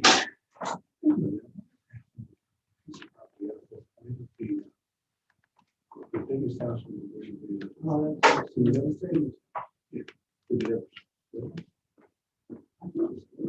It went on auction, but I don't know. Oh, really? Well, it was supposed to go to an absolute sale, no reserve. and some hanky-panky went with that. And they tried to stop it at the last minute before the plug went. Just, I think a couple of people thought they could come in back. Yeah, and they had it marketed 8.3 or 8.9 or something like that. I mean, it's a big piece of it's not even.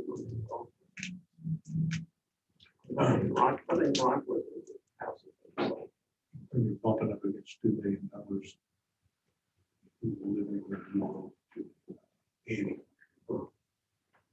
So, I live in Rockville, Texas. When you get to that place. Alan was my tennis buddy and competitor. We were very strong competitors.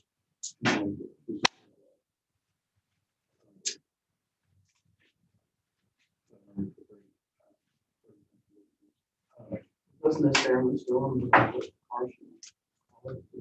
I'm sorry. It's kind of an interesting story. There's several different sides to that. They benefit, but they don't. Yeah, they kind of runs along here. Has been tasked with running all. The old Sagan stores also. He sold them to his GMs, long-time GMs in all these different stores. There were 17, I think, altogether. He was one of the largest in the country. And he sold 17. And they were, I don't know. And he sold each one of them to the general managers who were part of the consortium of general managers. They all kicked in their life, basically, and borrowed a lot of money. And they rocked along. They paid him for his name. They paid him a management fee, and they also paid him a rent factor because he didn't sell them to facilities. They paid rent. So he collected a mailbox check for rent, management fee, the use of his name or royalty, and he got that every month. This is now in. Yeah. And in the end, he was also on the hook for all their inventory, which is called floor planning. You don't actually put up the cash for all those inventory. You back it with working capital. Okay. Cash and bank. Okay. And then you got money coming in and going out really, really, really fast. But you got trade ones that you're getting money for. You got trade ones that pay off to a third party bank or whatever. So you got to pay that off, pick this up, you got to pay off the new vehicle that left the lot. So you got to pay that off immediately. So you might have 4 pieces of money that are scattered all over the place. Yeah. Waiting to collect them. And there's some lag time in there. So we do 100 a month or 200 a month. You can imagine that there's a lot of float. Yeah. So at some point, he called him. He was either GM the project or called him on the phone and said, his GM don't have enough work to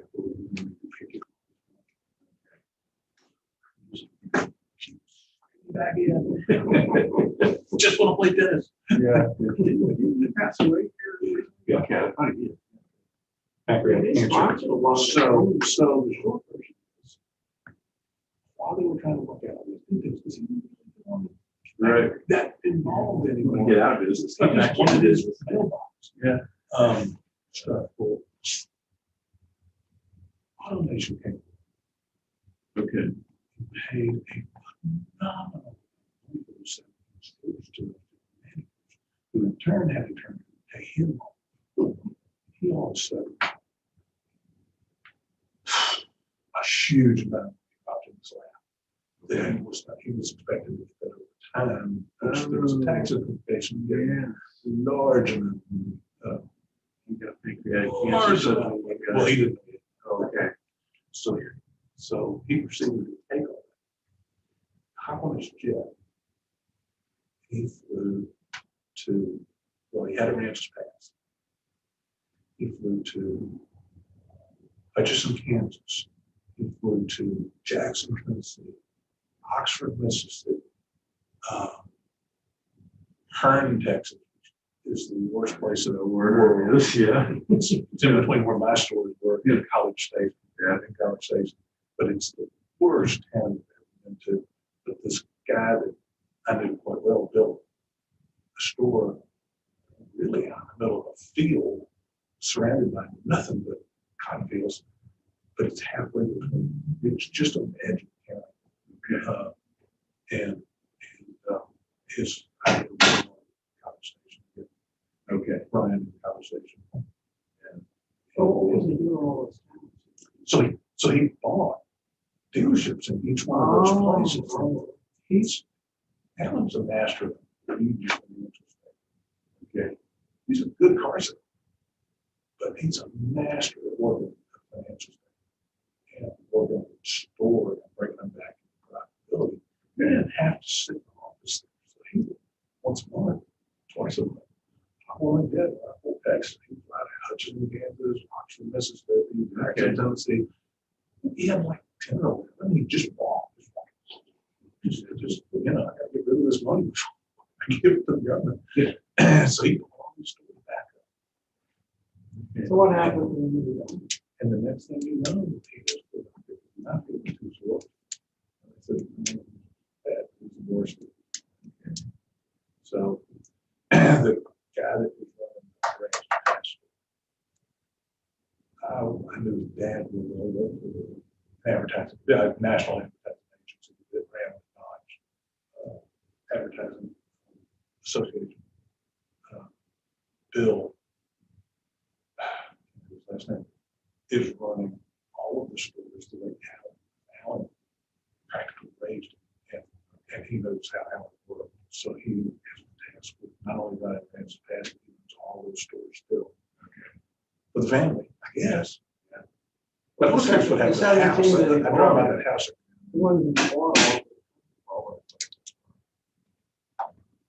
This guy. Well, he's not. Yeah, they have managers in each one of those stores and their own people, but he gets the financial statement, forwards through it, and then you have. I guess he lied. I really don't know exactly how that exactly talked to him.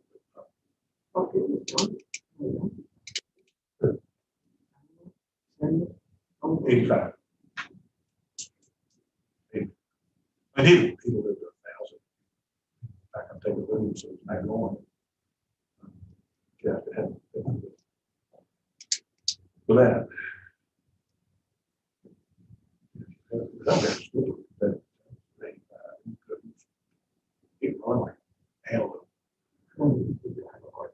No. What else? Yeah, it took a year.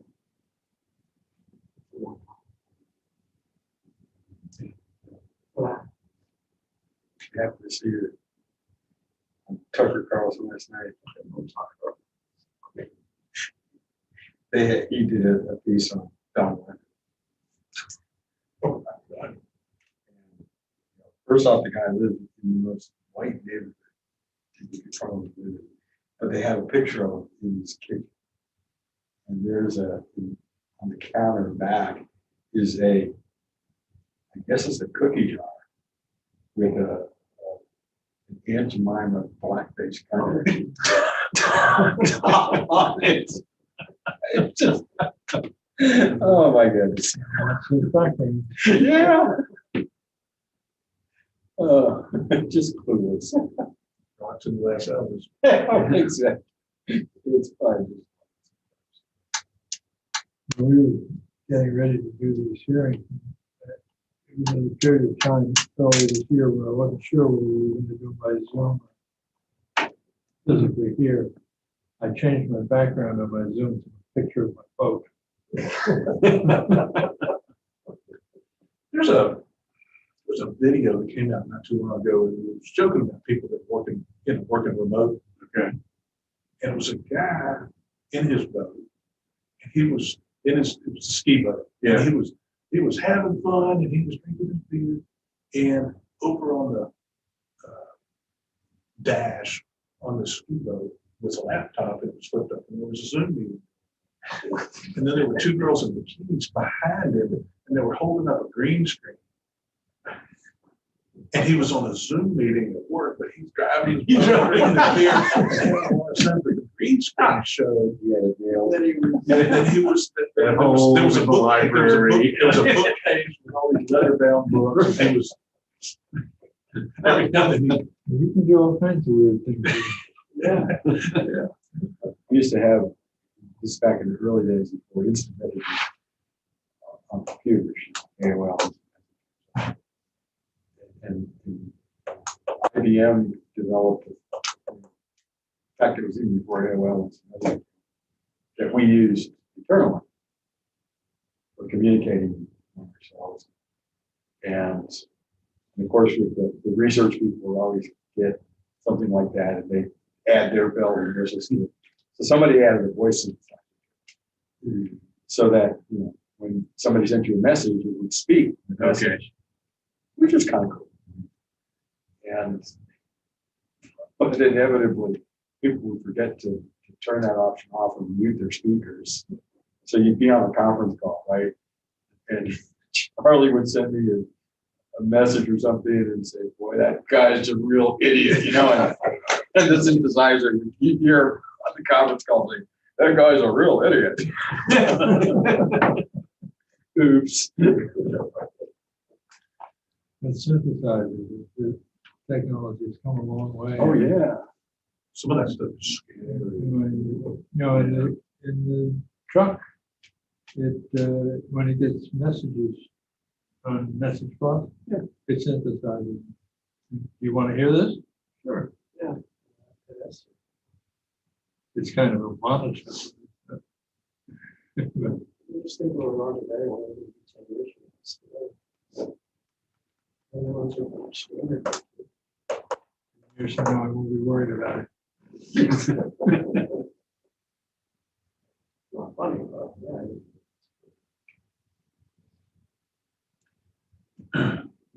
I remember growing up, Rich Little and Gorman, whatever his name was. It didn't sound like anybody. Yeah. oh, Not anybody can sound like anybody. Yeah. It's an app. Yeah. Yeah. Right.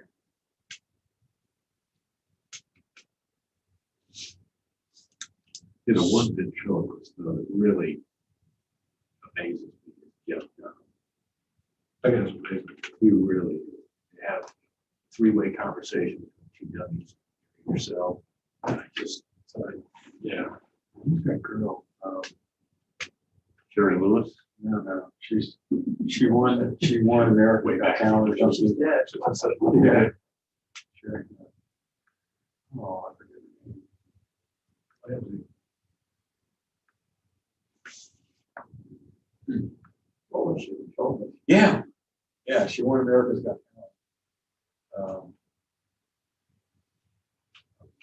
But she does the same thing. And her dummies are all characters. And the other thing is not only can she do the ventriloquist thing, she sings. So in other words, the dummy sings. Okay. And it's her singing. Yeah. And it sounds pretty good.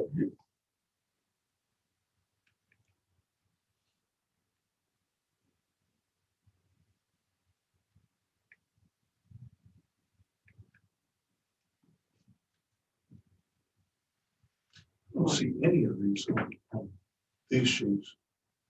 That would,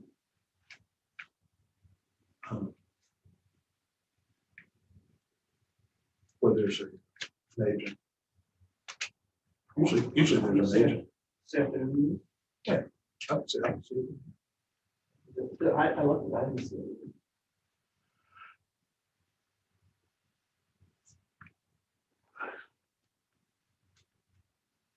I'm not talking about a specific case, but if you have got many complaints from homeowners about the flying ponds.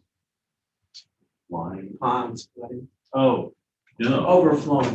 no, that's, Well, I guess they closed it pretty good, that only closed them. I think so, yeah. It's not the club, it's the city club. Oh, Right. it used to be that way, now. But still, even if they have enough time, they can't only bring it. Right, it's several hours, I'm sure. Quite a few, yes, and that's all that. 2 weeks, on this week, and that. Yeah. The lady that, she's a really close friend of the family, and I can't come up with her name. So just brain dead. The lady that was on the city council for a while, and then she became head of the HOA.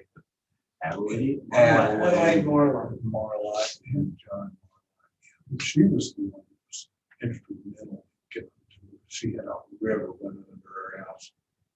Because it's the way it's built up. Her house is built up high. It's built up high and it has a slope that goes down to the street. She said when it would flood and those ponds with water hazards would overflow, that the water would just go down and hit bedrock or something. It would just sheet underneath her house and it would come out on that slope and just run down the street. And you could actually see it. Yeah. It would go underneath your house and come out. It's a hydraulic problem. The top surface of the pond behind her house is actually taller than the street. So you get this water hydraulic effect that just percolates up literally from the street. I mean, yes, it comes under her house too, but when it really gets saturated, like in September 2018, the street just kind of loses. Every time it rains, the pond is it's a higher elevation. heavy rain is always water on the street. Yeah, and that was probably helpful that she finally got them to where they were draining those ponds down, the water hazard down.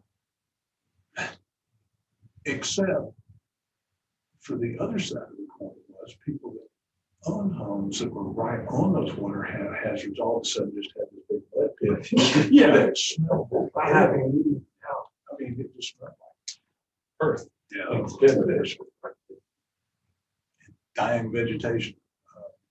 Once they remove the water, it just smells like a little bit.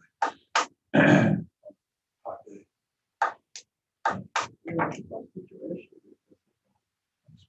So those ponds, they get all those high reeds and expensive, whatever. The one goes from pond to pond. All that work that the city did, 2 years ago? Came in there with a track hook. At least they did long 16 pole, 17 pole, and probably others too. And swept everything back out of the ditches. That's all back. Silted all back. All silted back in. Maintenance. Yeah. They did that. Left-hand side, bark. No. Used to. If you remember, Now I play- on the now- left-hand now I side, play they games. can swell. More used to like, like crazy, and would sit there. And Which one that? left-hand side of. That's, yes. Big sand track. Yes. Down the whole one side. Yes. They did away with that. It was the greatest really thing designed, ever happened. Probably still is. I played golf in high school and college. I had to have a PE credit, 1 credit of PE for a semester. The coach told us we could play golf to get our PE credit. All we had to do was play 18 holes once a week for like 6 weeks or something. I can't remember exactly. So my roommate and I said, hey, this is the deal. Because neither one of us liked any sports. So we said, this is a deal. We took them up on it. We went out to the local municipal golf course in Troy, New York, which is a really superb course. And we played a round of golf. We came back in and The idea was we had to have our scorecard signed by the guy at the desk at a golf pro, I guess, to get credit for it. So we came back in and we asked him if he'd sign 2 cards, and we said, why are you doing this? They said, well, we're getting a PE credit for it. What do you have to do? Well, we have to play 18 holes a week. How many weeks? 6. She goes back in his office. He comes back with 12 cards signed. Why you tearing up the course? There were so many people who had to play through. They just raised a bunch of hell about us. Here, fill in whatever you want. Don't come back to my golf course. Look, Coach, I've become a scratch golfer. Yeah, right. 3 months. And that was the end of my golf. Was never really a beginning. So we played 1 round. Thank goodness you found scuba. Golf courses rejoiced. Yeah. All over the world, they breathed a sigh of relief. Not playing. I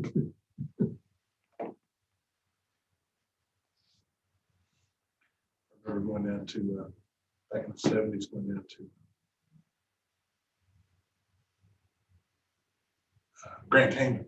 And the golf course at Britannia. They had special balls because the course was shorter.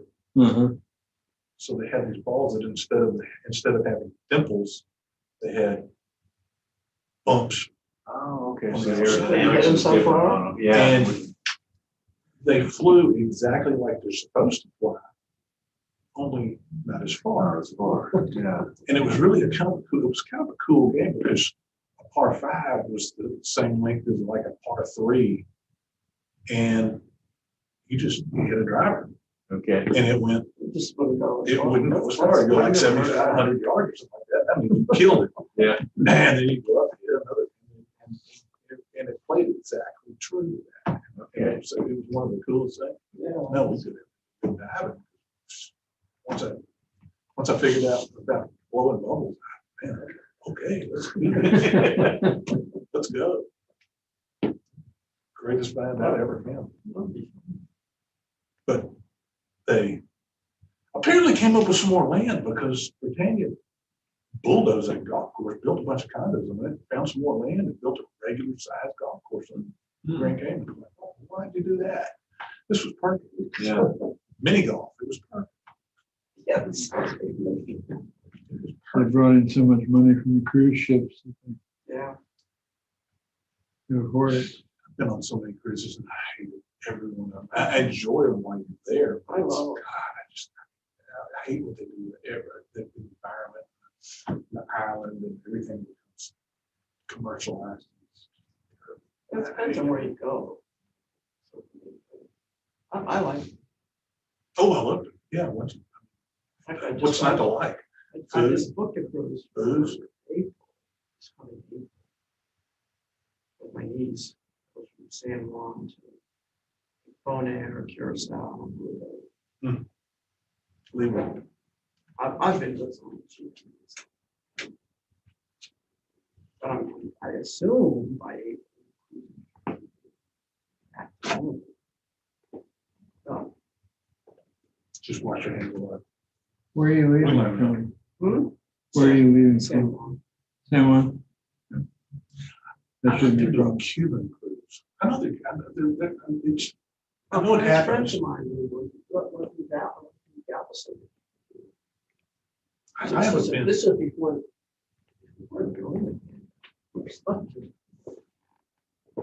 Yeah.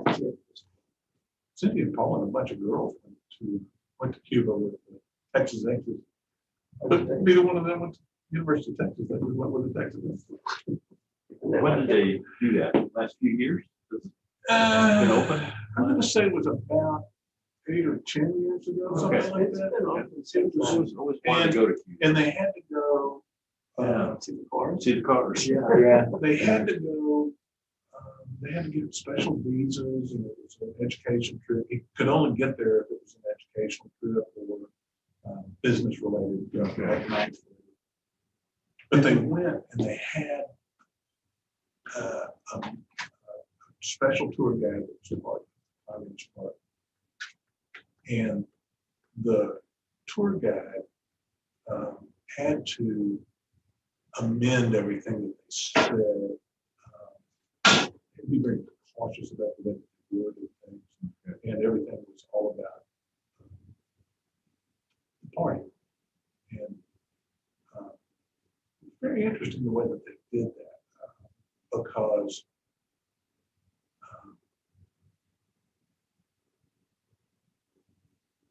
apparently Cuba is full of rats, not the animals. Okay. The people who Oh, okay. who rat Snitches. out. And like if you try to tip the tour guide, she couldn't pay because she got paid from the government in script like everybody else does.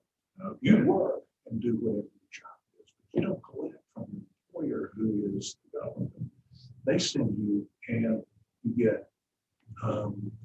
it's like rationing was the employees that I would say. You get so much money to buy food with, okay, at the first of every month. And what you do with that is you spend it very frugally throughout the month, right? Because you blow it in one day, and then 30, the next 29 days, you're hungry. You can. So it's really strange. Not to say that it doesn't go on, that people have all kinds of side hustles and things that they do to get by. But you have to be very careful because your neighbor might just rat you out. Okay. Or then one. Maybe they don't know one that Cindy. Some girl from here. Like from here, Yeah, there's a whole bunch of girls that went. Laura and I. No, she was David. I wasn't sure. I think I'm not sure. Yeah, because David wants. And the other interesting thing was Cuban food is delightful. That's what I heard. I love Cuban.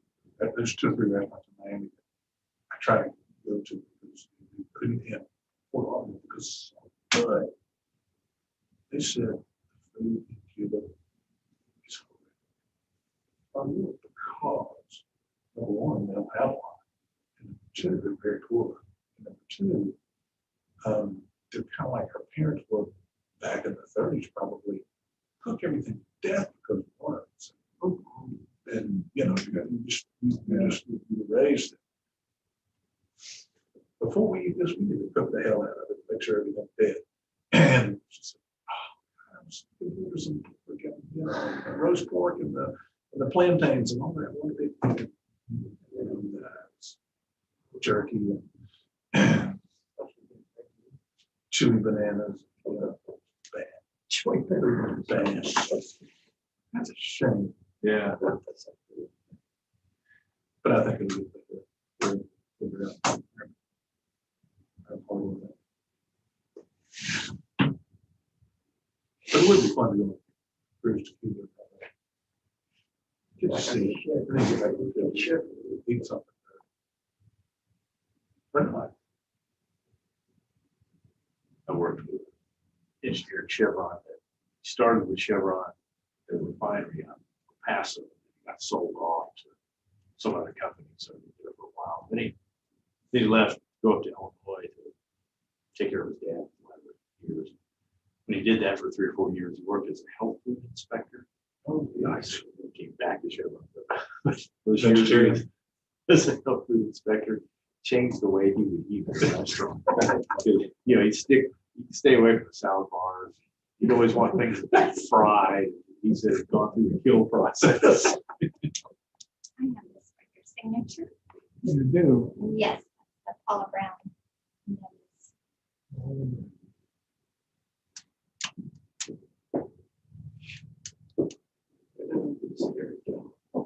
Yeah. He told all kinds of stories. What about it? They had a complaint about a sick employee at Taco Bell. And so he walks in and he asks for the manager. He's kind of standing there at the order and counter with the manager. city health inspector, inspector's office, we had a complaint about one of your employees being sick. And Kevin's about the time you heard back. Kevin, you got a weekend sense of humor. I think it would be that. Yeah, all right. I'm just guessing, right? What was your first clue?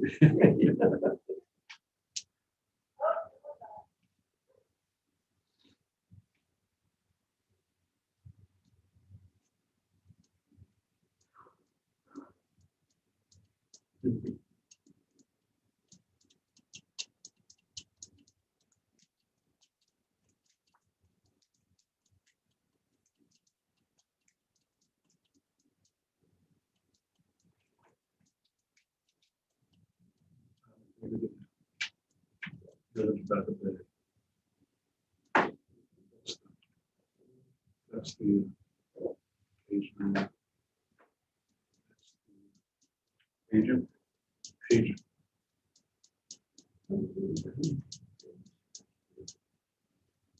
Doesn't have his name, just said for the benefit. South Bell Road. They're on South Bell Street. They're South Bell Street. That's very good. It's just going through.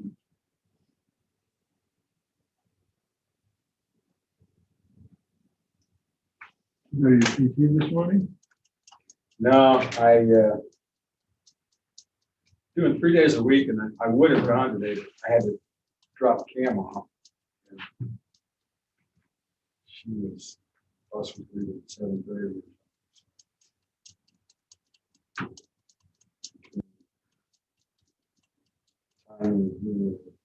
So I just rescheduled. Sure. Going tomorrow.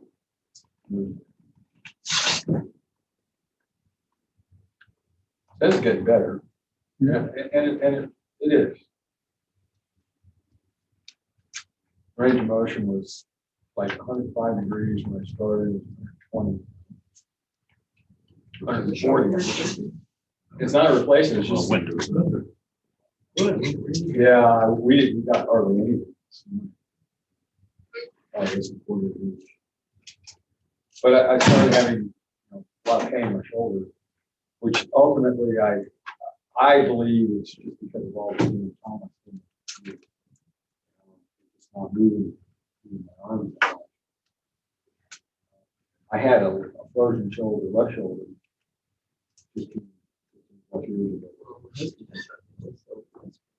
Yeah, well, this was different in that the left shoulder, when that happened, I just couldn't move it, and it really wasn't. I don't recall it being painful. This was painful. Just what did you say? Well, the doctor said, but they did X-rays and said the joint looks okay, and it was a lot of arthritis. So it's just kind of.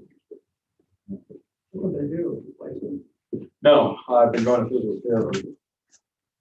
The agent called to say he's almost here. Almost. I did the affidavit as one, but he has 5 accounts, if that sounds good. Yeah. You want to do it that way? Sure. And that's the list that you'll be able to keep. Okay. So that'll be the order. Okay. Then they're not on this. They're not. Oh, they're there. Oh, they are.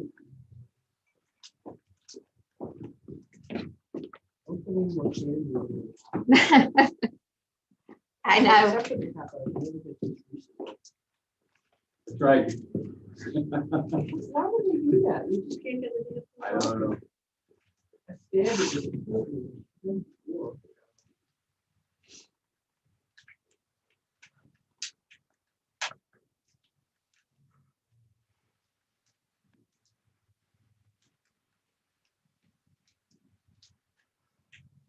No problem.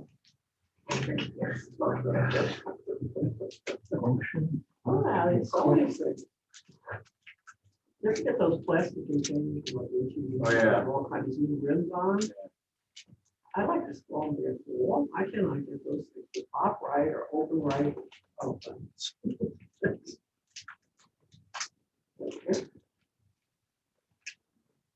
Really didn't help, did it? I'm still struggling. I think I got it.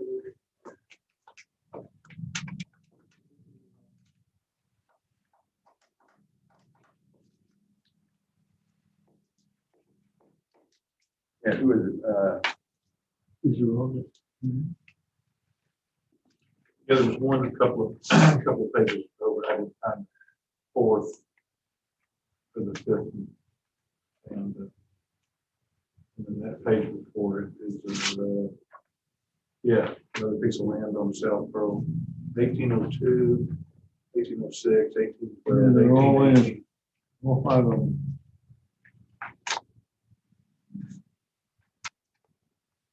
Oh, I bet it's gotta be Hippo Field here, Ocean Park, which is also a giant piece of land. Yeah. Like Tennessee Valley. Condos, cottages. I think it's just lots. South Pearl is over there, off of Route 70. Oh, they are all that. But I went at the sheriff's sale. Oh, somebody always comes up with taxes. Last minute, had been paid 6, 7, 8 years. An hour before you've been standing there in the sun all day waiting for this one to come up. 30 minutes before it goes to the gavel, somebody comes up with $50,000. Yeah. Okay, we're done. Okay, I quit. I'm not doing this anymore. You know, in Gillespie, don't you? Oh, sure. Yeah, volunteers there at the shelter. She was asking me one day, we were walking behind the pavilion there in the back. There's 3 lots. And she was showing me that there was some guy that was down the road that had come after the hurricane, brush hog, mowed all grass, these 3 lots. We were looking at it. And Alien goes, I wonder who owns these. And I said, well, I don't know, we can look it up though. Me too. But we own 2 of them. and there's the one in the middle though, we did not.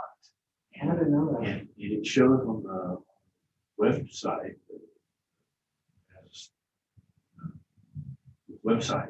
presidential website, that it went to a sheriff's deed or wherever in 2019, I think. Not in 2019. Missed an opportunity there to shelter this. Get that piece of property. You could probably call that guy and say, I'll give you 2,000 less than you paid for it because you aren't you tired of paying taxes on that? Right. It was somebody in San Antonio. True, you know, I thought it was all really good. Okay. Some of them. Okay, Appraisal District, I think, does not own the middle. They own the one on either side. I put even a mobile home. Behind the. Where there could be chemicals out there. And all It's you know where the Aransas County, the Humane Society is there on Myrtle Street. I'm not, I don't know what it's called. It's if you're standing in front, the property goes back. There's the new house in front. It's the property to the right. There's 4 lots. There's one that faces the street. There's 3 that are undeveloped in the back. And they don't own the middle. Yep. So you're one of those Humane Society people. They do good work. Yeah, well, I enjoy them all there out there. We've donated a bunch of junk. I can't remember what it was, but after Harvey, we donated a bunch. Oh, expensive bedding and all kinds of stuff. And it's kind of, well, we need to throw this in the dumpster. We can give it to the Humane Society. Well, yeah, your dogs do those same things. Then they can throw them. The wrong way just yet, right? couch cushions. Oh, yeah, we can Yeah. see stuff like that. I don't know. I didn't take these. Come here. I can't do it. Come on with the dog. You know, that was part of the deal when my wife, when I started going out there, she said, you can't bring your dog home. And, okay, we have a dog. But after volunteering out there for 6 months, it's like, no, this is their home. They're well cared for, they're well fed.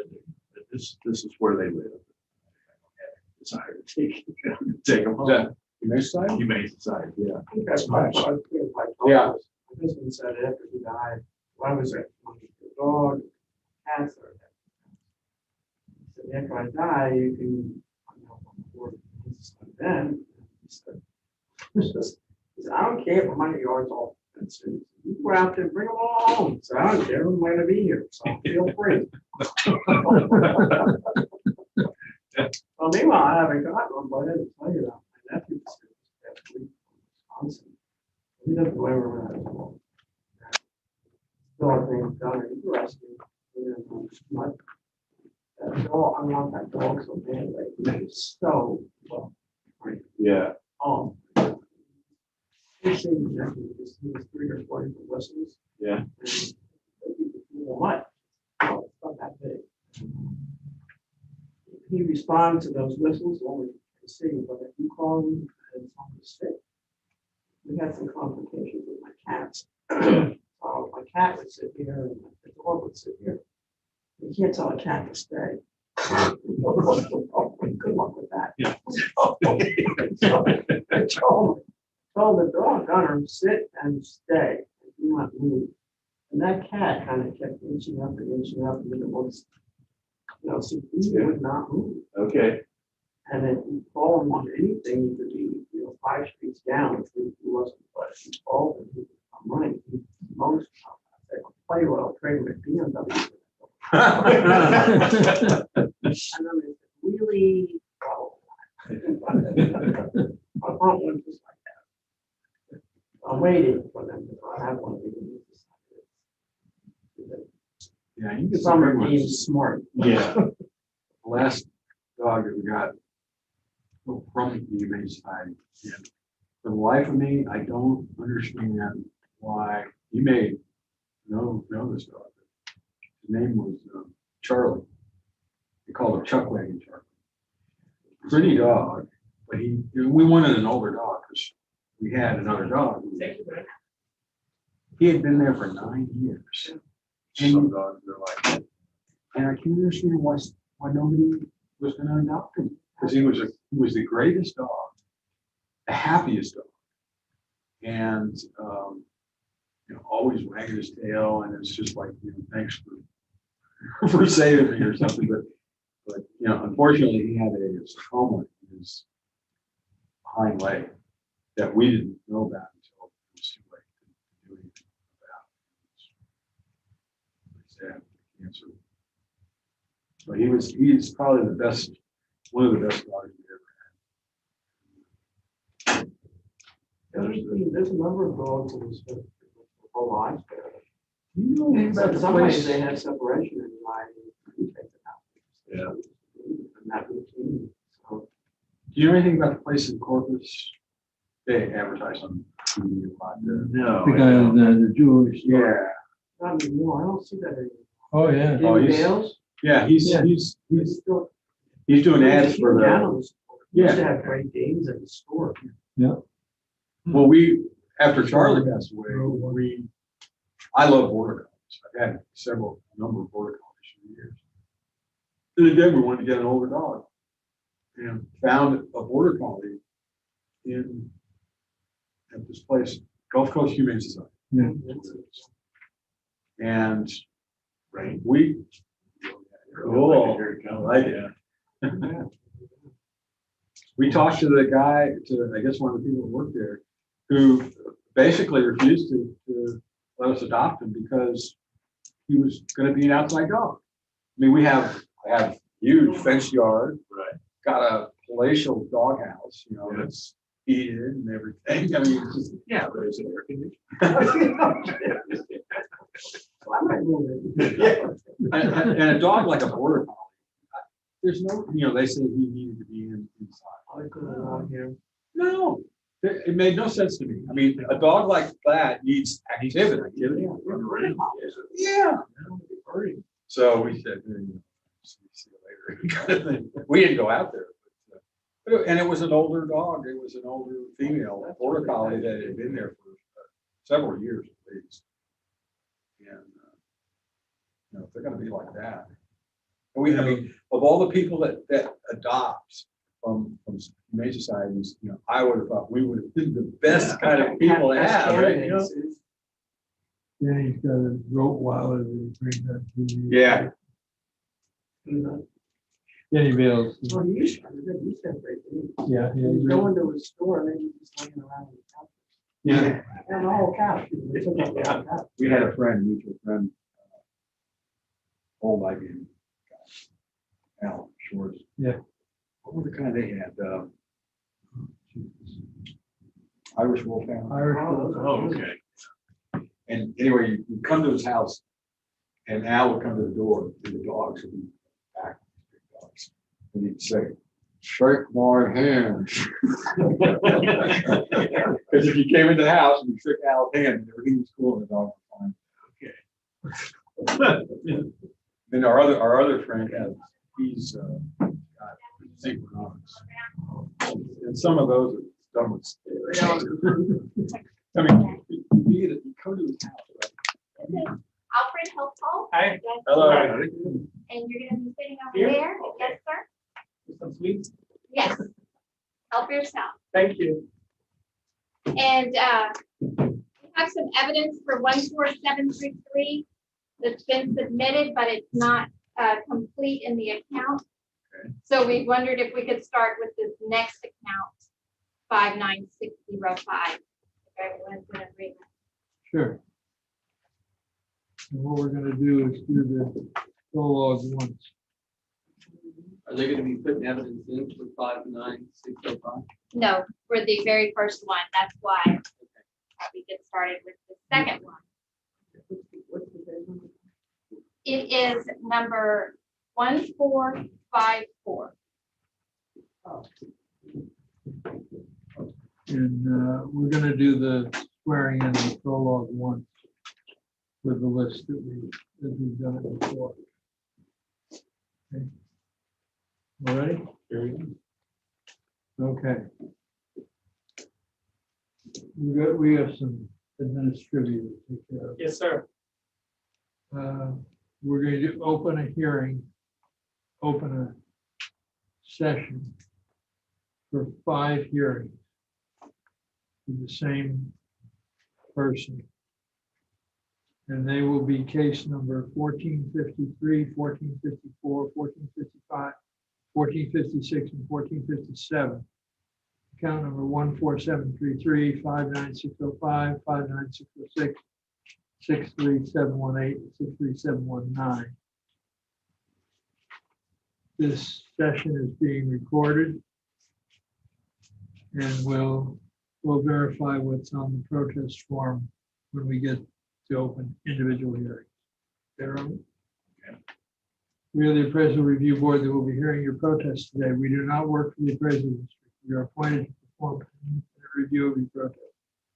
At the end of the hearing, you may complete a survey regarding your experience. The survey may be completed using the survey form and emailed to ptad.communications@cpa.texas.gov or online at surveymonkey.com/r/surveyarb.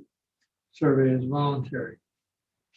You also have the right to appeal our decision. Appeal information will be provided to you with our determination.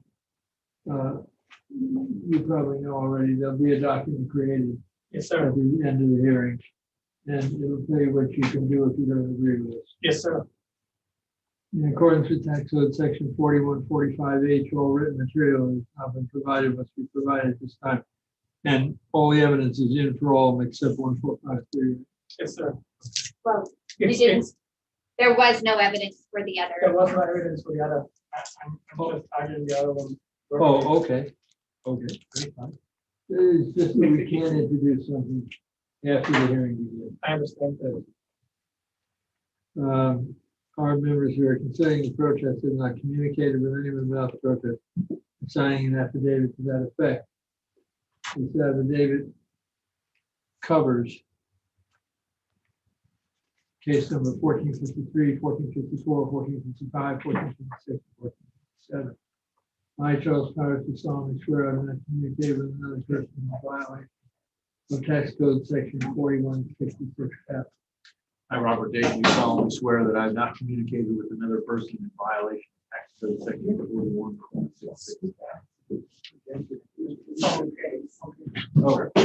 This pertains to cases 1453,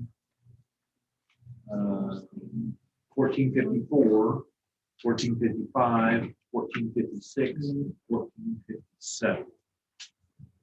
I got do you solemnly swear that I will communicate with the person in violation of tax code section 41.56. And this pertains to case numbers 1453, 1454, 1455, 1456. I, Bill Duck, do solemnly swear that I have not communicated with another person in violation of tax code section 41.66F pertaining to case number 1453, 1454, 1455, 1456, and 1457.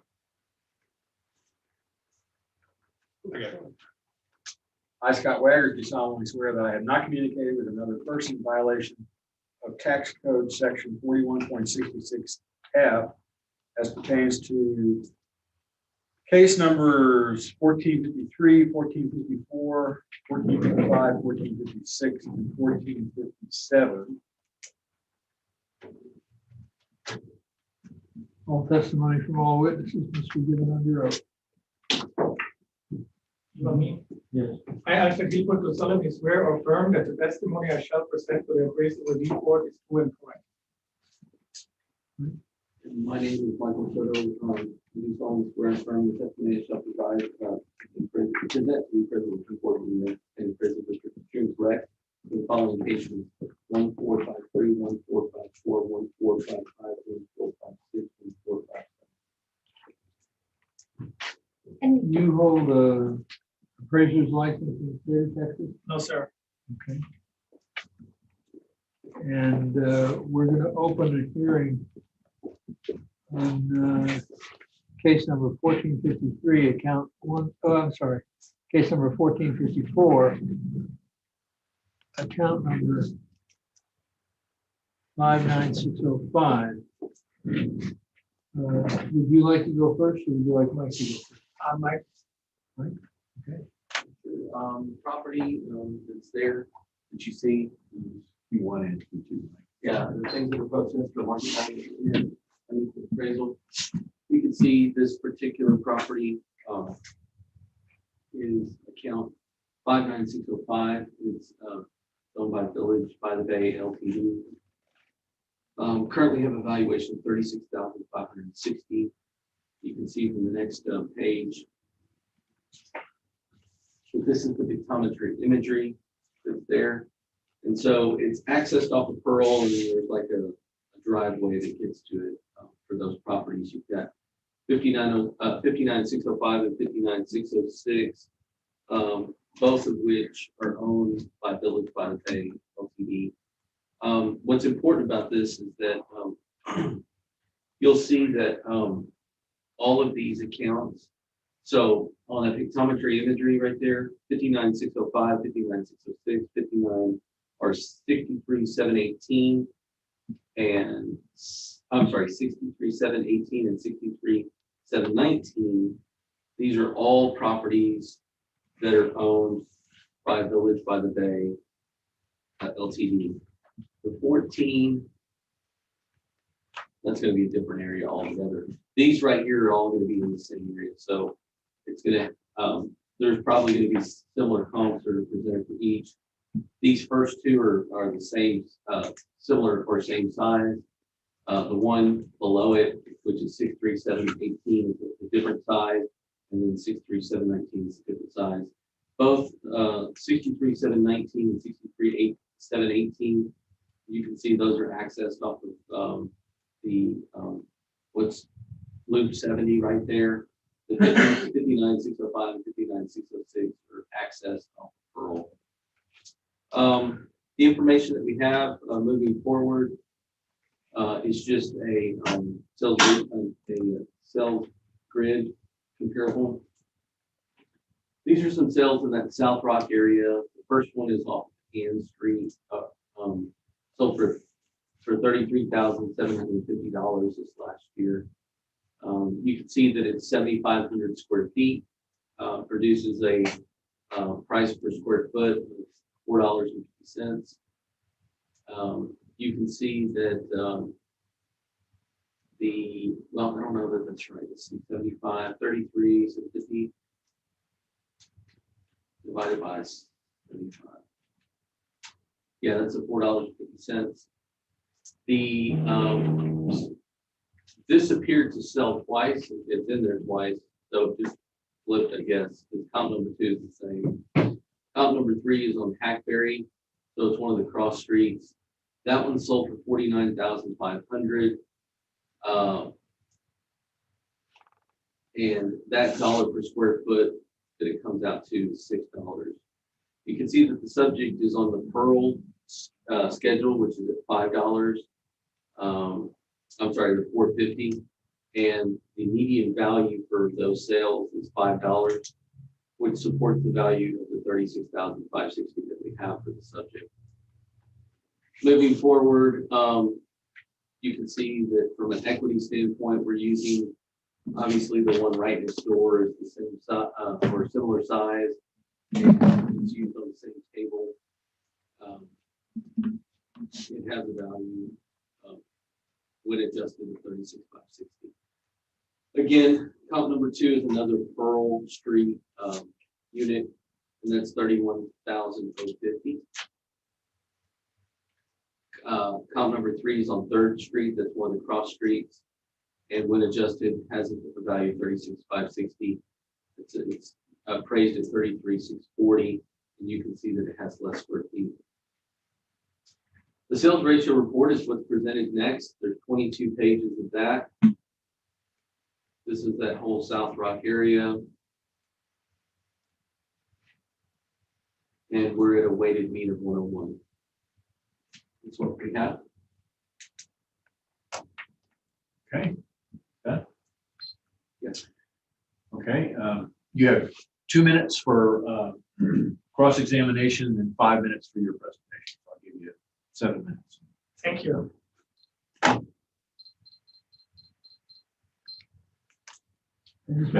I have really no cross-examination for the chief appraiser. My sole argument would be that that accounts for all these lots of Pearl. They're all very similar. That the properties went up 50% in value from 2020 to 2021. They're all undeveloped and not that easy accessible. We just think that the way that the properties went up 50% in 1 year is very high for undeveloped land. And we hope that the review board would consider that and adjust the price. Other than that, I have really no argument against what the chief appraiser said. And that really accounts for since they are neighboring each other, all these 4 properties on Pearl Street are having the same argument from our point of view.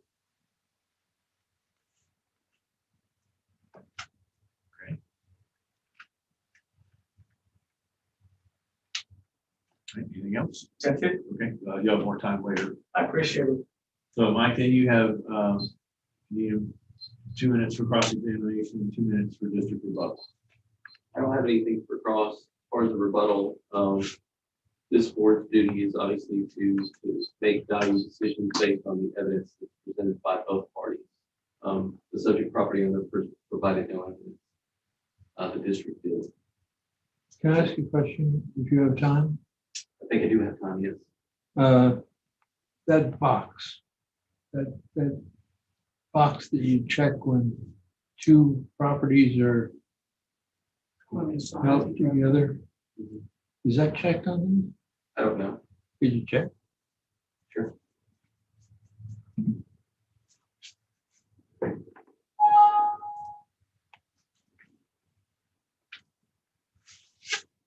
Let me check. Okay, It is not checked. it is not checked. And the effective box is not checked. We're looking at, which per square foot here, 30. We're at 450 a square foot. 450 a square foot,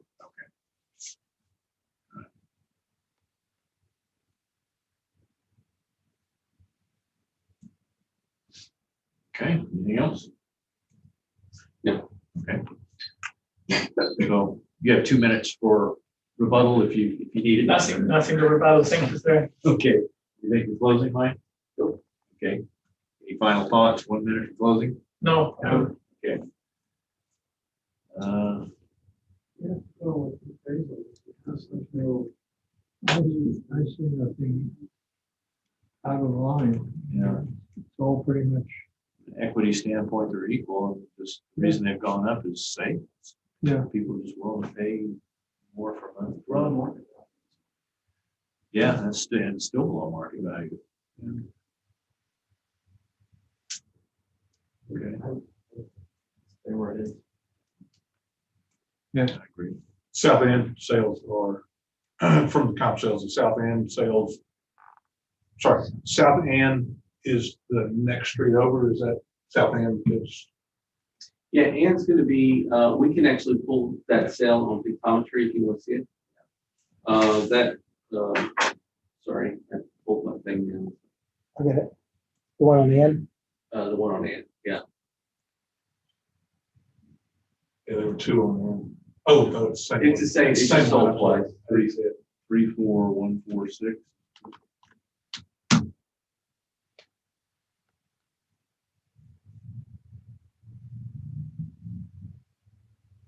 And then you had one on Third Street, which is across the street.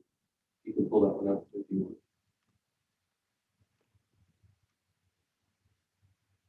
Was it Third, Mike? Oh, Hackberry. Hackberry, right? Yeah. Yeah, Hackberry's further north up there. Right over here. It's about to move again, but we can go look. Earl Hackberry.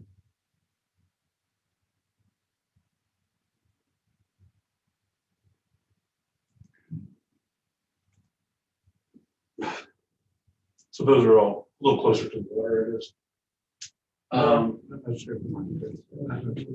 Ann's further away. Hackberry is across the street.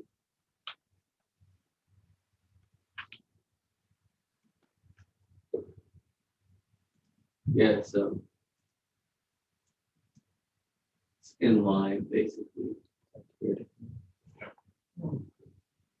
About equal distance from the bay. Okay. To there.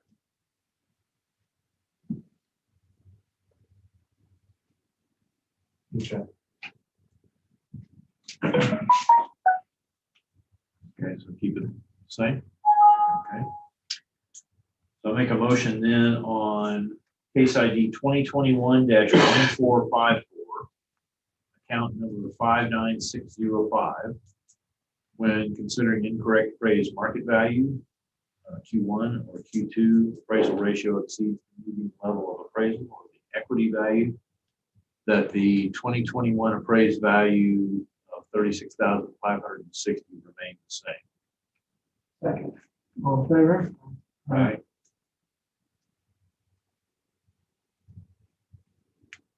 Opening hearing on case ID 2021-1455. Account 59606.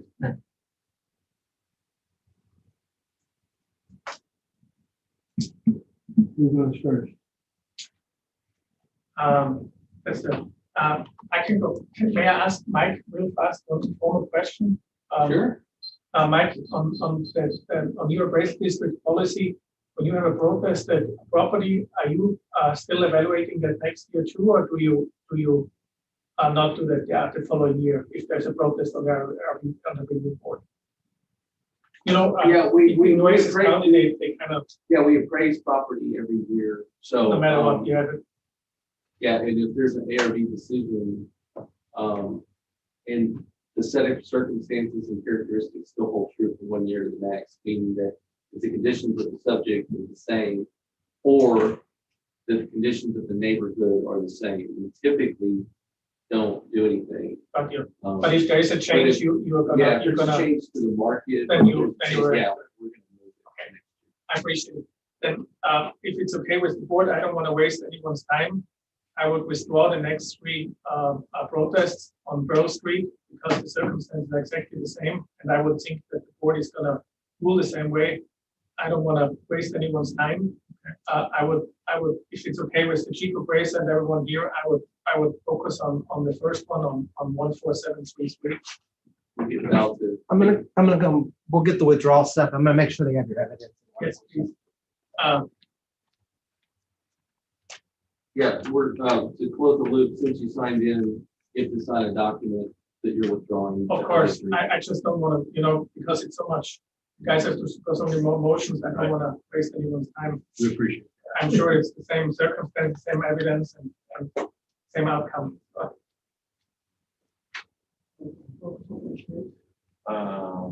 Ocean Park, Dobby.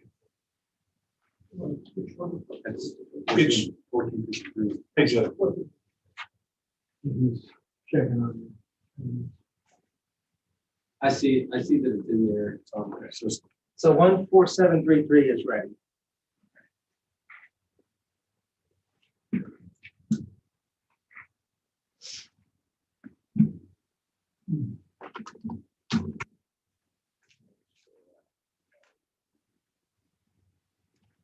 Okay, we're opening a hearing on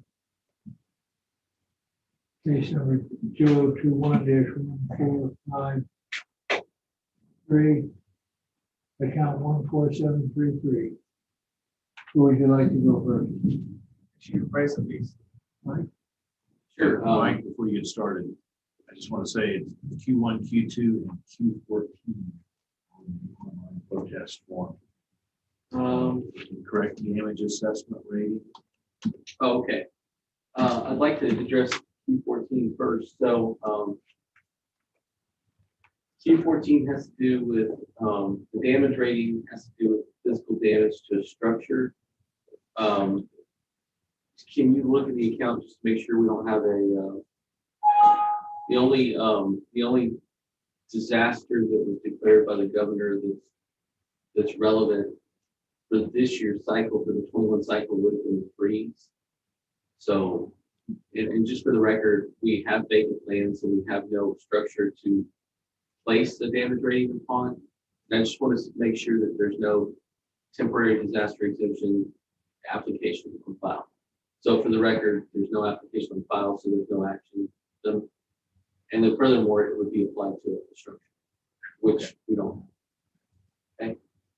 Moving on to the other two items. We have market value. The subject property is a piece of land that's on up Nail. So I think it's between Nail and Walker. Is that right? Yes, sir. Okay, so it's between Nail and Walker. This is a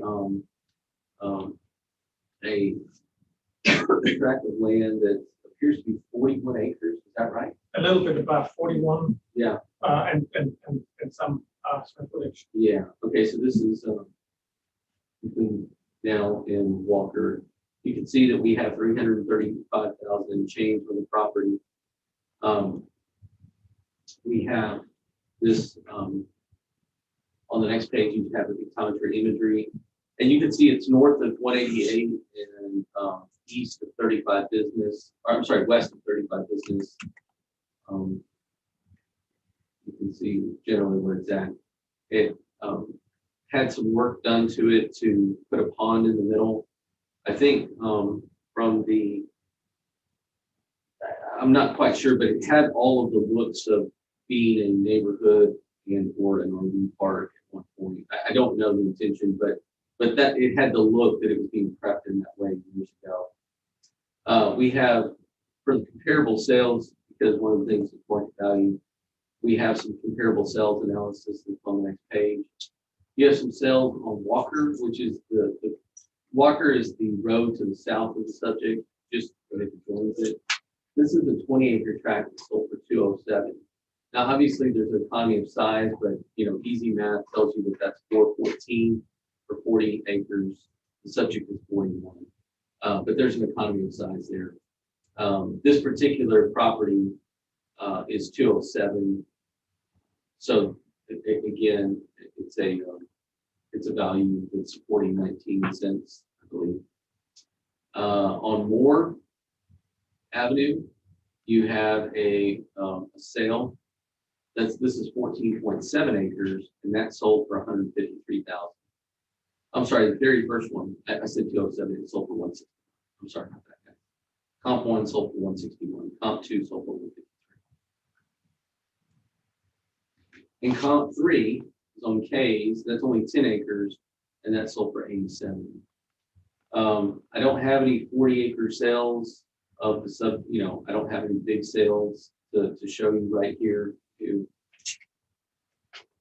The median value is 21 cents.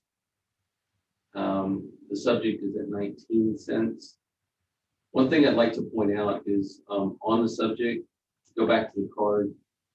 You can see that it normally would have a value of 419, but we've already taken like 20% out. I believe that's for the lake area. So we've already removed 20% of the value of the property. Moving on back to the equity grid, what we have is the one, I guess, next door is 121 now. And you can see that it has, instead of, the subject has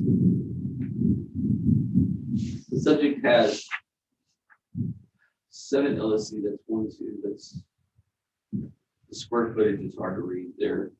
It's 1791488. And so the one, comp number 1 is right, I guess, right next to it. And it appears to have about half the size because it only has 871200. So it's 1 digit off there.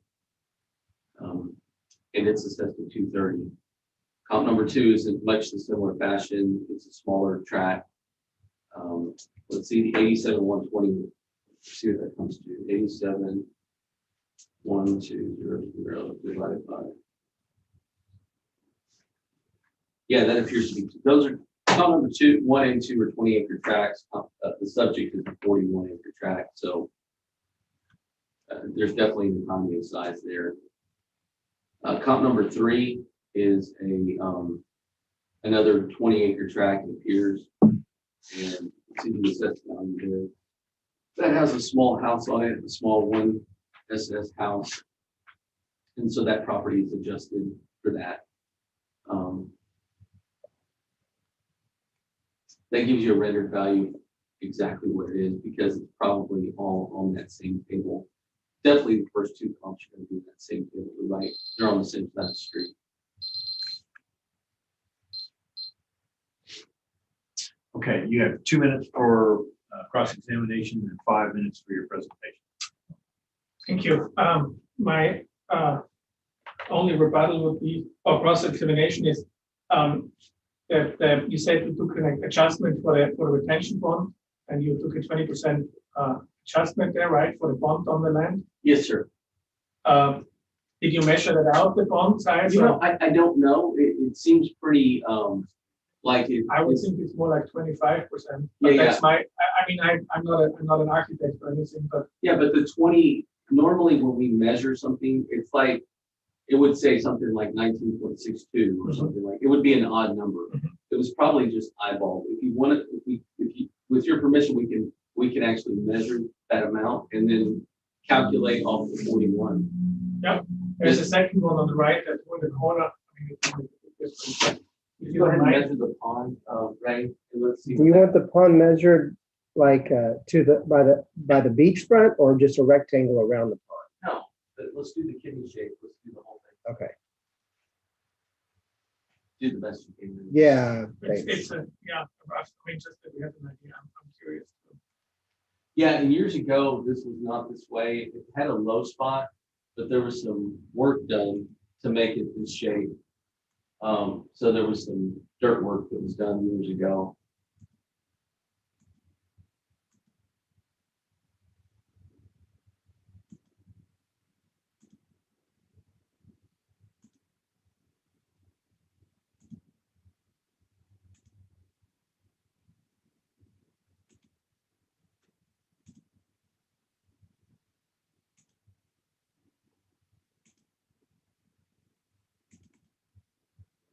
It's like 188.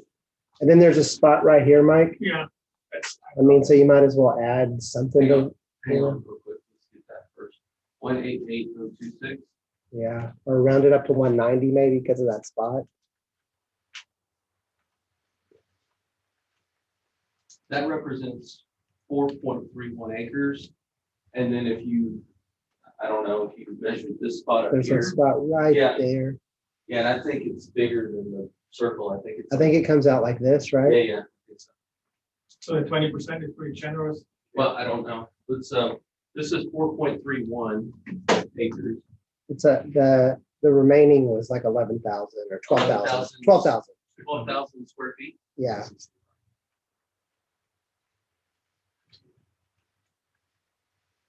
So that represents 0.27 acres. So the summation of both of those is.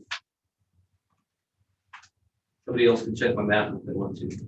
That's 4.5 acres, 4.58 acres, and the subject is 41, which is closer to 12%. Yeah, it's like 11-12%. So 20% is pretty, like it, I think. I might not argue that then, right? So, I appreciate that. I'm pretty much done with my process. Yeah. This property at our price, this is a great property. This is the ready to be developed property. And I'm sure it needs work. I'm sure that there's areas in there that you're gonna have to bring fill in and all the rest, but at this price, yes, it's great. I think. No, I hear you. Okay. I'm good. So Mike, I do have a question on the property card. I'm not seeing the 20% adjustment for the lake. Yeah. Maybe I'm just. Well, I'm it just not says seeing it. 80 on there. Does that say 80? It's right there. Oh, right there, right Yeah. there. All right, I got it. So it's not a separate line item for a different type of land. It's No, just- it was, okay. at some point it was brought in the past, like, hey, I got an area in the middle and somebody went like that and put it on that. Okay, They eyeballed it. okay. And, you know, and there's some areas that are sloshy, and I don't know if that was taken into consideration at that time. That wasn't presented to me. Okay. I mean, it wasn't presented by us. No, that's my picture. Okay. Can I stop Sure, short? you can talk about the picture. That if you want to pull them up, that's has been taken last couple of months. And there is a little dirt road going in there, but I got stuck with my 4x4 because it's so muddy. It's just real swampy. And right now I would consider completely unusable. I think it takes a lot of fill and a lot of, it really looks like a swamp. And that's not the lake, that's just the land around it. And I don't know if there's a way to adjust it for condition because it seems to be awfully low. I think when the storage guy next door built his land up, it made it worse. We had more runoff into our land. And at this point, we have a real flooding issue. And that's not taken after a particular rainfall or anything, you know, that's just the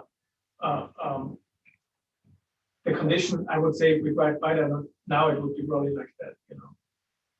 And that's from looking from Walker out the land, but that's on the edge of the property. So right here. if I may find out, I think this was taken from over here.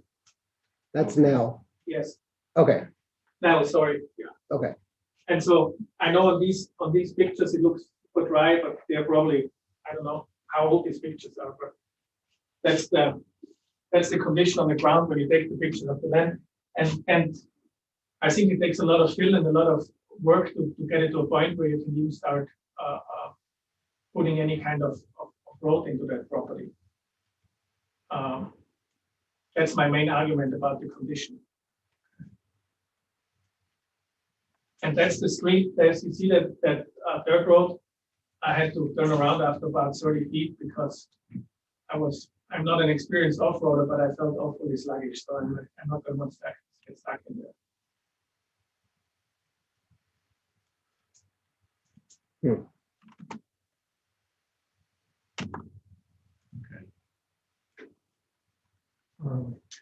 Got about 45 seconds left. That is my main argument. I've really nothing else to say on that. Okay.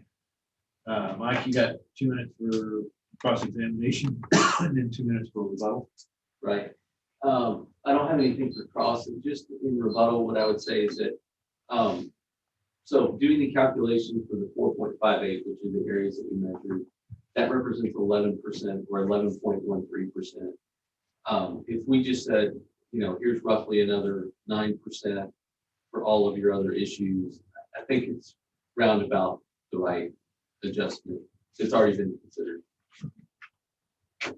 No doubt. I mean, the subject property owner would have to do some fill or their dirt work, but this is the development waiting to happen. So it's ready.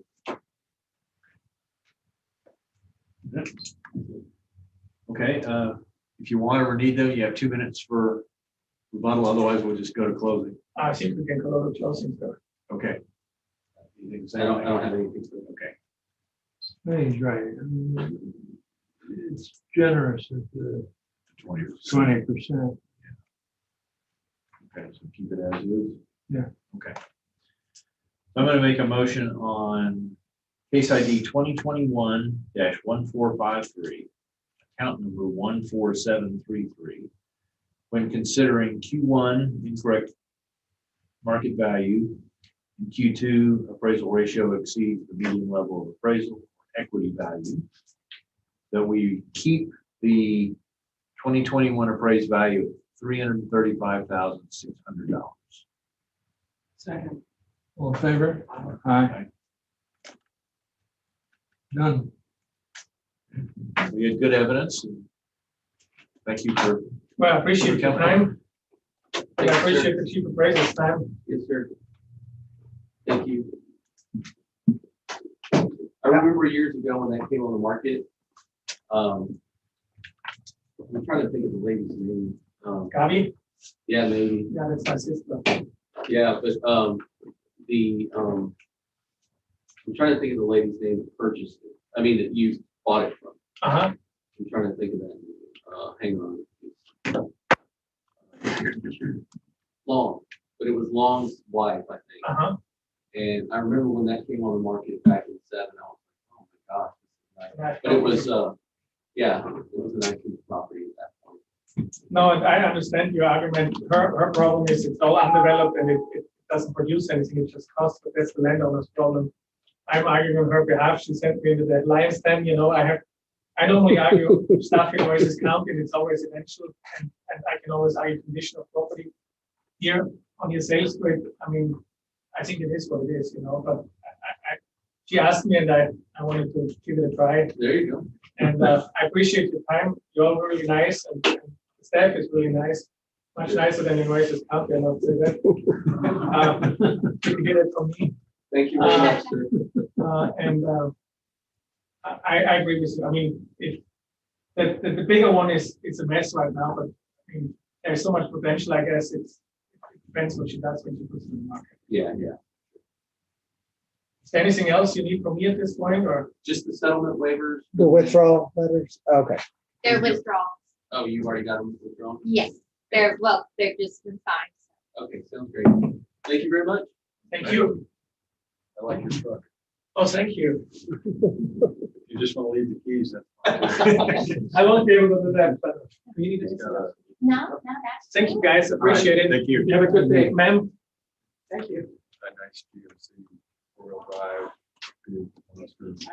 Oh, yeah. I gave it over 16 days. Oh, Yeah. It's a GMC Chevy. That property years ago, I looked at it, when it came on the market. And they even did an inquiry to get like for what it would take to get city water from way to 188. And it ran like $35,000 just to get water. But as soon as you do that, you've got 5,000 square foot lot all around that place. And you've got probably $50,000 or $80,000 worth of other development and staking out and stuff like that. But you've got a huge. It's a winner. Yeah. It's a winner. County 40 acres. Let's see. That is the county, but I mean, the city's running water. Well, 188 place. remember years ago I looked and this place right here, like down here is 188. Yeah, I was looking- I'll second that. Right here, so if you're in like 30, I think before I had was like 30 to 35,000 to get water in this place. right here. I remember looking at it. Anyways. Well, I make a motion that we adjourn. I'll second that. Are we done? Yes, we are done.